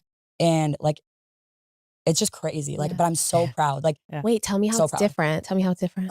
when we were together before, we had no problems. We were happy as shit, mind you. But it's kind of that ignorant, blissful happiness where you're just like, I'm so in love with you. I don't care about any of your problems. I don't care about any of our problems, your flaws. I don't want to like open any cans of worms that I don't need to. And so we didn't have any problems. We were happy as hell. We went on that show and it was like, what did we the do? fuck? It's like, what did we do? Who are you? yeah. What is happening? Yeah. What? Because we'd never been challenged. We'd never really been in that any sort of circumstance to experience each other in a difficult time. But like really getting to know somebody in their worst, in their best, and they're most scared and they're most vulnerable, it's like the feeling of surety that you can have with knowing them that way is like, you really can feel like, I do know you. Like if I'm going to choose this life partner, I really believe I actually fucking know you. And Does she not sound like Miley Cyrus? Is it because they both have veneers? I think she got her teeth done. And she did she's like a lot thinner now. It's a little bit Ozempic-y looking, but she reminds me so much of Miley Cyrus. And like, I love Miley's aesthetic, but Chad says, actually, I think I have a different perspective on it as a Canadian because basic childcare costs aren't really a concern. So when I hear people say the reason they don't want kids is purely superficial, I think the reason people want kids is superficial. Do you know what I'm saying? Like most of the reasons people have babies is superficial. It's mostly unplanned. It's very irresponsible. It's not thoughtful. Like, you know what I'm saying? I think most people make new babies a little too fucking casually in a world like this. We talk about the world being patriarchal, racist, or homophobic, transphobic, and you're like, you know what I'm going to do? Make a baby. A fucking genocide is happening every part of the corner of the universe, and you're like, you know what I should do? Make a baby. Don't you think it's a little too fucking casual over here? We're a little fucking casual with bringing babies into the universe. Everyone's always talking about World War III and fucking, you know what I'm saying? And you're all like, you know what I should do? Make a baby. I don't know, bro. You know what I mean? Chad says, well, they don't consider the emotional cost of having a child, which is a million times more important. Yeah, but that takes money. You have to pay for therapy. You have to pay for community. Do you know what I mean? Like, it's same. At the end of the day, it's money. At the end of the day, it's maturity. At the end of the day, it's wisdom. At the end, like, we're agreeing. It's everything, girls. Everything costs something. Your time, your money, your spoons, your energy, your youth. You know what I mean? And the question is, when we make investments, are we happy about it? My parents never made us feel bad because they had 10 of us. They never made us feel bad for, stealing their youth or stealing their bodies. You know how many parents I hear go, my body was wrecked for you. I'm like, ew. If you have a baby, I don't want to hear you complain about it. But two, not to me, to the baby. I don't want you to complain to your kid about having it. But also, be responsible. You know what I mean? You can be responsible. You're allowed. I'm giving you permission. You're allowed to be responsible. We're bringing a consciousness into the universe. I swear we are more considerate about breeding animals, non-human animals, than we are human animals. I'm just saying, be thoughtful. Yes, I agree with you. I agree with you, bro. Like, go to therapy, be emotionally stable. All that shit is so important. Break generational curses, whatever. Do all of it. You don't have to be perfect before having a baby. Just like you don't have to be perfect at any point in your life. But you can be a little bit more prepared, at least. Maybe know how to make a PB&J. Maybe know how to clean carpets. Maybe know how to change a poopy diaper. Maybe just like the people who moved to Japan thinking this is a dream of theirs and they realize, oh shit, this isn't my dream. Maybe before you have kids, work at a daycare. Maybe before you have kids, volunteer. Maybe before you have kids, you know what I mean? You know what I mean? Go chill with some babies and make sure, do I really want to do this? Maybe be a night nanny, be a nurse. You know what I mean? Maybe, you know what I'm saying? Chad says, I agree. I'm just challenging these ideas because it's what I hear in my circle, but I think it means something different to them. Fair. I think I hear from people, maybe this is what you're hearing. People be like, oh my God, fuck babies, they're too expensive. Yeah, that's not what I'm saying. I'm not like, fuck babies, they're too expensive. I'm more like, I wish I could give a standard of care to my child that I feel like I can't. And it makes no sense because it's one thing for adults. Like I always say, it's one thing for us to eat top ramen every day. It's another thing to make a baby eat top ramen every day. I'm so sorry. It's one thing to put yourself in a position where you're like, yeah, I'm an adult. I can handle it. I'm not going to make a baby handle it. You know what I mean? And it's one thing for you to have a baby when you're at this great part of your life and then a tragedy hits and then you're making it work for your children. You're making the top ramen work for your babies. But it's another thing to actually raise a baby in a situation where that baby's never going to get the education it needs, the food it needs, on purpose. But yet, that's how the world works because we're evolved animals on a planet. We're literally just fucking and not thinking. Look at these queer people on the show so casually talking about making babies in a world where their own parents are so homophobic they can't even get involved. Y'all are too casual with bringing babies into the universe. We know each other. Yeah, in a way that I don't know that a lot of couples maybe ever do. Yeah. Ever will. Right. Could. Oops. You're on me. Sorry. That is one thing that I will say is one of the very few takeaways that are positive from it is it just gives you this sense of understanding of somebody that you really wouldn't have. But yeah, I think we're more vulnerable now. Our communication's amazing. We're just more real and honest. And it sounds corny and just kind of simple, but it's not. That's something that people don't have. Yeah. That you don't really realize. The average people don't have a good communication, a good sense of actually knowing who the other person truly is. Yeah. So Yeah. Are there any wedding plans? We talk about it here and there, but like, you know what's crazy? We didn't realize how much being engaged would like change. Like we love fun. being engaged. If we Yeah. didn't think it would feel different, Yeah, be yeah, different, like we'd act different. We like, we love it. We're like, we could just be engaged for a really long time. Like we're so happy. And I don't know what it is. There's, I love being engaged. Yeah, there's I a know that. feeling. Congratulations, by the way. Yeah, congrats. Thank So you know what I mean? There's like, you don't there's a think it's gonna bliss. feel away, but it feels away. That you're like, this is fun. You don't want to rush out of it. Yeah. No. It's a great space to be in. No. Like when we came back and I had a ring on my finger, I'm like, this feels so different. Like I feel like I'm in like a different. It does feel different, but I don't get the engaged thing. I wanted to get the wedding over with, to be honest, because to me it's paperwork. And I was like, let's just get it over with. I really liked my wedding. It was so fun. I love wearing my rings and everything, but my life is so much easier now that we're legally married. There's just so many benefits. And I'm married to a man on paperwork. So like it makes it easier. But also if you're gay and you're with your partner, I would get married now, girl. Trump is taking away your rights to get married. Do you know what I'm saying? Like this podcast is now, I don't know why y'all are fucking around in Trump's America. That is crazy to me that you're like, this is the love of my life. Trump is literally on the verge of taking away your goddamn rights. Get the fuck married. Because, you know, if he reverses the rights, apparently the couples that are married already might be able to keep their rights. Get married as a form of protest alone. Yeah, I'm not saying you, but if this is your person, get married. If this is not your person, don't get married. But if this is your person, you're doing life with them, let's fucking go. Is no one watching the news? Is no one watching the news? Like, girl, how are you even hesitating under Trump's America? That's crazy to me. And don't do a big wedding. Just go do it. Go sign your paperwork. Fuck, like, you know what I'm saying? Are you gay but not queer? Where's your where's your politics? You know? Chet says, I don't think they want to. They don't want to get married for a good reason. I'm telling you, maybe they literally aren't getting married because they're not each other's person. Because ain't no way we're talking about fucking like the one form of privilege you might actually fucking get in this lifetime before they take it away. And you're just going to sit there and like shit on it, bro. Couples fighting for their fucking lives in other countries just to get married. And you're sitting here like, nah, I'm good. Bro, whatever. Different category Right. than the rest of the world Immediate because different, I'm like, like off status the market. change. Yeah, Yes. exactly. Like, I'm off the market. We Like, didn't don't look at me. Don't look at me. Like, Engaged. yeah, exactly. So it felt very different, Yeah. like having a ring on my finger, but like, and it felt proud. Like it's like, damn, like we graduated. Yeah. So yeah, definitely. Yeah, it's like they're playing house or some shit. Discord said it feels like they aren't taking marriage seriously if they're just like, oh my gosh, engagement phase, so fun. Yeah, I feel like you guys are playing house right now, bro. Definitely a proud feeling. Like it kind of was like sense of like an accomplishment that we Yeah. did together, and like Yeah. we made it to the next level. It's very and like it's symbolic for something us. something I get to wear. I love Something we that. both get to wear. Yeah. Yeah. Y'all are so cute. Chet says my partner would lose his health insurance if we got married. And see, that is the downside of the privilege. The downside is like, fuck, if we get married, we're going to lose our benefits. That is bullshit. That is so fucking bullshit. And that is the part that is shitty. But I don't think they're in that position. And if they are, they should talk about it because we need some advocacy for it. If they're in that position, they use their position of privilege to talk about it because that's bullshit. You know what I'm saying? I hate that shit. I hate it. My friend was just telling me about their other friend who works part-time and they went to go get Covered America and it's $400 a month. That's why I was never insured in America. I couldn't afford it. In Arizona, they quoted me $800 a month.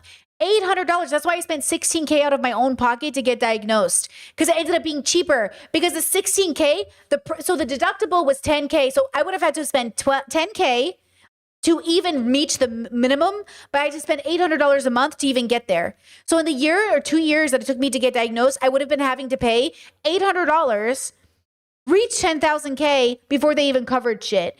It was like, so I asked everyone in the medical industry that I was around. I was like, they're like, go uninsured, you get a discount. Do you know what I'm saying? It was bullshit. Either way, it doesn't matter. What matters is like you got to play to the strength of your union, but it is bullshit that you lose your benefits when you get married. That's gross. That is gross. Okay. America's gross. Chad said we used to pay $1,200 for our family and we still had a high deductible. It's a lot less now, thank goodness, but it should be illegal to make it so expensive. It's when my partner asked me, I asked my partner, how much is it to have a baby in Croatia? And they were like, free. And I was like, what? And they're like, it doesn't cost money to have a baby. And I was like, it's like $8K in America. They're like, minimum. And they were like, what? And I was like, yeah, it's like you have to have money. So we looked it up. I said, if this was my insurance plan, here's how much it would have cost to have a baby. Here's how much my brother paid for his doula. Here's how much this hospital budget was for. It's like, my partner was like, yeah, you don't pay anything. You go to the hospital and you walk out with your baby. And I was like, so even if when we talked about having babies, it would have been in Croatia. If I had a baby, I would have had it in Europe. Discord said your partner was too stunned to speak. They were literally stunned. They were like, why the fuck would we go to America? Literally when we made our pros and cons list of where to live, America or Croatia, every con was America. Everything about living there was going to make our quality of life worse. And so look, if we had to be there, we would have made it work. But we're very privileged and lucky that my partner's from a different place so we could live there. And we're very lucky that his country embraced us. I'm very grateful. Croatia's been a wonderful experience. Shout out to them recognizing or trying to create a Palestine. They're trying to work to make Palestine a recognized state. There's something so good about being here in general, even though, everything has its downsides. I'm going to take it, generally speaking, as an upside. Okay? Yeah. Like when we made our pros and cons list of where to live, and by the way, we made those lists separate. Highly recommend. We made our list separate so we wouldn't influence the other. And then we traded lists and we saw like, oh my God, how many things we had in common. We almost had the same exact pros and cons list. You know what I mean? Chad says, please excuse my ignorance, but my understanding of US healthcare is that the majority of people have access to health insurance. Is that not the case?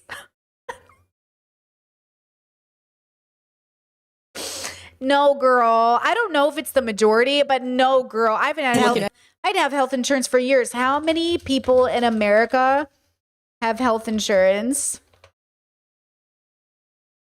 Might have. So it says in 2023, 92% of the people in America, or approximately 305 million, had health insurance at some point during the year. Key point here. Private health insurance was the most common, with 65% of them having it. Public health insurance was 36. This is a trick. So just because you have it doesn't mean it gets you anything. Example, when I had health insurance, I was paying for what they called Obamacare, and I was paying $280 a month. I got sick and I was hospitalized 3 times, and it cost me out of pocket $10K. Then they covered stuff because my deductible. So like you might have it on paper, you might be paying your monthly fee, but insurance companies work their hardest not to pay your bills. You have to fight with your insurance company in America to pay your bills. You have to literally argue with them on the phone. You have to even sometimes get in legal battles with them just to pay your fucking bills. This is what's so crazy about America. Best country in the world, and they can't even fucking like keep us healthy. One time I had a bill in an emergency clinic. I suffer from migraines, and I was having a really bad migraine, and I was hospitalized. I couldn't see. It was really bad. And I had a bill, and I called the facility to pay my bill. Like I was like, hey, I'm calling. I went to your facility. I have a bill that needs to be paid. And they said, oh, someone paid it for you. And I said, what? And they said somebody was doing like a gift, and they paid people's bills, and your bill was one of the bills that was paid. And I was like, thank you. I was like, thank you. Thank you. I was like, that is so sweet. Now I take a radical stance of letting my bills go to collections because I did not say that, but just so you know, it's not mine anymore if you buy it from me, girl. I don't know what that is. That has nothing to do with me. It's so annoying. Like, I don't actually have any bills in collections, but I might have at one point. And I might have had a theory that like, girl, this is not my problem. Listen to me when I say this. If you're not in a privileged position, there is just a point in your life where you're like, okay, I understand what we do to survive in this world. Let me just tell you. Okay. But there is just like this reality that is just like so fucked up. It is so fucked up. And I think that that's the part of me that's like, go fuck yourself. I get so angry on behalf of the world because it could be set up so much more efficiently. Y'all need to get on top of it. Okay. Anyways. At each other. Okay, let's talk the show a little bit. Can you talk us through what led you guys to making the decision to going on The Ultimatum? Yeah. So we actually loved the first season. We loved Mal specifically. Like we just we find her so impressive in the way that she carried herself, behaved. We just thought she was cool. Yeah. She was a So favorite. we had both been following her, since the show. She was kind of recruiting with the casting team for the second season. And we just jokingly were like, let's do it. Like, they're probably not going to take us. Yeah. It was like, we never thought, never thought we would even do it if it did go somewhere, but we didn't think it'd go anywhere. They called us like the next day, I think. And for a long time, it really was still a joke. To be Yeah, we're completely like, frank with you. the next step. We're and like, then the next step. And then the next we'll step. call you back. We'll call you back. Like, we'll talk to you. Yeah, we'll do the interview. Like, we were just dicking around kind of, to be honest with it. And then it kind of just really, we could tell it was getting more serious. And then we're like, this could be a are we thing. gonna do this? Yeah. Like, should we do this? Are we crazy? Like, and I think we thought, again, very naive, very like happy, drunk in love. We were just like, nothing could tear us apart. Are you kidding me? Like, there's not a person who could walk in this world. So they go on the show thinking they're not going to break up. But then why go on the show? Is it just for fun? I guess one of the options is to leave there together. And ever come between this. Like, no one, nothing. And like our story kind of does apply to the show. Like, you saw about like the family stuff and how it's. Well, that was the second reason why we, once we got to the point, we're like, wait, are we going to actually do this? We really talked about the pros and cons of it and what we really wanted for the show, which is just so unfortunate now. Yeah. Once you see everything, is like we were hoping for it to be kind of a way to give exposure to Megan's family, and really kind of open. Is this a Arabic tattoo? Their eyes, like we're normal, like we're just like. Do you see this? Straight couples, Is this Arabic? What is this on her arm? Somebody translate. What is this? And like for them to kind of see how we are behind closed doors, because I think that's they the don't biggest really thing. know what we're I wonder if Megan speaks Arabic. like, and like at the time we were really proud of our relationship. We did have an amazing relationship, truly. Yeah. It just wasn't developed. It wasn't as strong as we thought, Yeah. And so, that was our hope for it. And so I think that's why now I think there is even another layer of like, kind of like disappointment because it didn't have its initial purpose, what we hoped for. And now it's maybe gonna have the opposite. Well, we don't know now. Well, we don't know. it's not your responsibility. It is not your responsibility to be the spokesperson for gay people. So Megan, Dana was the one that issued you the ultimatum. How did you initially feel about that?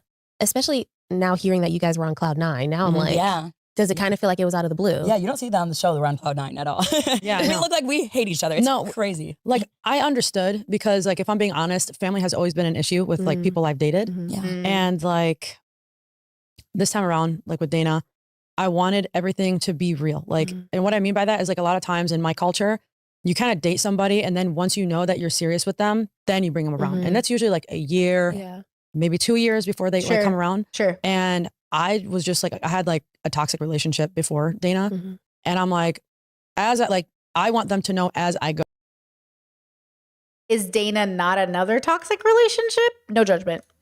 And like even sharing like my relationship with them, I just kind of kept finding a little bit of resistance. And like, I wanted to bridge the gap between like me being gay and like my family. But that gap was like bridging a lot slower than I wanted it to be. And so I'm like, if we go on the show and they see like how we are, how we behave like with one another. And like, I also wanted to like provide representation of like, being Lebanese and it's not like, it's like frowned upon and it's shameful, whatever. Like, I just wanted to show them like what they don't see every day. Do you feel like you proved a lot to yourself in that on the show as well, seeing as like you weren't really ready for marriage, but was it because of you personally or more like your family kind of baggage? I mean, I think it was both. Yeah. I think like I was scared because for so many years, like I didn't talk about it. I always kept it to myself. And then it's like, when you have something real with somebody, you want to pursue that in real life. And like, it's gonna like, you want to bring around your important people. Like you got to do real things. You can't just like live in fantasy land. Because you like issued the ultimatum. I'm wondering, because you guys just described how happy you were and how blissful you were. And so hold on, chat. This is going to be a tough conversation. So everyone buckle in. Chad says, why do these shows only ever have traditionally attractive queer folks? Is that true? Like without talking bad about anyone or saying anybody wasn't attractive, is that true? Did we feel like everybody on the season was conventionally attractive? Because I did not feel that way by any standard. But also, it is TV. That's true.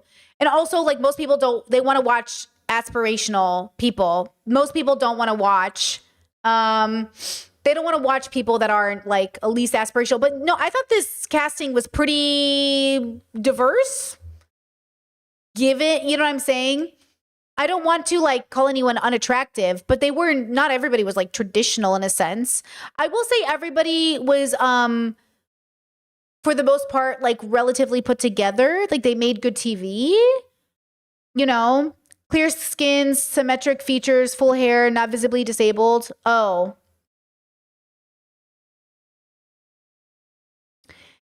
Yeah, nobody wants to watch a show about disabled people. That's just like, not that I would, and I would love to watch it, but you're not going to make money. You're not going to do it without making fun of us. Disabled people are still the circus freaks to a lot of people, and a lot of us don't want to put ourselves in a position to be a freak. Do you remember that YouTube show, that YouTube channel called, what was it called? Something with a B.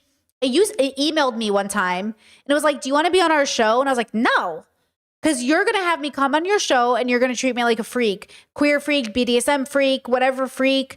And that's the kind of TV right now that is available for disabled people, which I don't like. So I could see why even disabled people would want to be in on it. But also neurodivergent people are getting their time in the spotlight, which is kind of cool. That's why I appreciated Ollie being out with his ADHD in that way. That was like really fun, right? Like ADHD, like even just being able to say autistic ADHD or something is like pretty fun, but also don't want people to have to come out, you know? Chet says, yeah, I just keep coming back around to everyone being shallow. Okay, let me tell you this though. Do you know what? I agree with you. You know what I think it is?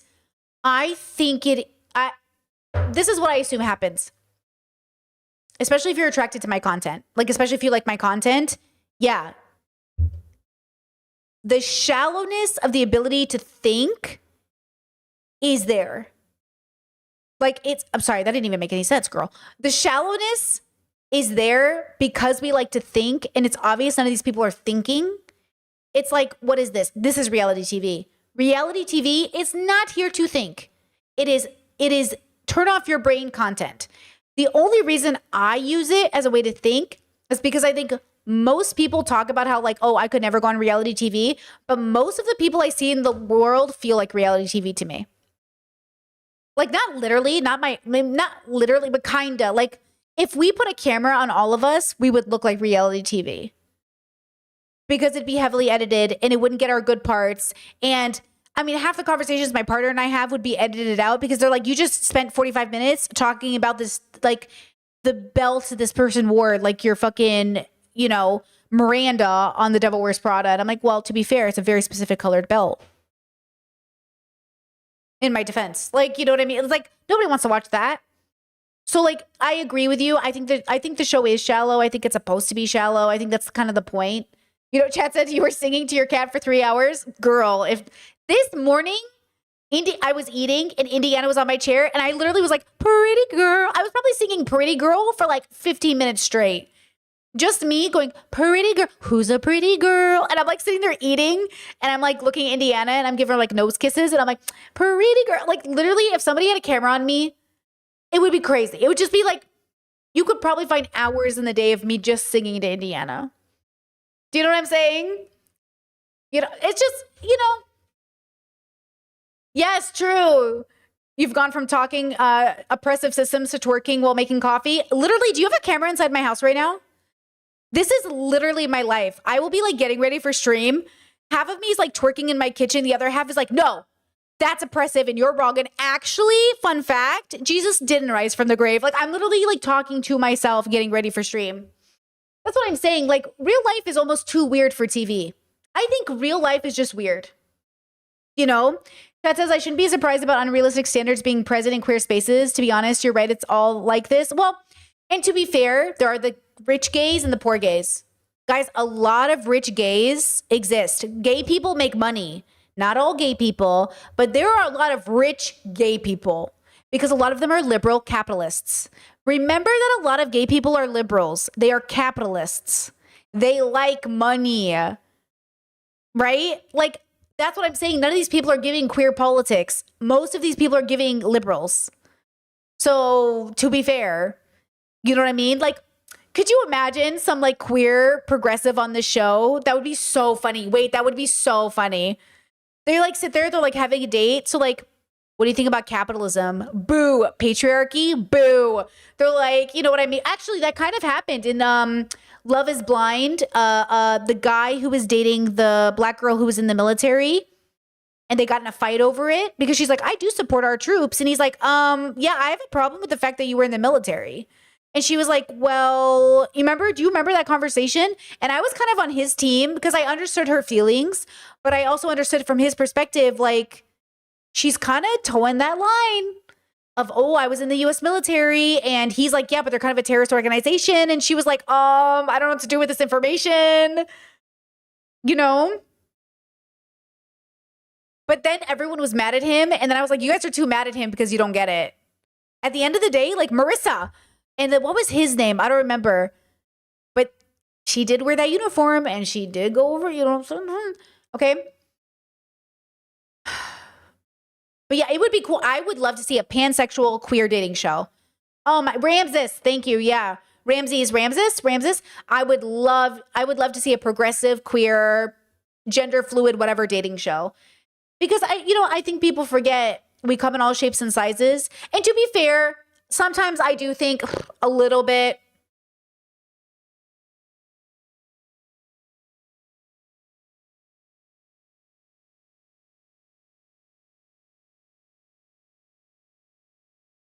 I'm just going to say it like this. You can be anti-capitalism and still look nice, guys. Okay?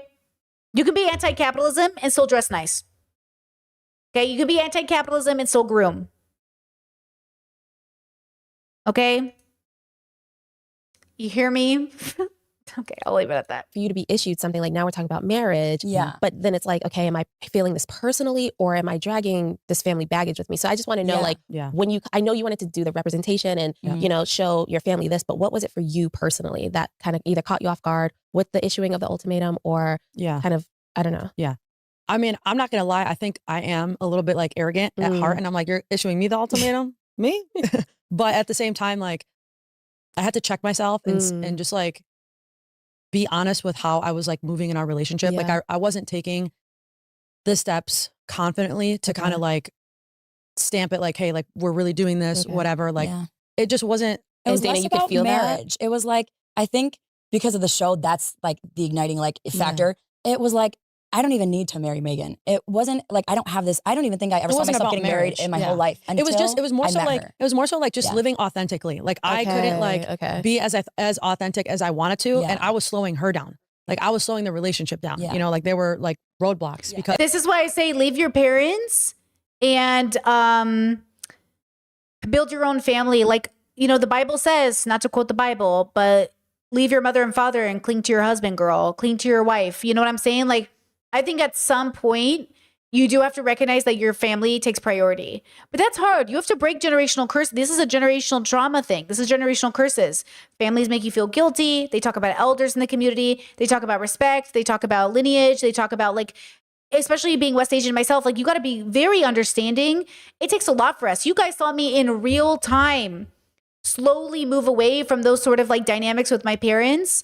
It's hard, bro. Especially since you love your family. That's the hardest part. Y'all do not understand what it is like to see a family gathering. Everyone is videotaping you. Everyone's eating fucking dolma and fucking roasted lamb. And then they're like, wish you were here. And you don't think there's a part of me that goes, damn, I wish I was there too. Like, of course I wish I was there. Like, of course I wish I could be with my family. Of course I wish I could be there unapologetically. Of course I could wish, you know what I mean? Like, it's so hard, especially with all of those memories, all of those, and they really do. They're like, wish you were here. They send me videos every time they're together. And I know that's, you know, they're making sure that I know that I'm still part of the family. But ultimately, like, it is my values and my relationship and my decision that keeps us more separate than it needs to be, or more separate than I want it to be, but it needs to be. Like, it's really hard to stand your ground when you're like, fuck it. I know you voted for a fascist. Let's fucking eat. You know, sometimes I want to do that. Sometimes I want to be like, fuck it. I know you voted for a rapist, but let's fucking chow down, bruh. It's like, yeah, sometimes I do want to fucking go over there and be like, hey, I know you're a fucking bigot and you hate trans and gay people, but bro, pass the doma. Yeah, you know what I mean? Like, I get it. I get how hard it is, you know? Because do you think you'd be plant-based or would have gone through the plant-based journey if you lived close to your family still? Yeah, because my family's never I don't think I've ever changed my diet for my family. Because even when I was sick and I was eating different food than them, I would just make my own dish and show up to the gathering with them. Because when I was eating, I had my own diet at one point. Yeah, I brought I tell my family, they know I'm plant-based right now. And I tell them updates and they ask me, like the ones who are interested ask me like, oh, how's it going? Like, how's it going plant-based?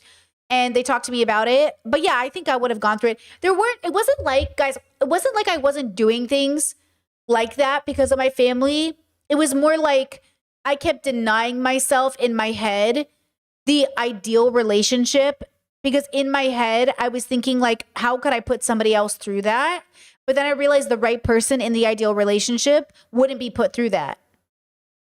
I used to think that, and it's still true, that the benefit of being married to me is like a big part of my family, but the best benefit of being married to me is our life together.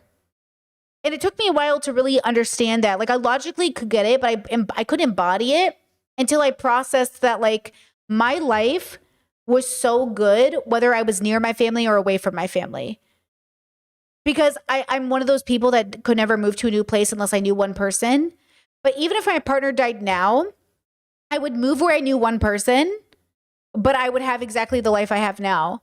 It would just be like a lot of more open with boundaries. And I think it's only going to get more like that as I age. Like, as I age, it's just going to get more open with boundaries. Do you know what I'm saying? It's like, I don't ever want my family to think they could ever actually control whether or not I went plant-based. That would be ridiculous. Because that'd be like them controlling if I was gay. I never stopped being gay because my family didn't accept it. Do you know what I'm saying? I don't know how that would change my diet, right? I just wouldn't talk to them. And that's the problem. I wouldn't talk about it. Like, they're saying this is so relatable to me. I wasn't talking about it. Because out of respect for your elders, you don't talk about when you're dating a girl.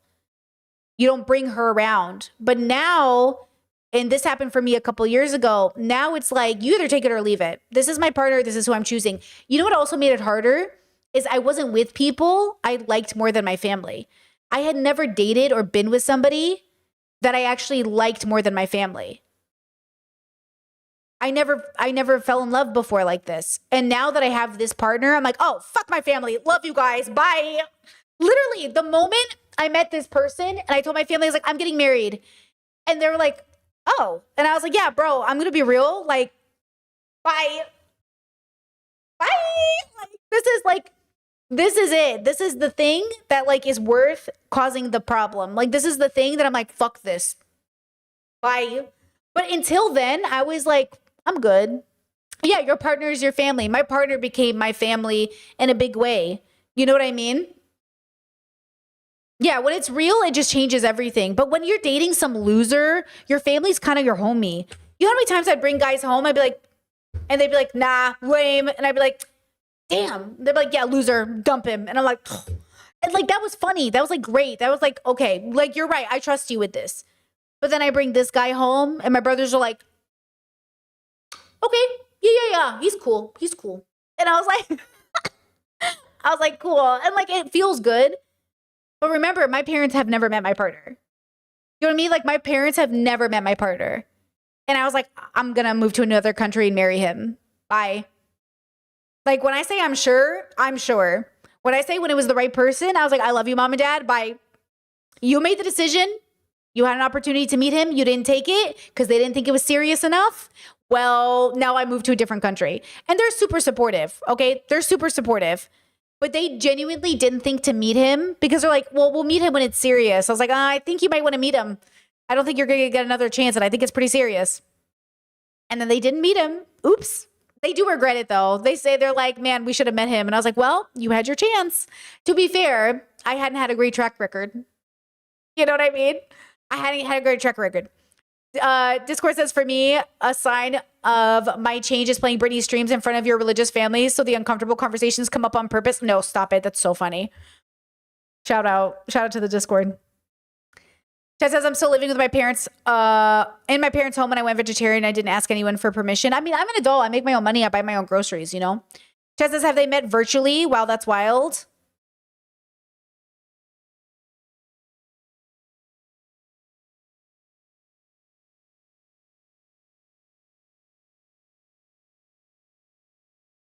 No. Wait.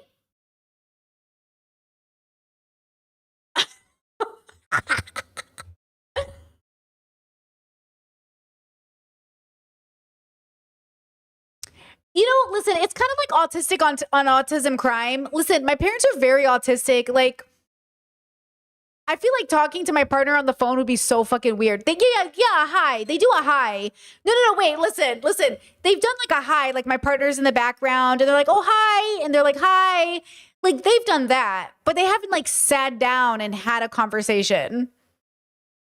Because like I'm telling you right now, the neurodivergency would explode.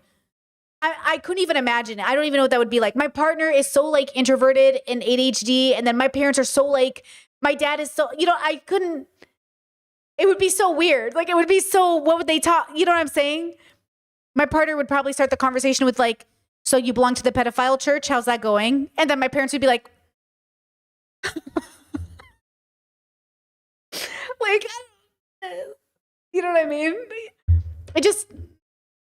I'm telling you right now, this is, yeah, that's pretty funny, actually. Good question. They have said hi. They say hi. They yell at each other through the phone, but that's it, Oh, God, that's funny. Man, you guys made me laugh today. Damn. Chad says, imagine if they think you and your siblings are playing a prank and you're living alone. That's honestly, though. Chad says, I was with my ex for 17 years and I don't think either of my parents ever had a legit conversation with him. Listen, choices were made, but also like this is going to be the first partner I've had that we have made the decision. I've never had this before. Listen to me when I say this. Every partner any of the siblings have ever brought home has always played the role of respecting the elders. So none of us ruffle the feathers. None of us are honest. See, the problem with growing up in a West Asian household, generally speaking, is you're not honest. They teach you to be good liars because they don't want you to be honest. They only want you to be honest if it's like kosher, if it's like religious or good. So like they train you to bring your partner home and your partner teaches you like not to cuss, not to bring up sex, not to talk about gay stuff, not to talk about like, they literally they train it into you not to be controversial. So this is the first partner I've dated that I've told them you have free reign to be yourself. Every partner, I've begged them, please just play along with my parents. And this is the first time I'm like, we're not playing around. You can do you, speak your piece, do it. And that might mean we're leaving before we eat the dolma. But just FYI, you might want to eat the dolma first, then cause an issue. Or as you guys are fighting it out, I'll put a plate together and go like, and then we'll go with, you know what I mean? Like, but yeah, like I've never given that permission before. You know, we've never had that permission before. And this is the first time I'm giving it to myself and to my partner to be like, fuck it. You know? Which is what I think Megan and everybody is talking about. You know what I mean? Like, that's what Megan is talking about. She's saying, like, it's so much harder than you think to face people you love at a capacity that is so specific to you, and then to ask them to love you in a capacity that's so foreign to them. But that's why you have to be open with boundaries, you know? Yeah, it's a long journey of healing. I think one of the reasons I want to talk to a therapist is I would love to bounce ideas off of them about breaking those generational curses and talking about those obligations to family, because like there's still like there's almost a process of mourning with it that I think is so real, even after radical acceptance, where you're like, it's a burden you still have to carry. And I want to play that role, but it's really difficult. It's so hard. Dana said it in the finale. She said, you know, it's almost like brave to have the conversation. It's just hard. Like having uncomfortable conversations is so difficult. You say, why did Marie and Mel go to a restaurant to have the conversation? Kind of the same reason. You're like, when do I have this okay, here's my nightmare, because I have to have this really important conversation with my parents coming up. What if I get on the phone to have an important conversation with my parents and the internet starts going crazy and it's pixelated and we're having like the most serious conversation we've ever had as a family and I can't even hear them because the internet sucks, and then like it's weird and it's awkward. It's like, I guess I'll talk to you later. My bad. and then you hang up. Because sometimes I swear to God, that's happened to me where you're trying to have the most serious conversation in the world and the internet gives out. Or, okay, we wait till we see each other in America again, but I'm not going back for another 4 to 5 years. So am I not supposed to have this conversation till we see each other? And then am I supposed to spend $10K flying to the United States, taking off time for work, getting an Airbnb just to have a hard conversation with my parents? And then for us to have to like shorten our vacation by a week because it didn't go well? So it's kind of funny. There's like, I have a lot of humor about this. I'm laughing a lot about how silly it is because I'm like, can we not just have a conversation? But it's like, okay. And then it's like, you know what I'm saying? There's like a lot of funniness to it that makes life like kind of funny. But yeah, chat says, wait, stop. My mom had to sit through Britney's stream while driving with me yesterday. Felt like the first phase of a fight. Oh my God. Stop. I'm dead. Tess says this experience is so different from mine as a pretty small upper working class Northern English family and dating someone from a far more upper class Southern English and French family. Ooh, interesting. Yeah, being humans is so weird, man. Man, being humans is so weird. It's so fucking weird. You know? Chad says I'm not prying or asking, but damn, I'm curious about what that convo needs to be about. Girl. You ever, okay, if you know, I won't tell you exactly, but you know how you have like a Pandora's box? You guys know the idea of Pandora's box? And if you open the box, like all of the demons and all of the bad and all of the, it feels like my family has had this Pandora's box that lives under the bed and we know it's there and we've talked about it, but I'm like, I think we should open the box. I think we have to open the box. And my family and I have been avoiding the box for all of our lives. And I'm saying, I think it's gotten to the point where we acknowledge the box is there. It's here. And I really think we're going to survive this as a family. And I think a lot of them feel like we're not going to survive it as a family. And I think I'm ready to not survive it as a family if that's what it means. But I think it's coming. I think it's time. And girl, it's hard. Like I'm literally talking about whether or not we make it, like it's another, like, are we going to make, got to get through this? Got to get through, are we going to make it through this? I don't know, but I think it doesn't matter. I think we've gotten to the point where it might not matter. Yeah, open it up and air it out. It's going to be big though. It's got to be big because it's either that. So there's like a transition happening in the family right now. The transition, I see it happening, girls. The family is buckling down and decorating the Pandora's box with furniture and pretending it's not there. And I'm like, no, don't, no. We worked so hard to uncover it. We worked so hard to dig it out of the ground. Don't put it back. And they're like trying to put it back. And I was like, if we don't open it now, it's never going to happen. So I have to make a decision. I either let them bury it and we never talk about it, or I open the box and I let it be what it is. And that's what I've been dealing with for the last like 6 months. It's been building up. And I can see it. Like we just had a big thing happen in the family. This is like lore. This is like, you know what it feels like? It feels like I'm in an anime. And my anime just had a huge shift in the season. And like the biggest climax is about to happen. And I feel like, oh shit, this is like now or never. You know, but it's going to happen. I don't think I can live my most joyful life if I don't open that box. But I know it's not just going to impact me. I'm about to impact like 20 people at least. Isn't that crazy? Isn't that insane to know that your action is going to impact at least a dozen or so people? And then you're hoping that it's for the better, but you actually can't guarantee that. What if somebody kills themselves? That's the weight of the burden. It could be so bad that somebody might kill themselves. It's no joke, girl. Breaking a generational curse is fucking hard. I think that's what the fear is. I think the fear is if we open this box, people might die. And I'm saying, I think we should risk it. Because they might not. What if they don't? What if they actually just like get help? What if actually everything just works out? What if people just go to therapy? I'm just saying, it's no joke. Why do you think humanity is so fucked up?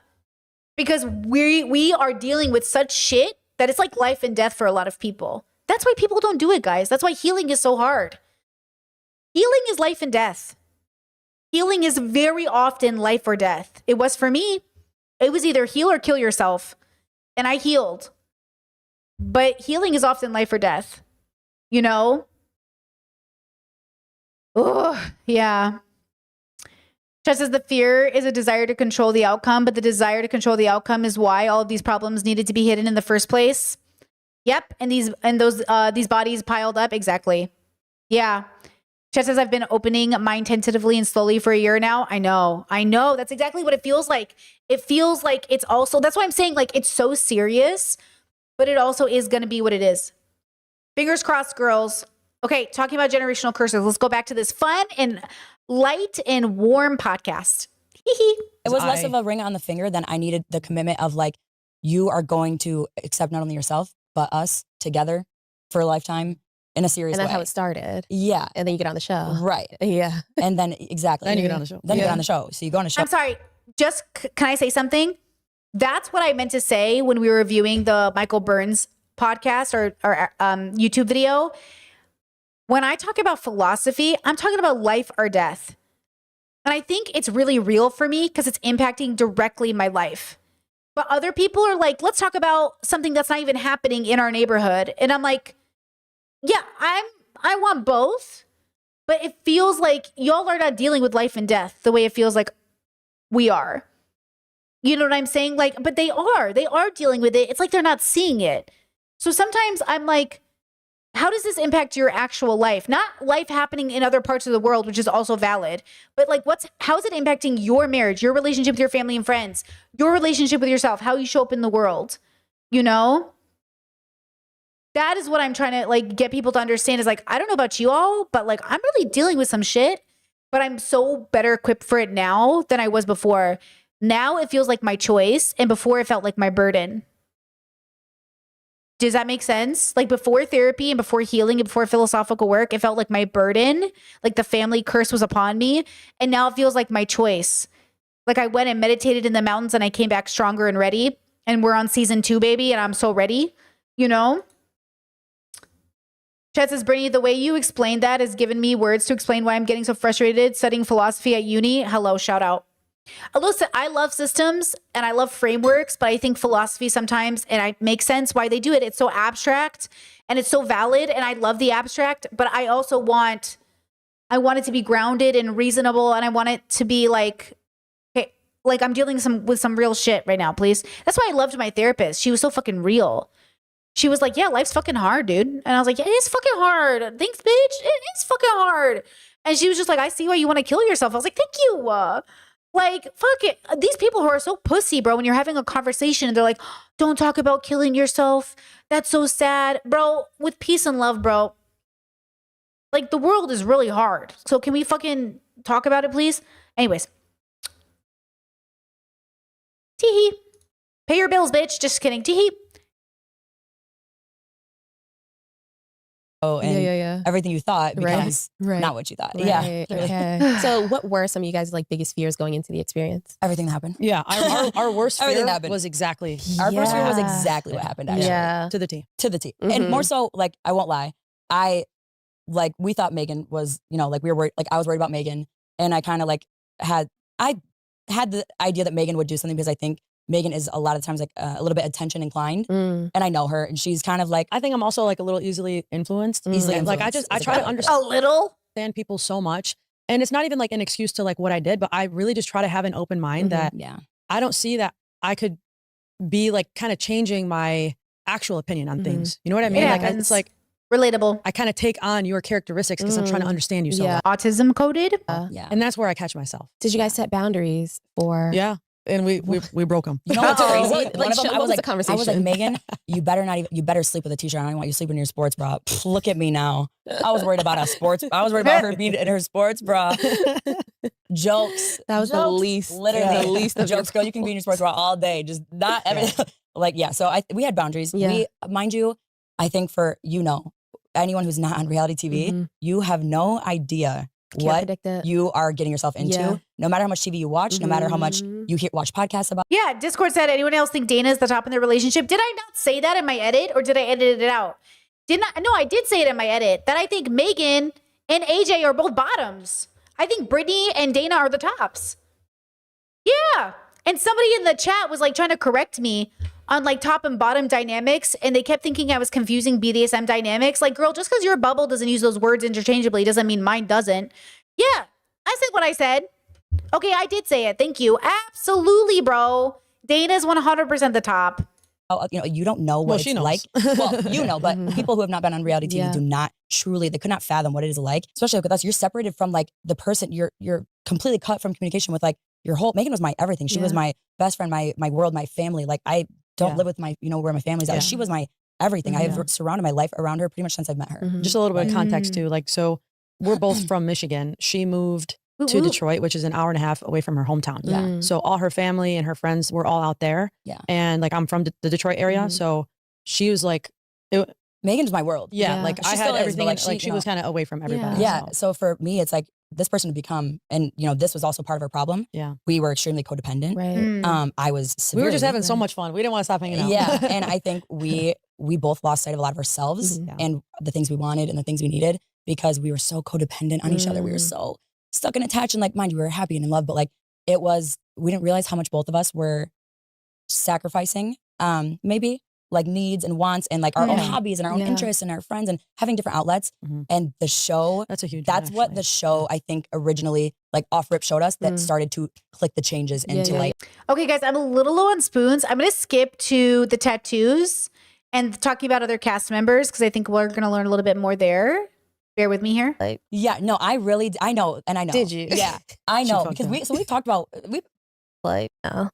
that had repercussions. Right. We made that choice. Right. So Dana, Yeah. why did you get matching tattoos with Mel? Did you really forget that you and Megan spoke about it? So I really Because when you did said I forget. forgot, I was like, Yeah, no, I know, and I know. Did you? Yeah, I know because we talked about getting tattoos all the time. Yeah. Like since we've known each other, we're just always like, Megan doesn't have any tattoos, and I have tattoos, and we just always are like, we're gonna get tattoos of this Yeah. maybe or that. But I did not specifically remember, and we've already talked about it, but I didn't specifically remember talking about getting tattoos after the show or like about the show. But Megan is like, we definitely talked about that, and I'm like, okay, we probably did. I'm not saying we didn't. I just didn't remember that we talked about that specifically. But I honestly just never thought Megan was gonna get a matching tattoo with me because I just don't think I don't have any tattoos yet. I don't think she's gonna get tattoos yet. But I would. Oh, interesting. Megan doesn't have any tattoos. My partner and I talk about tattoos all the time. Just for fun, like there's a tattoo shop and we're always like, should we get tattoos? Let's go get tattoos. And then we never get tattoos. We're thinking about it. I'm gonna think about it. I already know I want a thigh piece. Like I'm already thinking about it, but not now. It's not in the budget just yet. But I am thinking about a thigh piece. Matching? I don't know about matching tattoos. I want a floral thigh piece. I want florals on my thigh. So I don't know.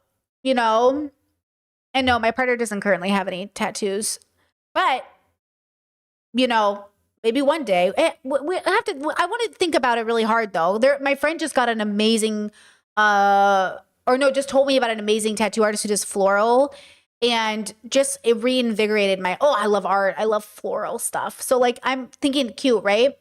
Because as I'm getting a matching tattoo with my sister, I got one of those. And then my sister decided to remove hers. My Disney tattoo? We have matching tattoos. We got it in 2012 together. She's removing hers. Mostly because in her defense, hers came out uglier than mine.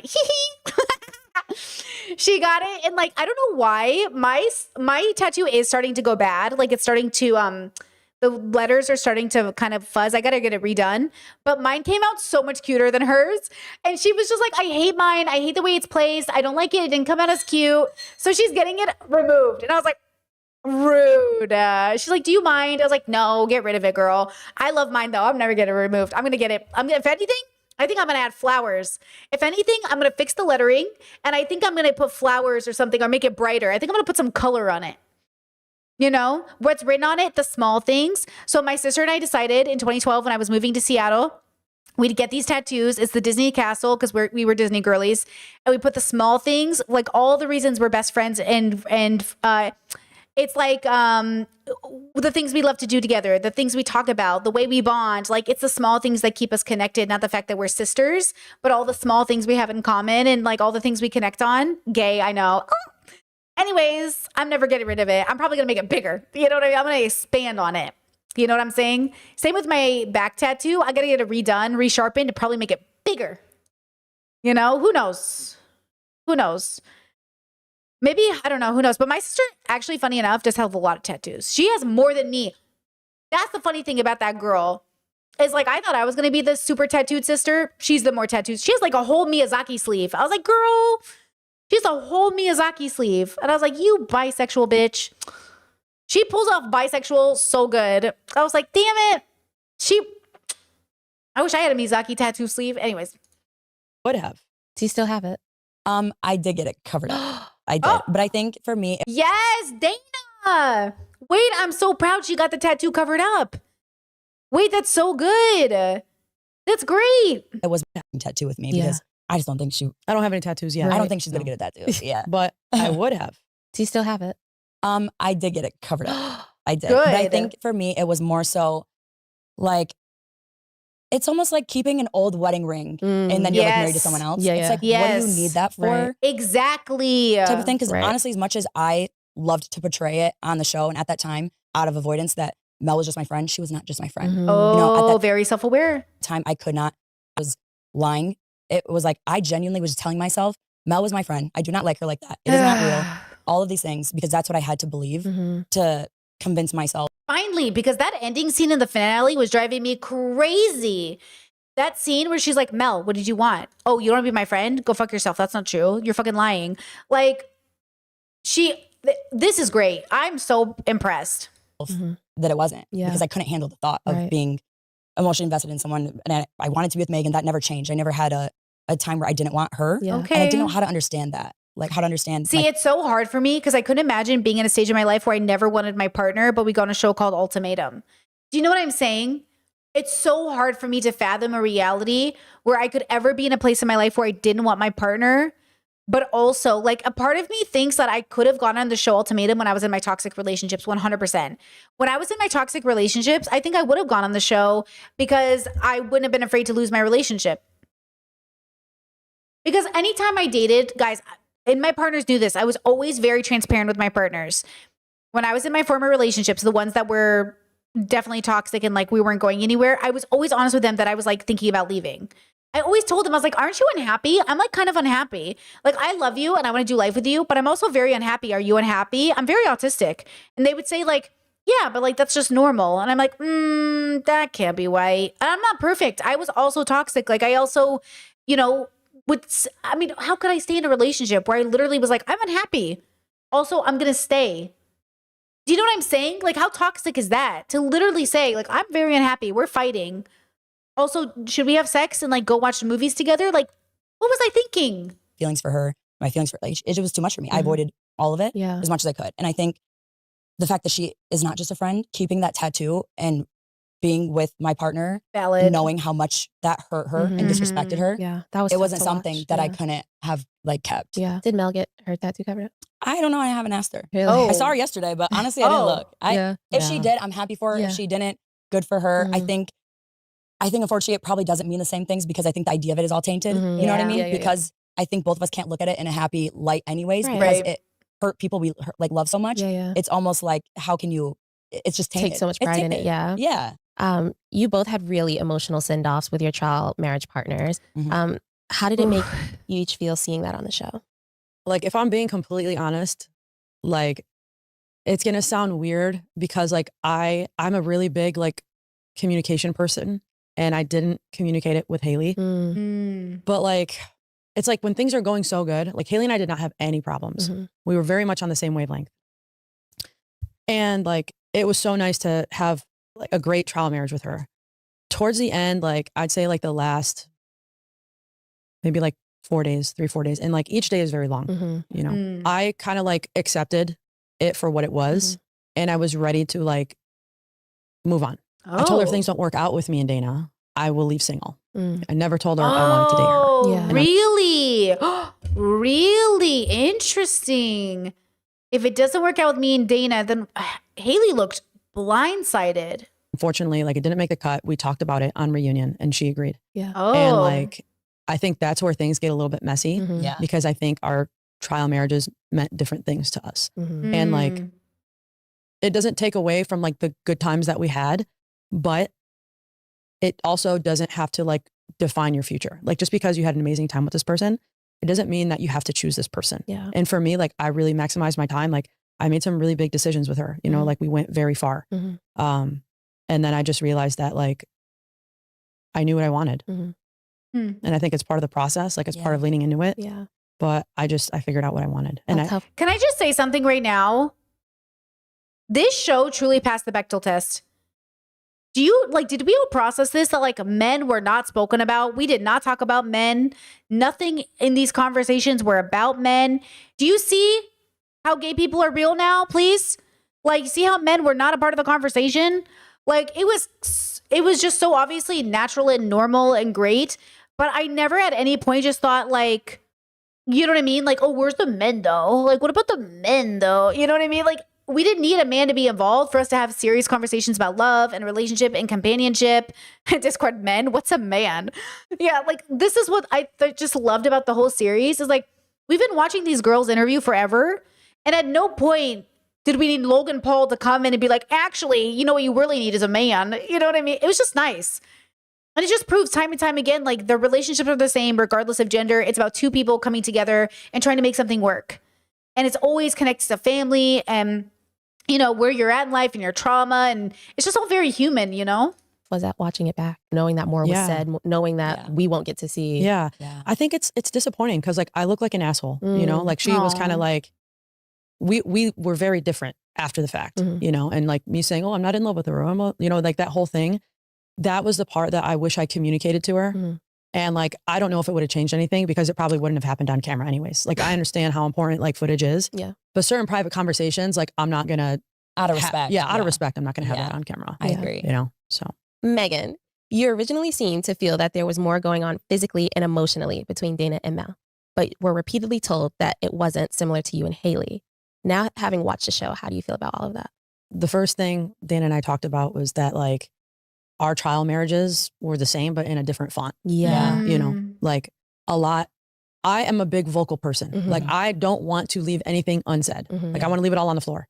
And I think I was able to kind of vocalize what I thought our trial marriage was, where Dana is more of like, I need to sit back and process this before I call it what I think it is. And I think that's where we differ. That, but I think like I just was not accountable. I was so unaccountable for so much of like just watching that back. I was genuinely like mortified. Like I didn't want to believe it either. Like I did not want to acknowledge what was going on. I did not want to accept it. I did not want to be accountable. You didn't want to for accept what you had going on with you and your child. Yeah. I didn't want to accept It's any hard. of it. It's hard to accept. Like it's hard to like be in love with us. Like it's hard to be in love with each other. And then like also have this other like connection, like it's love so going on. confusing. It's It's crazy. hard to believe almost. Because you guys came into the experience so strong. Yeah. Okay, Dana. I appreciate it. I'd like to see it. I'd like to see the growth. Yeah. Man, I wish Marie wasn't so angry still because there would be so much potential there. We'd only for people's potential. But okay, Dana, I'm very impressed. I'm very surprised. I'm very impressed. We were shook. Like it shook us that like what happened. Yeah. We couldn't believe what we did, let alone what the other person did. Like it was such a like shock. Everything was such a disbelief. Yeah. And it was like, it's funny because our trial partners felt the same way too. Like, but then it was also like they both were in a different place about it. Like I think me and Megan were both a lot more shocked about our behavior, but I felt like they were more like stood in it. You know what I mean? And it was like, I think it just goes to show how much we. Yeah, I did feel like Haley was like in Pilar especially and Mel, they were like in it. They were like riding the emotions. Like they were Mel and Haley in particular, they were like in it. But it felt like Dana and Megan were a little bit like almost like watching themselves do it. Does that kind of make sense? Yeah, I do kind of see that actually. Which is maybe why they felt a little bit disconnected, like there was a wall up. Or not a wall, because Mel had like a wall, but like a... Yeah, interesting. Yeah, they were testing themselves. Actually, I'll be real. I think in my toxic years, I've done this to people. Oh, maybe if this is what I'm thinking is happening, I'll have this thing when I was younger, not now. When I was younger, and pre-therapy, I would like, and pre-deep philosophy work,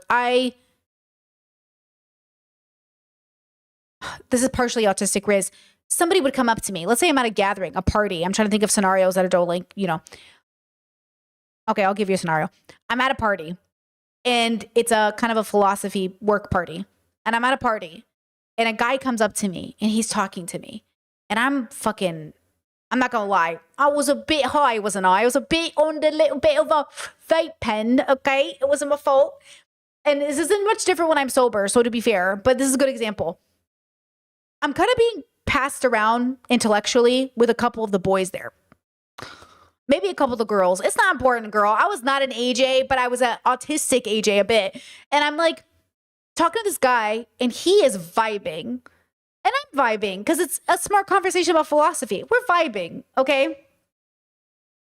And I'm high. So I am watching myself interact with this guy. And I'm like, girl, stop talking to this boy. He's going to think you like him. And I was like, well, I do like him. And I was like, but he's going to think it's more than that because he feels like you're seeing into his soul. And I was like, well, I kind of am seeing into his soul. And I'm talking to myself while I'm doing it. And I can see what he wants, bro. Because like, I get it. There's no other girl at the party. We're having this conversation. It's like, oh shit, nerdy people together. It's nerdy Riz. It's nerdy Riz. We're all just nerds. Anyways, we did end up on a date. It didn't go anywhere. But there was like a feeling of like, we're vibing. I'm feeling good about it. But also, I don't think I like him like that. But I'm not sure. So maybe we should find out. It feels a little bit back to that dating conversation. Like, should I date just for the experience? But does he think we're having a different experience than we're having? And so in my head, I think I didn't have the language to explain to these boys, like, we are not having the same experience. Like, I'm having fun riding the wave, but it feels like you think you might have just found your future partner. And I'm like, oh, I'm not there. Another boy at the party, I call them boys, but these men were old. I need you to know that. They were like 40, okay? Another boy at the party. We're sitting on a bench. I'm high. Of course, as I hit a pen. It's not my fault. I hit a pen.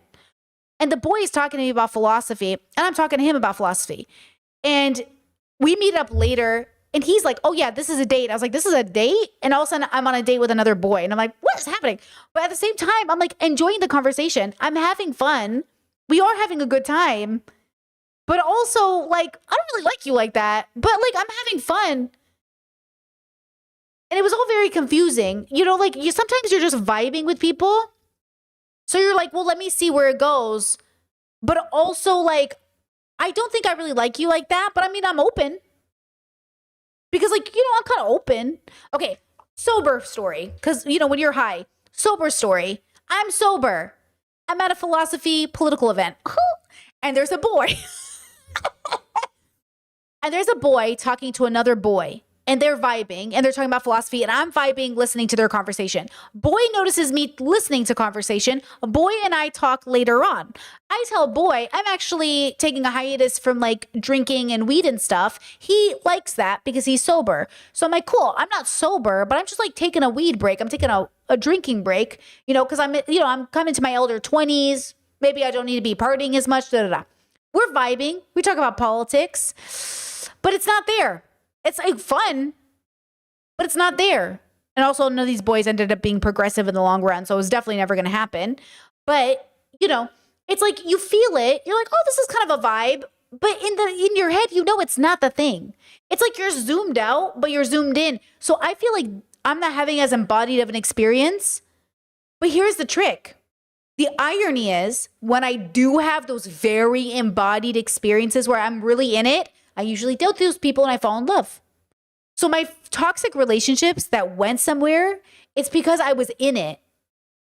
All the relationships where I like wasn't fully in it, it was like, it was good and it was fun, but it wasn't like, when I said I love you, let's say, it was like I made it clear it was as a friend. I never told these boys I love them. But let's say I was dating this non-binary person one time, fabulous person, no bad things to say about this person. We dated for a few months, had sex, had a great time, had a BDSM relationship.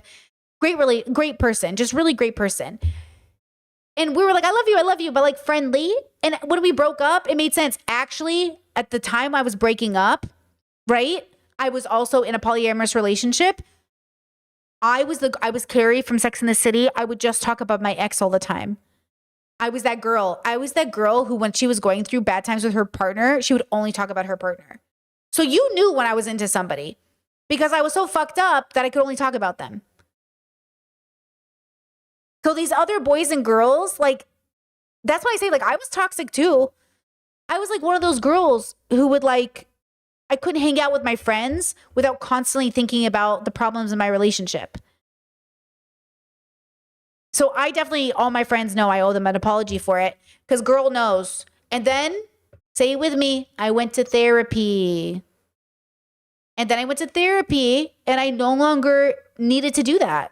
I no longer needed to over-explain my relationships, talk to my friends, date people I wasn't in love with or that I was in love with but weren't healthy. Guys, I'm telling you right now, therapy plus philosophy radically changes your life.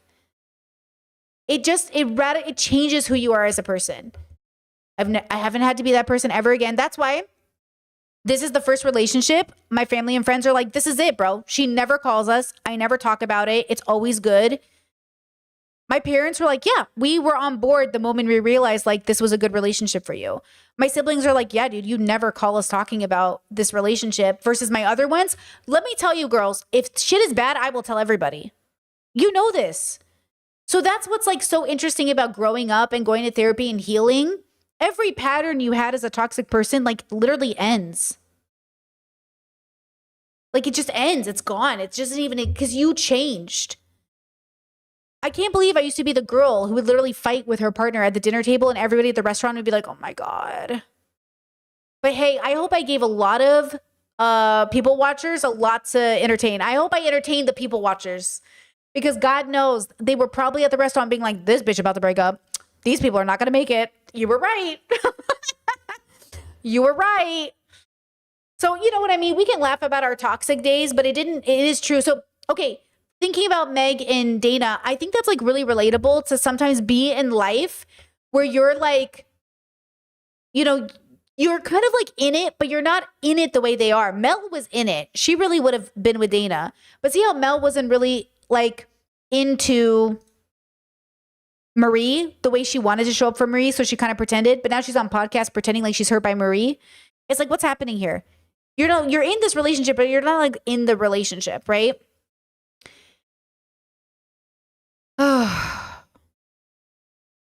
just feel like you got to know who you are in the story. Chess says, girl not arguing in public. Oh, girl. The way I can make a room tense up by just talking, like going like this to my partner, like my partner's trying to touch me and I'm like,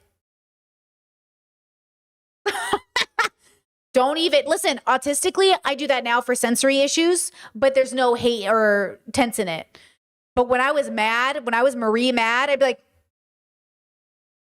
you know what I mean? When I was Marie bad, that's why I say I look at Marie and I'm like, girl, go to therapy. I used to be so angry.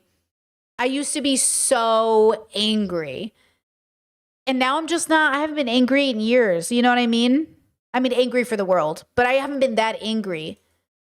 And it's like, I just looked at my life and I said, this cannot be the rest of my life, right? I don't want to be angry for the rest of my life. And that's why I say go to therapy, because therapy really helped me let go of all of that anger I was holding in. It freed me, you know? All right, back to the pod. We're like we didn't know each other at that time the way we thought we did. I think that's a big part of it. Dana, do you think you were... Sorry, let me rephrase. I freed myself thanks to the tools I got in therapy. I just realized the reason therapy is not working for some of you is you think therapy is going to do the work. Guys, therapy was the tool I needed, but I still needed to use the tool. Therapy gave me the tools. I still needed to implement them. So therapy didn't free me. I freed myself thanks to the tools using therapy. Yes? Yes. Fairly being like too tough on Megan about her relationship with Haley, given the connection that you yourself built with Mel. Like you seem to kind of, honestly, like kind of like you're saying, you kind of downplayed yours and then I really absolutely like watching it back. I'm like, oh my God. I think because I felt like what I told myself then was like, but I like didn't want it to be a thing. I didn't I fought it off. Like I tried not to this. I like avoided her. I rejected her. I like, you know, like, and poor fucking Mel too. Right. Like, I felt like I let her on. I felt like I used her. I felt like I was so unfair to her and like to try not to hurt her. And then guess what though? I still was hurting everybody. And it's like in my head, I kept thinking, I'm like trying not to hurt her when I'm trying, like, But that's exactly what I did. And then I didn't want to acknowledge it for what it was because honestly, because I felt like I had been selfish and it was like, I just couldn't face the repercussions of like losing her and that I'd hurt Mel. Like I think realizing that I was going to lose her and like break her heart and also like hurt Mel, like what was that all for? Yeah. Like it just, having that in the back of your head, did that make you go harder on her because you I think felt like I you went had so so much hard to on lose? her.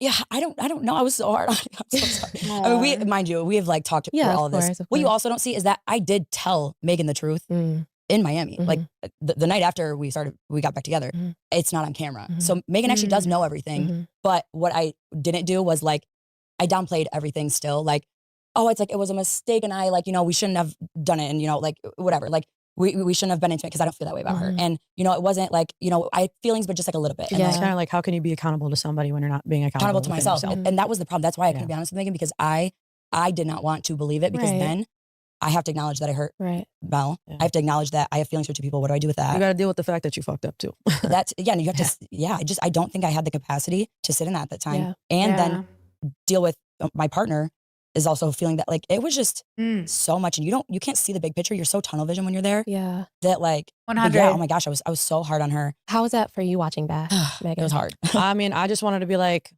I wanted to yell at the TV, Really be like, yo, hold up, wait, hold on. Right. Yeah. Yeah. And yeah, I mean, like I can't go back and change it, but yeah, of course. Was like, that tough to get over? Chad said this is one of the biggest comebacks in reality TV. This is really good.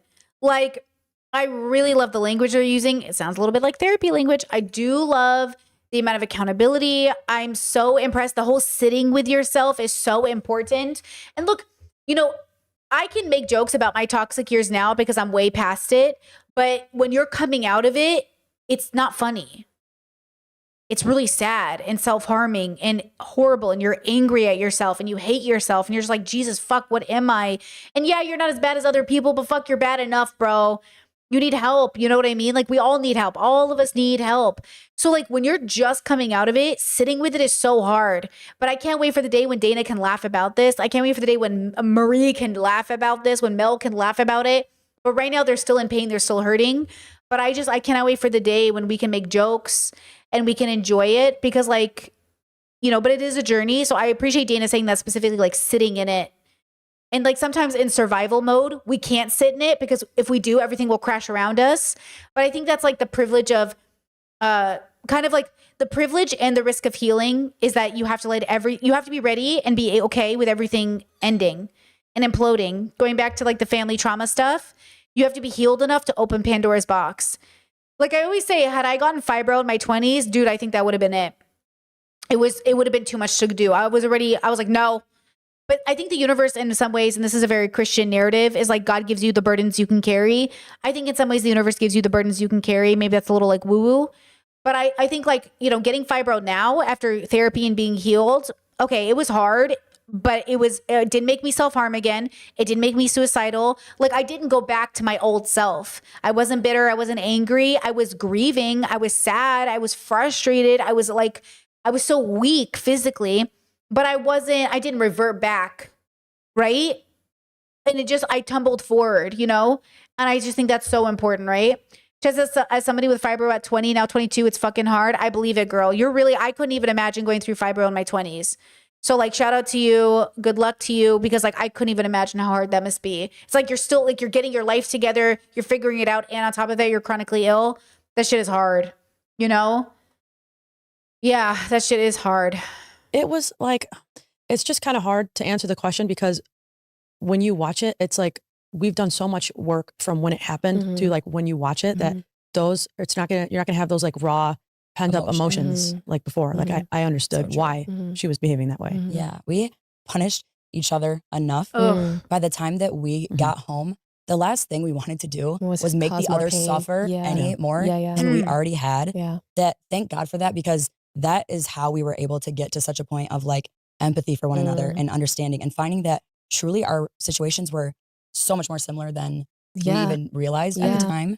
And that's how I got the safety from Megan to be like accountable without fear. So during the trial marriage to each other, how hard was it to get over the fact that you had built these really strong connections with other people? Yeah, I mean, like it was an adjustment. It's hard because it's like you live with someone for 3 weeks you're filming for like. Can I say something that they maybe won't give themselves permission to say? It wasn't that deep. It was a big deal. It changed who they were as people, but it probably wasn't that deep. Something can change you fundamentally and still not be that deep. Like their connection. You know what I mean? Sorry. I just feel like, yeah, you knew some girls for a while. Let's move past that. The point is you changed. The more important part is that it changed you as a person. But the love you probably have for those people just like probably wasn't that deep. I'm not saying it wasn't there. You know what I mean? But it probably wasn't that deep. So many hours of the day. You have habits with them, you know, and when you're with someone else. I feel like there's a pressure. Yeah, summer camp. It's like a summer camp fling. Girl. Yes, chat. It's like summer camp. It's like, it's important. It changes you. It's a memory you talk about. I still talk about my 15-year-old boyfriend, my 15-year-old girlfriend, and it changed me. But ultimately, like, we were still in high school. You know what I mean? It was just like, it was, you know, but it was important. But also, it's high school, you know?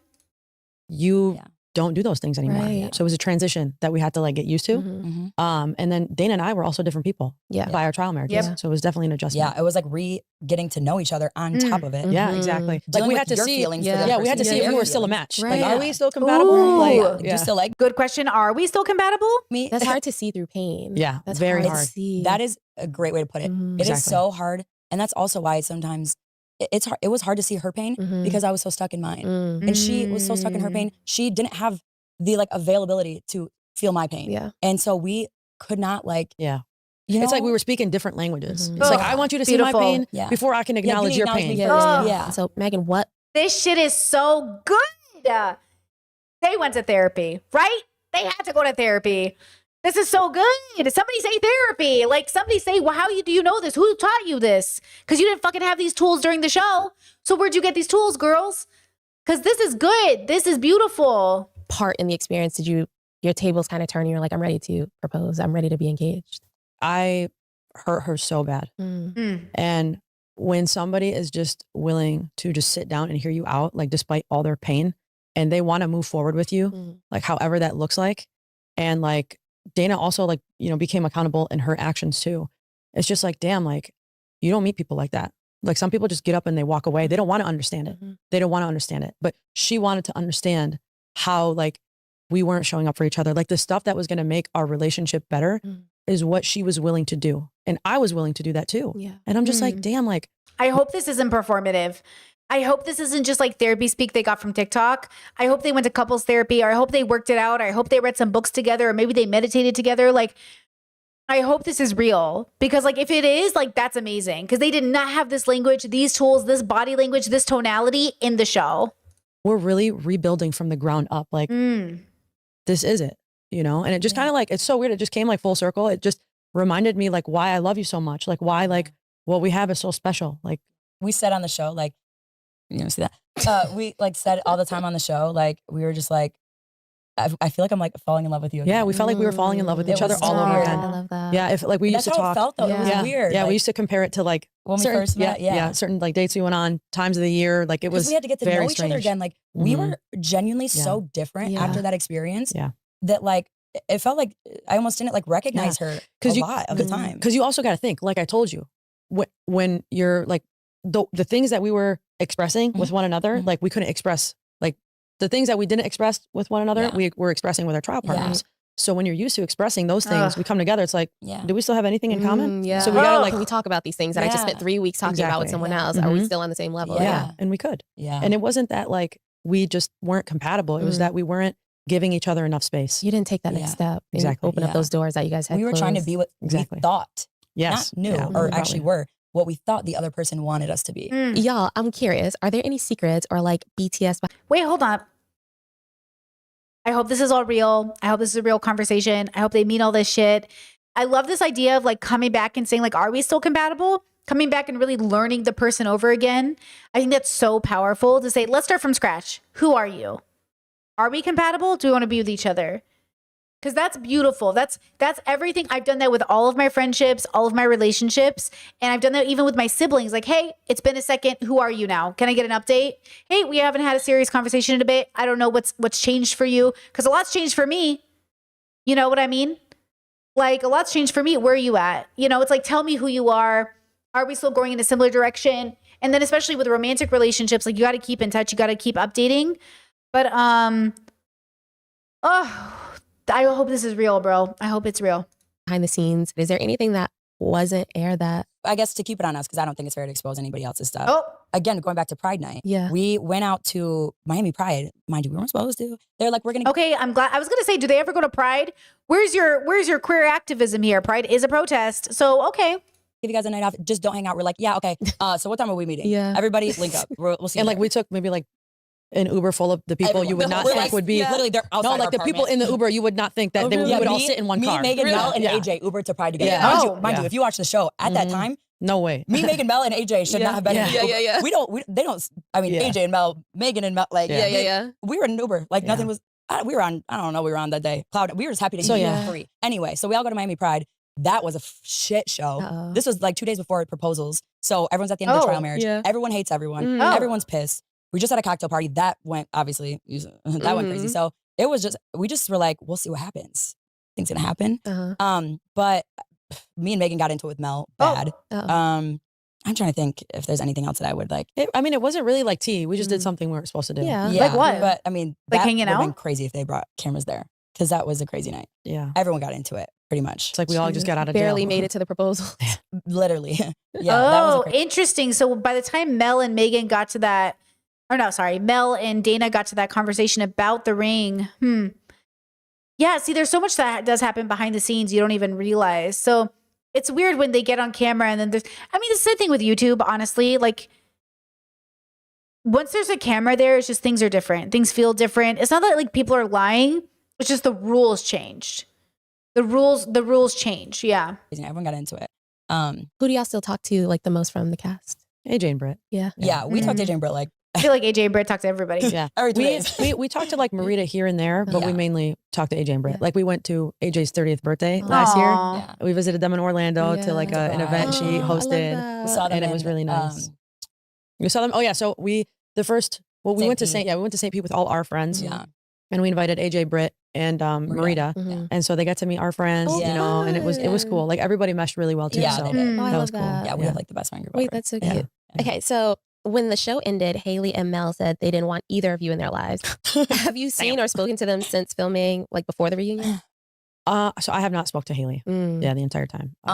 We ran into Mel when we were actually with AJ and Britt in Florida. Okay. And it was like no one spoke. We acted like we didn't see each other type of thing.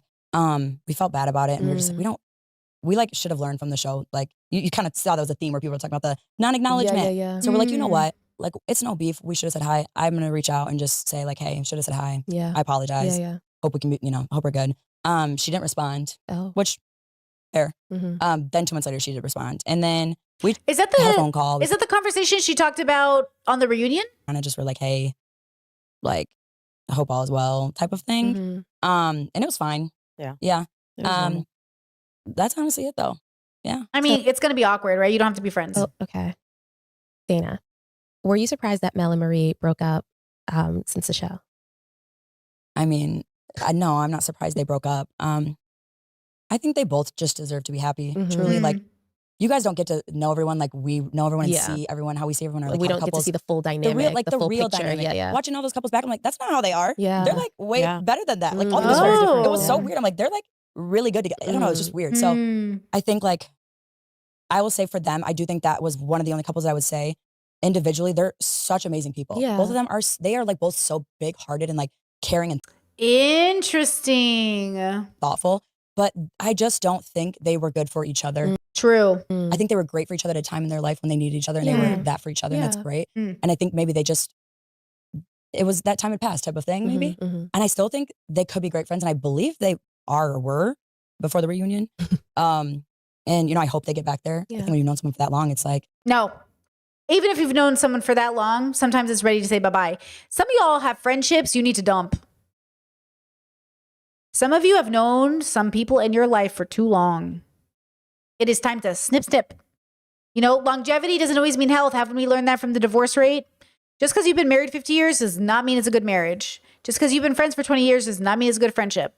Right. should at least try it, right? And I know they were good friends to each other, if anything. So yeah, it's sad. I don't think it's surprising, but I think it's sad. Just it's a time of your life, and I think when you leave somewhere like that, you feel like you need that person because it's like They're the you only just went ones. through They're the only ones that hell. understand. Nobody gets it. You can't talk to a lot of people about this. Yeah. Like They won't get it. we have amazing friends, and it's very hard to get them to understand what we went through. Yeah. That's why like Yeah, same with being a YouTuber. It's the weirdest experience. Like it's so natural. It's so easy. Like but it's so weird. It's like the weirdest.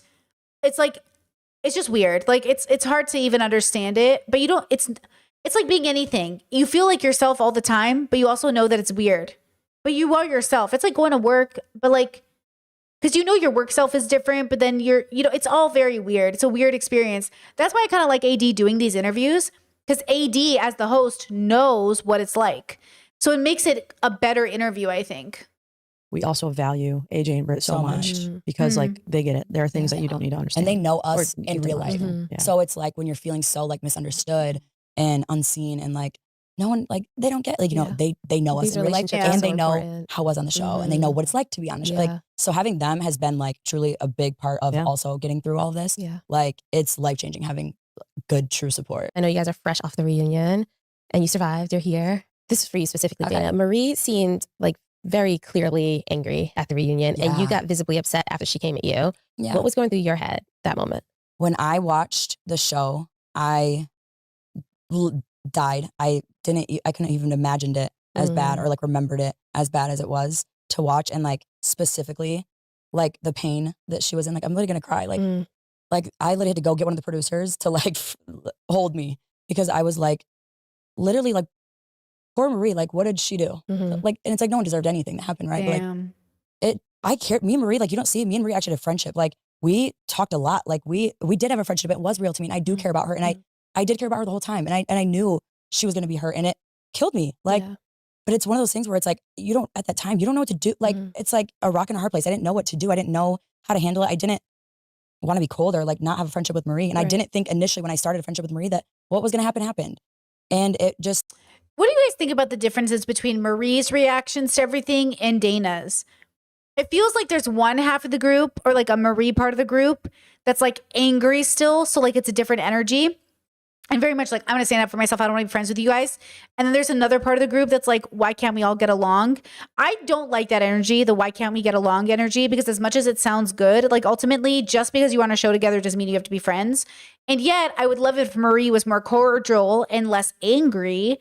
But also, I don't think it's wrong for someone not to want to be friends. You know what I'm saying? Like, there's something here that feels like, I think they're all being honest, but there's not a dishonesty, that's the wrong word, but like a miscategorization. Yeah, Chad says, I don't understand the attachment. Yeah, I don't understand the attachment a bit. But do you think Marie doesn't want to be friends with them as a form of attachment? Like, you know, when you break up with somebody, but you're still mad at them, you're still attached. So is Marie still attached in her own way because she's still angry? She's just on the other side of it? You know what I'm saying? Like, I would love to see these girls free on both ends. Like, I would love to see Marie free, you know? Oh, yeah. And Marie on the pod, on the reunion, said she had just seen the series before the finale. You're right, chat. And then on this 2 week ago podcast that was posted, she said she still hasn't seen the reunion. So maybe that's the difference, too, is Marie hasn't seen herself be so angry to the girls versus the girls had to watch it and be embarrassed. See, the girls, Dana's feeling embarrassed, but Marie still feels angry. But I wonder if Marie would feel more embarrassed watching herself back for the reunion in a sense. I don't know. It was a really uncomfortable position to be in. Unfortunately, it just was. Like, it sucked. You know, I wish I did things differently, but I can't go back. But watching her, like, killed me. And, like, I was just so ashamed and, like, just so, like, just angry at myself. Like, because, like, I couldn't believe that, like, I had hurt her like that. And, like, I just felt for her. And, like, the first thing that I wanted to do was say sorry to her. Yeah. You did apologize. Yeah. And I I think did. she received that. She was too angry to receive it. And, like, there's this part of me that, like, I don't know. And I feel like it's like. Yeah, see, when you're angry, it's the same way that when you're in grief almost, like or maybe that's the wrong word, but like you put up a wall when you're angry. You don't allow anything in. You're hardened. And when you're hardened, you know, nothing gets through, nothing penetrates. So like you can't even allow for forgiveness. You can't even let it go. And it's a great survival mechanism. Let me tell you, anger got me through like I was Eminem, okay? Mom's spaghetti, okay? Anger 100% allowed me to go to work and pay my bills and get up and go, like, get through my fucking 20-hour shift. Like, anger definitely made me survive. But once I was done surviving and I was like, okay, Brittany, you either learn to live or you're going to kill yourself. That was when I needed to melt my anger. So Zuko coded. Thank you. So that's what therapy gave me a space to be angry. And then it gave me a space to heal. When my therapist told me, you need to go apologize to all the people you hurt. And I was like, I was so angry. I was like, why the fuck would I have to go apologize to those people when I wouldn't even be in this office if it wasn't for those people? And she said, did you hurt those people? Regardless of what they did to you, did you hurt them? And I would say, yes. And she'd say, when you're ready, go apologize. And I'd say, girl, you're really testing me. And the truth is like, that's what I needed. Like, I needed to go and apologize for the things I had done. And that's why I say, even on YouTube, when you see YouTubers say like, if you're going to do this, I'm going to do worse to you. I learned like that doesn't heal. It doesn't help anyone. It takes a real form of discipline and healing to not hit people back just because they hit you, which is not the same thing as not standing up for yourself. And this is very hard. Okay, I'm still learning at 36 the difference between standing up for myself and going low because, girl, I've done it before. I can do it again, girl. Go ahead, try it. But then I'm like, Brittany, I know I can do it. It's in the back if I need to. It's in my arsenal if I need to do it. But the truth is like, I don't want to have to go low just because you went low. So unless I'm standing up for myself directly, like self-defense, I still don't want to go low with the self-defense. Like even when I'm being like in self-defense mode, I don't want to have to go ugly. I don't want to be ugly, bro. You know, I'm not trying to be ugly out here, you know, but it's a journey.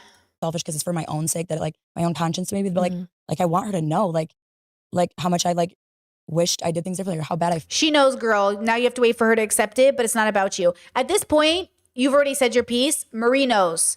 Marie can accept it or not accept it. But it's not your job to wait around while she accepts it. That's the other thing I had to learn too. People don't owe you forgiveness. Thorfinn coded. Shout out Thorfinn. People don't owe you forgiveness. That's the other thing I had to learn. Yeah. And that's it. And by the way, I also learned something new, which is really difficult. When people say they forgive you, but they actually are doing it so they don't have to question why you're even apologizing in the first place. See, for me, it was my parents, right? I had to go apologize to my parents, even though my parents had so deeply wounded me. But what I realized too, and this is the other part of the journey. So you apologize to your parents and they go, stop it. It's okay. You're my child. I love you. It's not a big deal. But what they're not doing in that moment is actually understanding how significant it is that I'm apologizing. And therefore, they're not understanding the significance of the fact that they're not. So then I have to not only apologize for what I did, I have to accept that they're not going to process it for what it is. And I have to let go of the fact that they're not going to utilize it to learn for themselves. And then I have to learn to forgive the whole situation for what it is, because people are all on a journey. And like, I did the work for my journey so I wouldn't be them. So I wouldn't become stagnant. And that's that. Like, the work we do on ourselves is so we can break that generational curse. So we're not putting our future kids in a position to come apologize to us and we don't know how to accept it. Sometimes being a parent means learning to accept your children's apologies and acknowledge it for what it is. And more than that, learning to like, you know, act, you know, be like, oh God, I'm out of spoons. I need food. Live by example. You know what I mean? Ooh, it's a lot, you know? Discord said, sorry, late. Does Marie feel like she was hurt the most in this situation? I don't know. I don't know if Marie feels like she was hurt the most, but Marie feels like she probably is like, I think Marie is suffering from protecting herself through anger. So who knows what she really thinks, you know? Chessa said, learning this all right now. They'll never pay for what they did, but we never will either. Yeah, I think there's like a matter of like, just really accepting that everyone's on a journey. And at the end of the day, like, how can it be angry? Like, you can be upset that a dog bit your hand, but ultimately, dude, it's a dog. You know, like, what are you going to do? I can be angry at my parents, but at the end of the day, dude, like, how's that going to serve me? You know, like, how's it going to help anybody? Feel like I don't want her to feel like no one cared for her. It's, you know, Marie seemed to think that you'd owed her the truth. Yeah. How do you feel about that? I still think in the future, if I were in the same situation, I never feel like it is someone else's place to tell you something where the person that you love is hurting you. Like, I don't think it's anyone else's place to tell you. I do think maybe bullshit. At a point, it could get there if they're not going to, right? Like domestic abuse, cheating, spreading STIs. Fuck that. No wonder Marie's mad at you. Fuck you. No, I'm sorry. Burp. Yeah, no, fuck Mel. So you're protecting Mel over Marie? Why? Now, fuck that. I don't know. Wait, hold on. Am I reading this wrong? So she's saying Marie asked me for the truth and I won't give it because Mel won't give it and it's Mel's job to give it? No, it's not. I think Mel lost that privilege when she didn't open her mouth.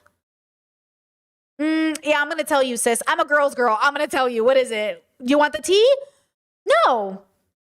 No wonder Marie's mad. Wait, am I reading that right? No.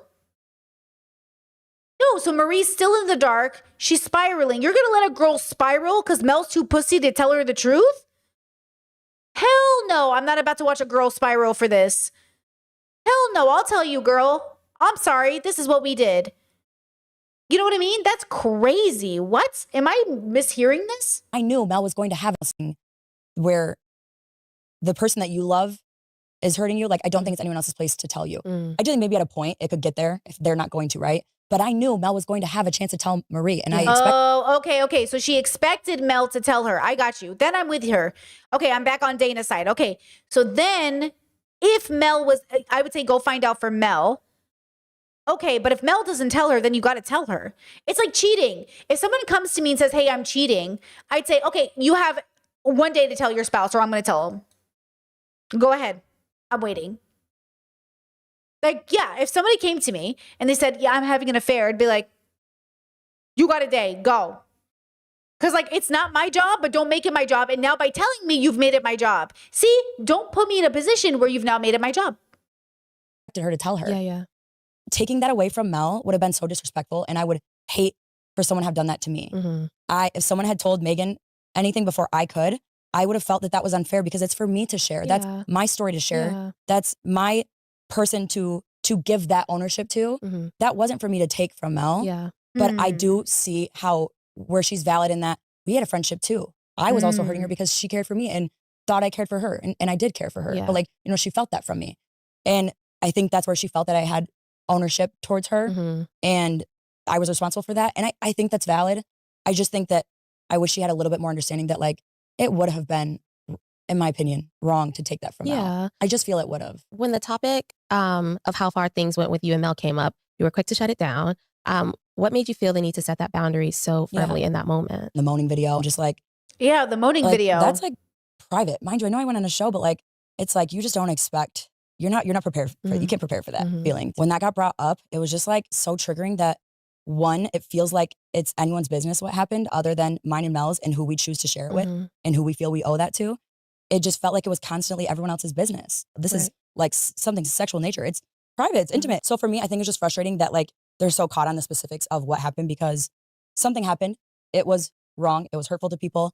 They know the truth. And for me, that's all that matters. And, like, I'm just not going to keep revisiting it. Yeah. Megan, how'd you feel in that moment?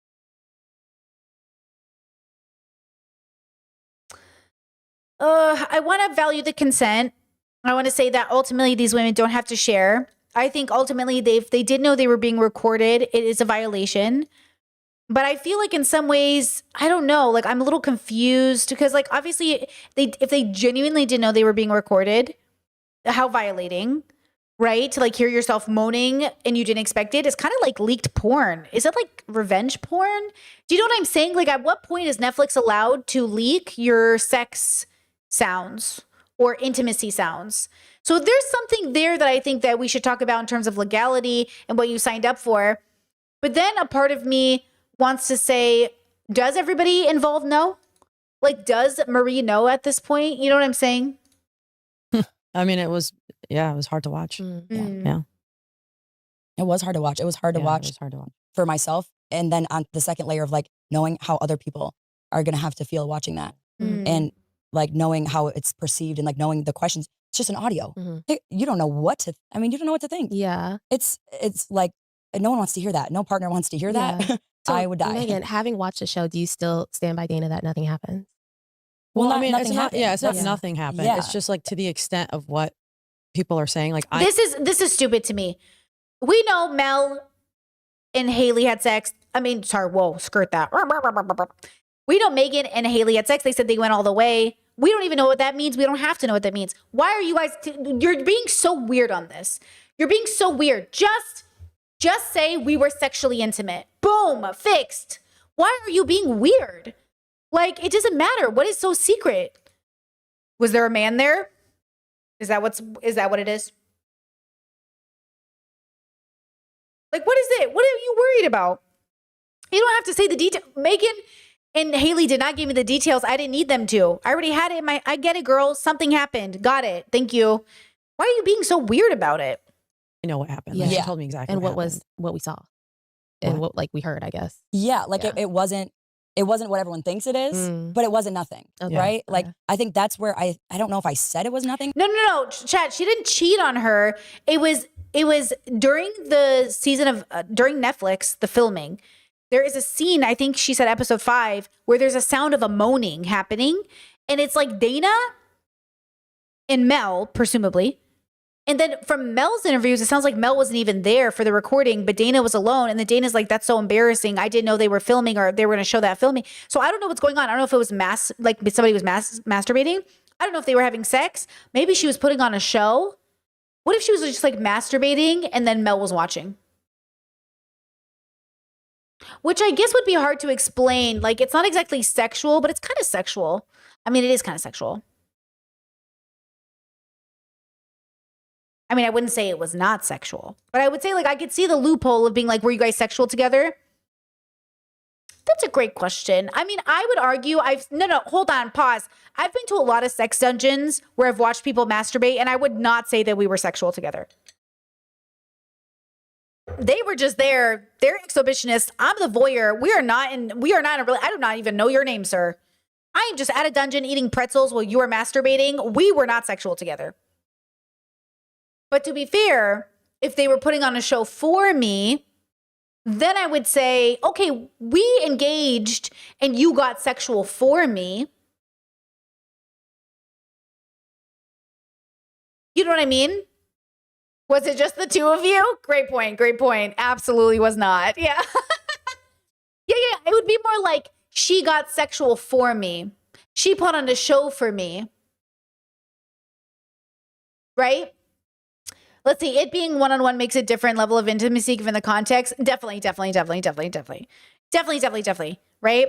Chess says the editors presumably wouldn't have watched this without prior consent unless they signed off their rights. I gotta assume they do sign off their rights, right? That's why I could never do a show like this. I'd be mortified. What if they just put sounds of me having diarrhea one night in the toilet, which they did in one of the episodes. The guy was peeing in the toilet and they're like, oh my God, I can hear you peeing. I don't know if I need my pee sounds on fucking Netflix. Do you know what I'm saying?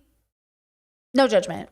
On the show or something. So I don't know where the idea of nothing. I think I said something along the lines of at one point where I was like, yeah, it was this, but it wasn't like sexual like you. Yeah. Like speaking to like sexual like Megan. Yeah. And that was wrong to say. But mind you, Megan did already know the truth of what happened at that time. Me saying that was me like being a petty bitch. Like just trying to like take away from it being literal sex. Right. I said it was not sexual like you, but I just meant it wasn't. Yeah, no, it was sexual, but I don't want to. I'm not going to describe like what it was exactly that she was doing because I do know, and she. Cunnilingus. She was eating the pussy. She was eating a good. She was probably going. There were probably oral sex, bro. To tell me, it was literally probably oral. But to be fair, that's what Dana said counts as sex, so maybe not. Maybe it wasn't oral. She said no fingers, no nothing. Man, this is confusing. Maybe it was just a vibrator. Oh, what if it was vibrator on vibrator action? What were the receipts, by the way? Did we ever The get those? playlist. The playlist was the receipt. The fucking the love playlist. It was that like me and Mel like, had. it wasn't just a love Sexual. playlist. It was just like the whole Spotify thing came up. Yeah. And then like you can look That at what was was the recently receipts. played. And like it was the albums, like the type of albums, like the name of the Oh, album. boring, bro. Boring. His, now we all know she had feelings for Megan. She wanted me. But now, like looking back, I'm like, how did I? Yeah. Like, I This thing, it's like my parents weren't taking it seriously. So they never Okay, wait. I want to know about the parent stuff. really like knew who Dana was. They just kind of saw her. It's kind of like in passing. Okay. You know, roommates. not roommates. but- They just didn't like they didn't care to like know Yeah, anything, yeah, right? And then like when we came back, Oh, so Megan was. Oh, wait. This is interesting family dynamics. So Megan was talking to her family about Dana, but they were just like, Dana's a friend. One day you're gonna marry a man and have kids. She said her mom would say that to her often. So they didn't even process that she was, or didn't want to acknowledge that they're dating. Oh. we would just like I would bring her over and we would just sit down. Yeah. And we would just like shoot the shit. Like we would Oh, wait. P.S. Chat says, what if they were looking at each other while masturbating? That would still count? That would still count. That's definitely being sexual together for sure. talk. Like we would just like I brought her around more intentionally. And then Oh. that's when you know, She brought her around. She's like, boom, this is my girlfriend. I go down on her. Just kidding. One time I brought one of my friends over to my parents' house. I told my friend ahead of time. They're conservative. Just like, okay. And as I was leaving my parents' house, my friend's non-binary trans now, but before they came out and before they discovered that's about themselves, they were like femme presenting. And so my mom was like highly suspicious right away. And as we were leaving my parents' house, and I knew my mom was watching us, I knew she was watching us leave. My friend hip checks me. And I go, girl, are you trying to get my mom to think we're dating? She goes, I mean, we're having sex. I was like, this is not the point. You are missing the point. I mean, my mom was right. I brought home a friends with benefits girl, basically, girl presenting person to my parents' house. And I'm not gonna play. We did stuff that weekend. She was over, or they're now. We're over. Listen, okay. And my mom will always say, you've brought lesbians to the house. I was nice to your gay friends. I was like, but I didn't introduce them as gay. I mentioned they had a boyfriend. My mom goes, but I knew. Even if they had a boyfriend, I knew they liked girls. And I'm like, okay, well. These are half the conversations we have as a family. Whoa. now she has a relationship with my parents. Yeah. Like they know each other. Ugh. They talk to each other. They're comfortable with each other. Yeah. And like, yeah. How they react to the news that you two are engaged. They think I'm insane. Yeah. They're like, you did this on TV. Like the culture is like, when it comes to like romance or relationship. Oh, my mom's gaydar is good, dude. Because I'm telling you right now, not to out my parents, but listen, okay, sometimes I wish they were dead, so I just tell all the family secrets, but there ain't no way my mom is straight. Just, there ain't no way. I'm not outing anybody at this point, girl. I don't know if it even counts, but there just ain't no way. Ain't no way that girl is neurotypical or straight. I'm sorry. She can get over it. Okay? Just, okay, it is what it is. These people, God forbid these people, okay, deconstruct and introspect that all, bro. Everything is like private. Yeah. Very. And yeah, so they're like, talk about internalized homophobia, bro. They think I'm crazy for like doing it on TV, like broadcasting it to the world. Yeah. But I mean, what can they do? Right. You know? Yeah. Are you guys worried about them watching, like your family or parents watching Yeah. the show? I mean, I think we're definitely concerned. That's why it's part of the sexual nature part like hurts. Yeah. And like is so I'm so disappointed in myself, and I'm so like angry, I think, in that way about that, because it's like there's more to your relationship. It's just and it's that's just gonna like overshadow. Yeah, there was just like, overshadow- we didn't expect the drama to be a factor. Like, you know, like we thought we were going to be okay. Like we're not going to have these issues, whatever. I don't know if I would have my parents watch it though. Like, it's kind of a funny idea to like have your parents watch it, but I guess like if they're supportive, it's okay. But it's kind of like, sometimes I think it's okay for like you and your parents to have different hobbies. Maybe this was one of them, but also maybe they'd want to know in case other family members talk to them about it. You know? And like, it's sad. It's more so just sad, and it It's so sad watching it, and it's sad to see your you don't kid even like see- falling apart. Too. Yeah, Like, you know, Yeah, you don't even get to exactly. see like happy moments. At least to kind of like, you know, like balance it a little bit. Like it's like damn. But you know what the happy moment is? You guys are sitting here, Yeah, and holding we do, hands, of course. like Yeah. almost But that 2 was years our- later. But yeah. this is the Wow. proof. Yeah. This is the proof. And like that blimp in time is gonna suck. It really is. It's gonna be Yeah. a bit embarrassing and not how you wanted your AD should know. Her and Ollie got into a fighting fit. AD should know. She has an embarrassing argument with Ollie on television. I should know. I've argued with people on the internet embarrassingly. I get it. It exists. It's embarrassing. And then you move on. You think I don't, girl? Ethan Klein, I don't regret anything. I'm embarrassed, but I don't regret anything. Maybe you should. Maybe it's okay to look back and be like, maybe not. Maybe that wasn't the move. Also, how are future kids supposed to learn from us if we don't admit our faults? How are young people who are watching us supposed to understand that, like, this was a mistake? I don't want you to learn this lesson. You know what I mean? Like, that's why adults have got to regret enough to give kids the message that, like, don't do what I did. I know you think it's edgy. I know you think it's funny. I know you think no one's going to care, but you don't want to do this. Okay. I know you got that joke locked in your head and you want to post it on X because you think it's so funny. Don't do this. You in 20 years from now is going to be so grateful you didn't do this. You, the person you date, the kids you have, your life, like, don't do this. Okay. Don't do this. family to see you, but in actuality, this is relationships and this is reality, and it's not easy. Exactly. It would have been nice to go on there and just skip around in flowers and this is our love, but that's not the reality. And so as much as it's going to feel like, damn, I wanted them to see a perfect image of my relationship. This is your relationship. Yeah. This is it today. You're holding hands. You're Exactly. Chet says, my culture has the idea that elders are infallible, but even though everyone knows they aren't, exactly. I'm sick of it, bro. I'm so sick of these elders getting away with shit. Okay, hold on. Let's read the comments because I'm getting tired. The ultimate need to get a therapist on set. Oh, the ultimatum needs to get a therapist on set and have couples attended sessions for the 3 weeks. Not Dana and Megan trying to treat us like fools on our own screen. Unbelievable. Oh, they don't believe them? Not even a minute into Megan opening her mouth and I'm annoyed. If a broken record was a person we've changed. Okay, Megan. Uh-oh. Do they not believe it? Are we stupid? Chat, are we autistically naive? Wow, that Dana starts off by painting a blissful picture and says they never knew each other on a difficult situation. Megan's family are homophobic. That feels pretty effing difficult. Okay, hold on. AJ and Britt are an absolute pleasure to watch. They are a true representation of gay love. The way AD handled both these interviews are just brilliant.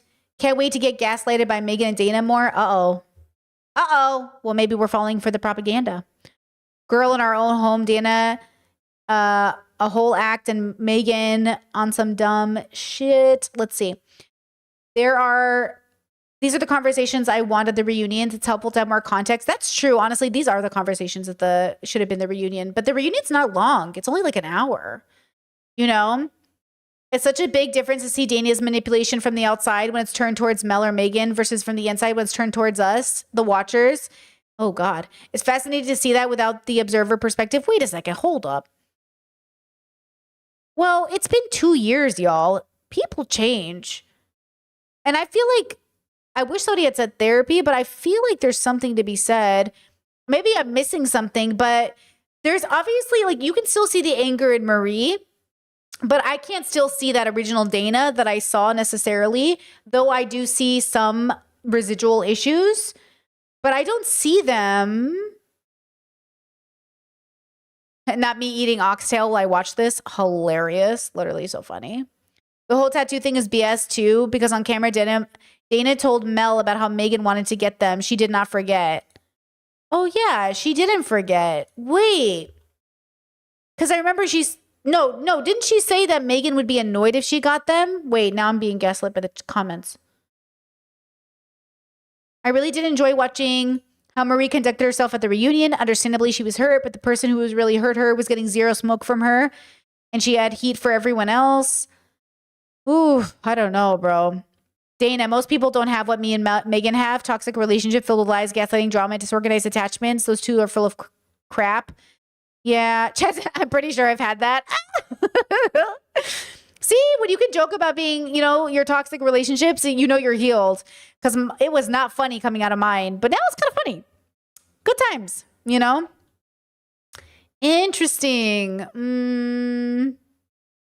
Yeah, what a joke. Of course, Megan and Dana would lie their way on the show. Lie their way onto the show. I don't know, bro. All jokes aside, it's sad to watch a real-time abusive, controlling, toxic relationship. Dana has manipulated Megan so much that Megan believes she's at fault. Dana is a vile person. But Megan choosing to stay there. The entire world is telling her how terrible this is. And she has to see it, but chooses to be oblivious. Interesting. I was so confused during the whole show and even during the interview. Now I was thinking it was the other way around. How do I see it how do I see it this when everyone else doesn't? Confuses. So some people see how we're not all seeing it the same way. Yeah.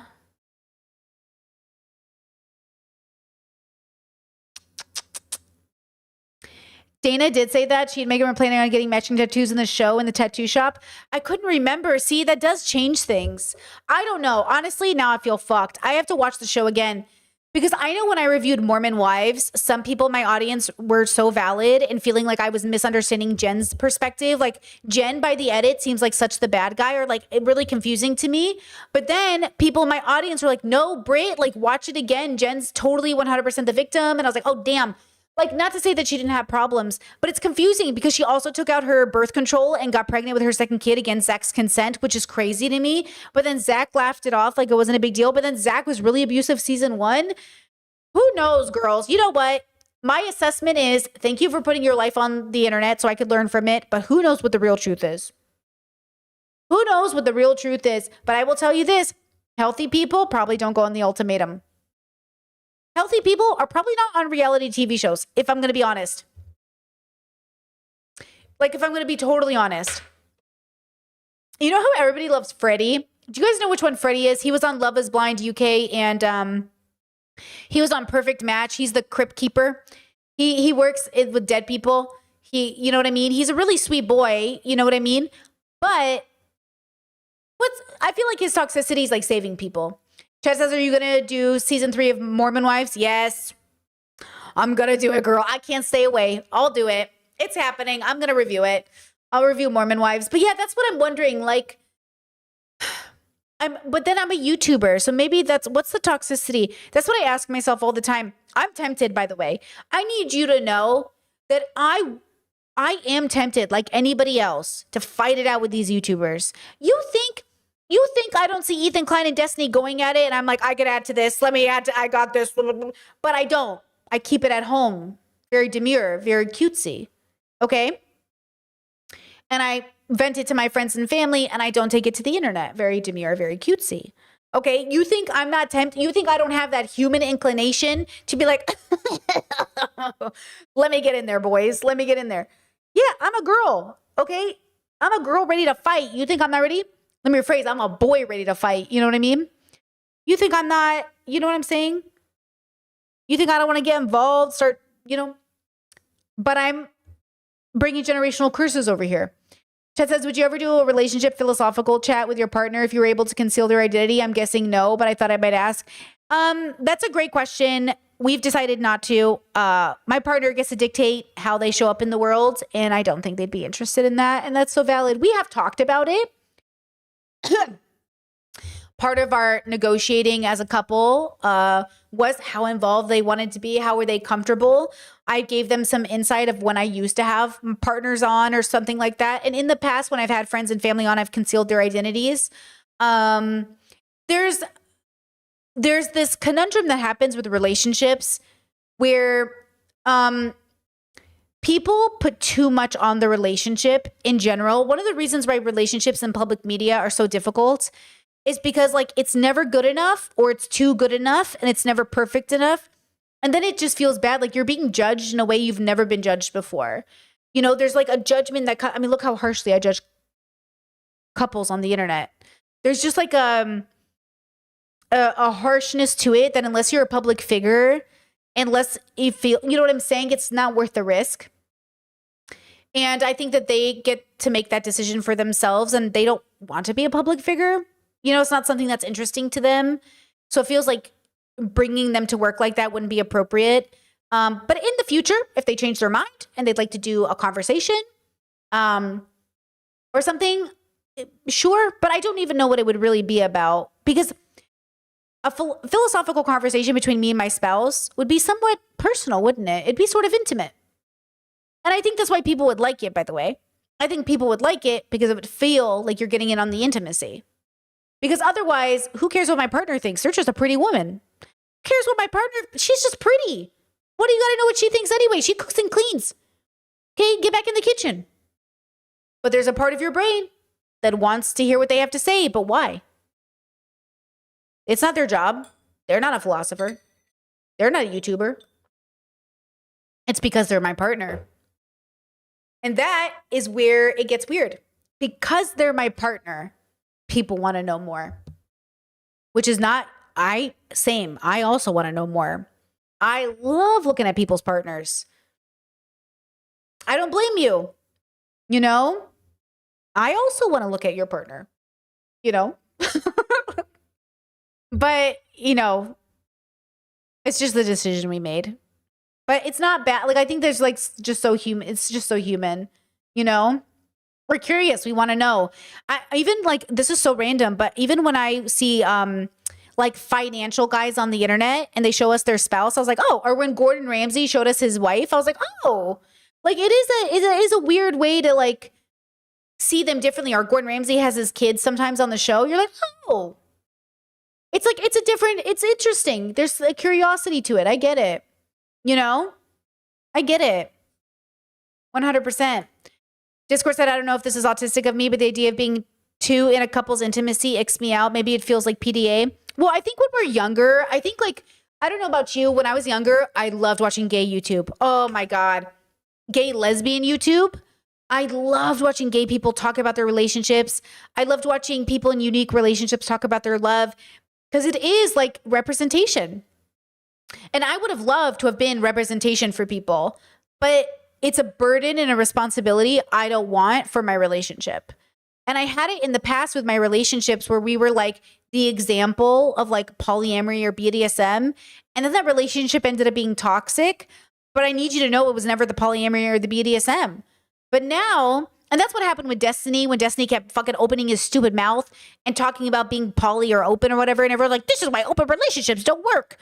Not that anyone has to be a representation, but when you go on podcasts, being the representation, it's a little annoying. So I understand, like, no one's responsible. None of us are responsible for being the representation of our community. But also, there's just that natural thing, and I just don't want to be it. You know what I mean? I don't want to be the representation of, like, whatever type of couple people think I might be. You know? Discord says, I like watching people talk about their relationships, particularly if they're giving good tools, but there's a line somewhere. Yeah, for sure. Yeah, I think young people especially, I think it's so exciting as a young person to see people's people be in love online. But we love it. Like, look, we're doing it now. I genuinely don't see much of a difference between us watching YouTubers who are in relationships and us watching Queer Ultimatum. I don't see much of a difference. The only difference is it's not my relationship. I choose not to be these people, but I definitely want to watch it. I do. I want to watch it. I want to see what happens. I want to know what it's like. I want to see the realness of it, girl. But I don't see much of a difference between reality TV and YouTube couples. But I just don't want to be one of them. Mostly because I think you got to be toxic to be one of those couples.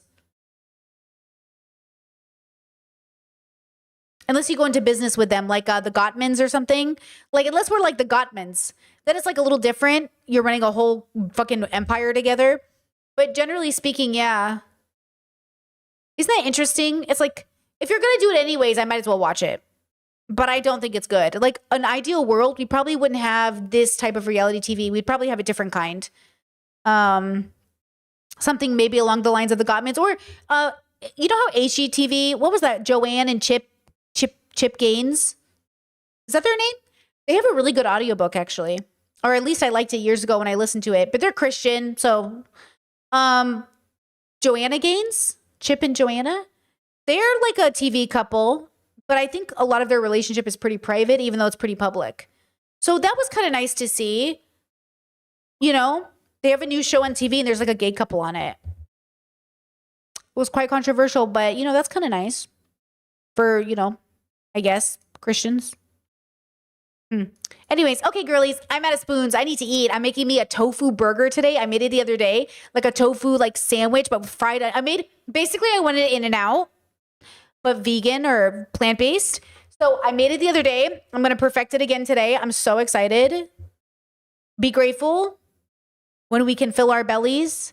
Be grateful when we live another day. Okay, I'm very grateful today that I get to go eat. And I just, Britt, do you love avocado? Bro, I love avocado so fucking bad that I miss Mexico more than you'll ever know. Shout out to Mexico. We would be nothing without you. The world doesn't deserve you, Mexico. We would be so lost without you. Do you know how lucky you are to be so close to Mexico? You will never be grateful the way I am grateful for Mexico. Listen to me when I say this, Americans. Listen to me when I say this. That if you don't know how good Mexico is until you move to Europe and you realize there's no jalapenos. It's very hard to find them. Avocados, I've had one good avocado in the last 3 years. I am suffering. I'm being hyperbolic. I'm suffering. Okay? I swear to God. Yo, you don't understand how many delicious, beautiful, wonderful things come out of Mexico. You are so spoiled. Okay? I'm just saying, like, I know there's other places in Croatia. Listen, I'm really just speaking because, I'm sure I could go hunting for them. Listen, I'm sure there's jalapenos somewhere in fucking Croatia. It's just not at it's not at my stores. So I'm not, there's avocados at my store, but they're all just like hard as a rock and not good. And I'm like, listen, I don't know where I gotta go to get me some Mexican food. Not even Mexican. There's no Mexican restaurants here. There's a Spanish restaurant. It's not good. There are no Mexican restaurants in my area. I don't know what that's about. It's fine. Okay? It's whatever. It's not fine. Okay? Listen. Shout out to Mexico because you so underrated. It's just people don't understand. You're so ungrateful, America. Anyways, I'm sorry. I should say the United States because Mexico is in America. Okay. United States. You're so ungrateful for Mexico. Okay? Anyways, there we go. That's my brand. Yes, I love avocados. Okay. With that said, you just wait. I'm going to go make a big haul. I'm going to go find me some good avocados. I'll find it. There's got to be good avocados in this country. Okay. With that said, girls, that's it. I got to go eat. Listen to me. I'm ranting. Love you. Bye. See you tomorrow. See you tomorrow.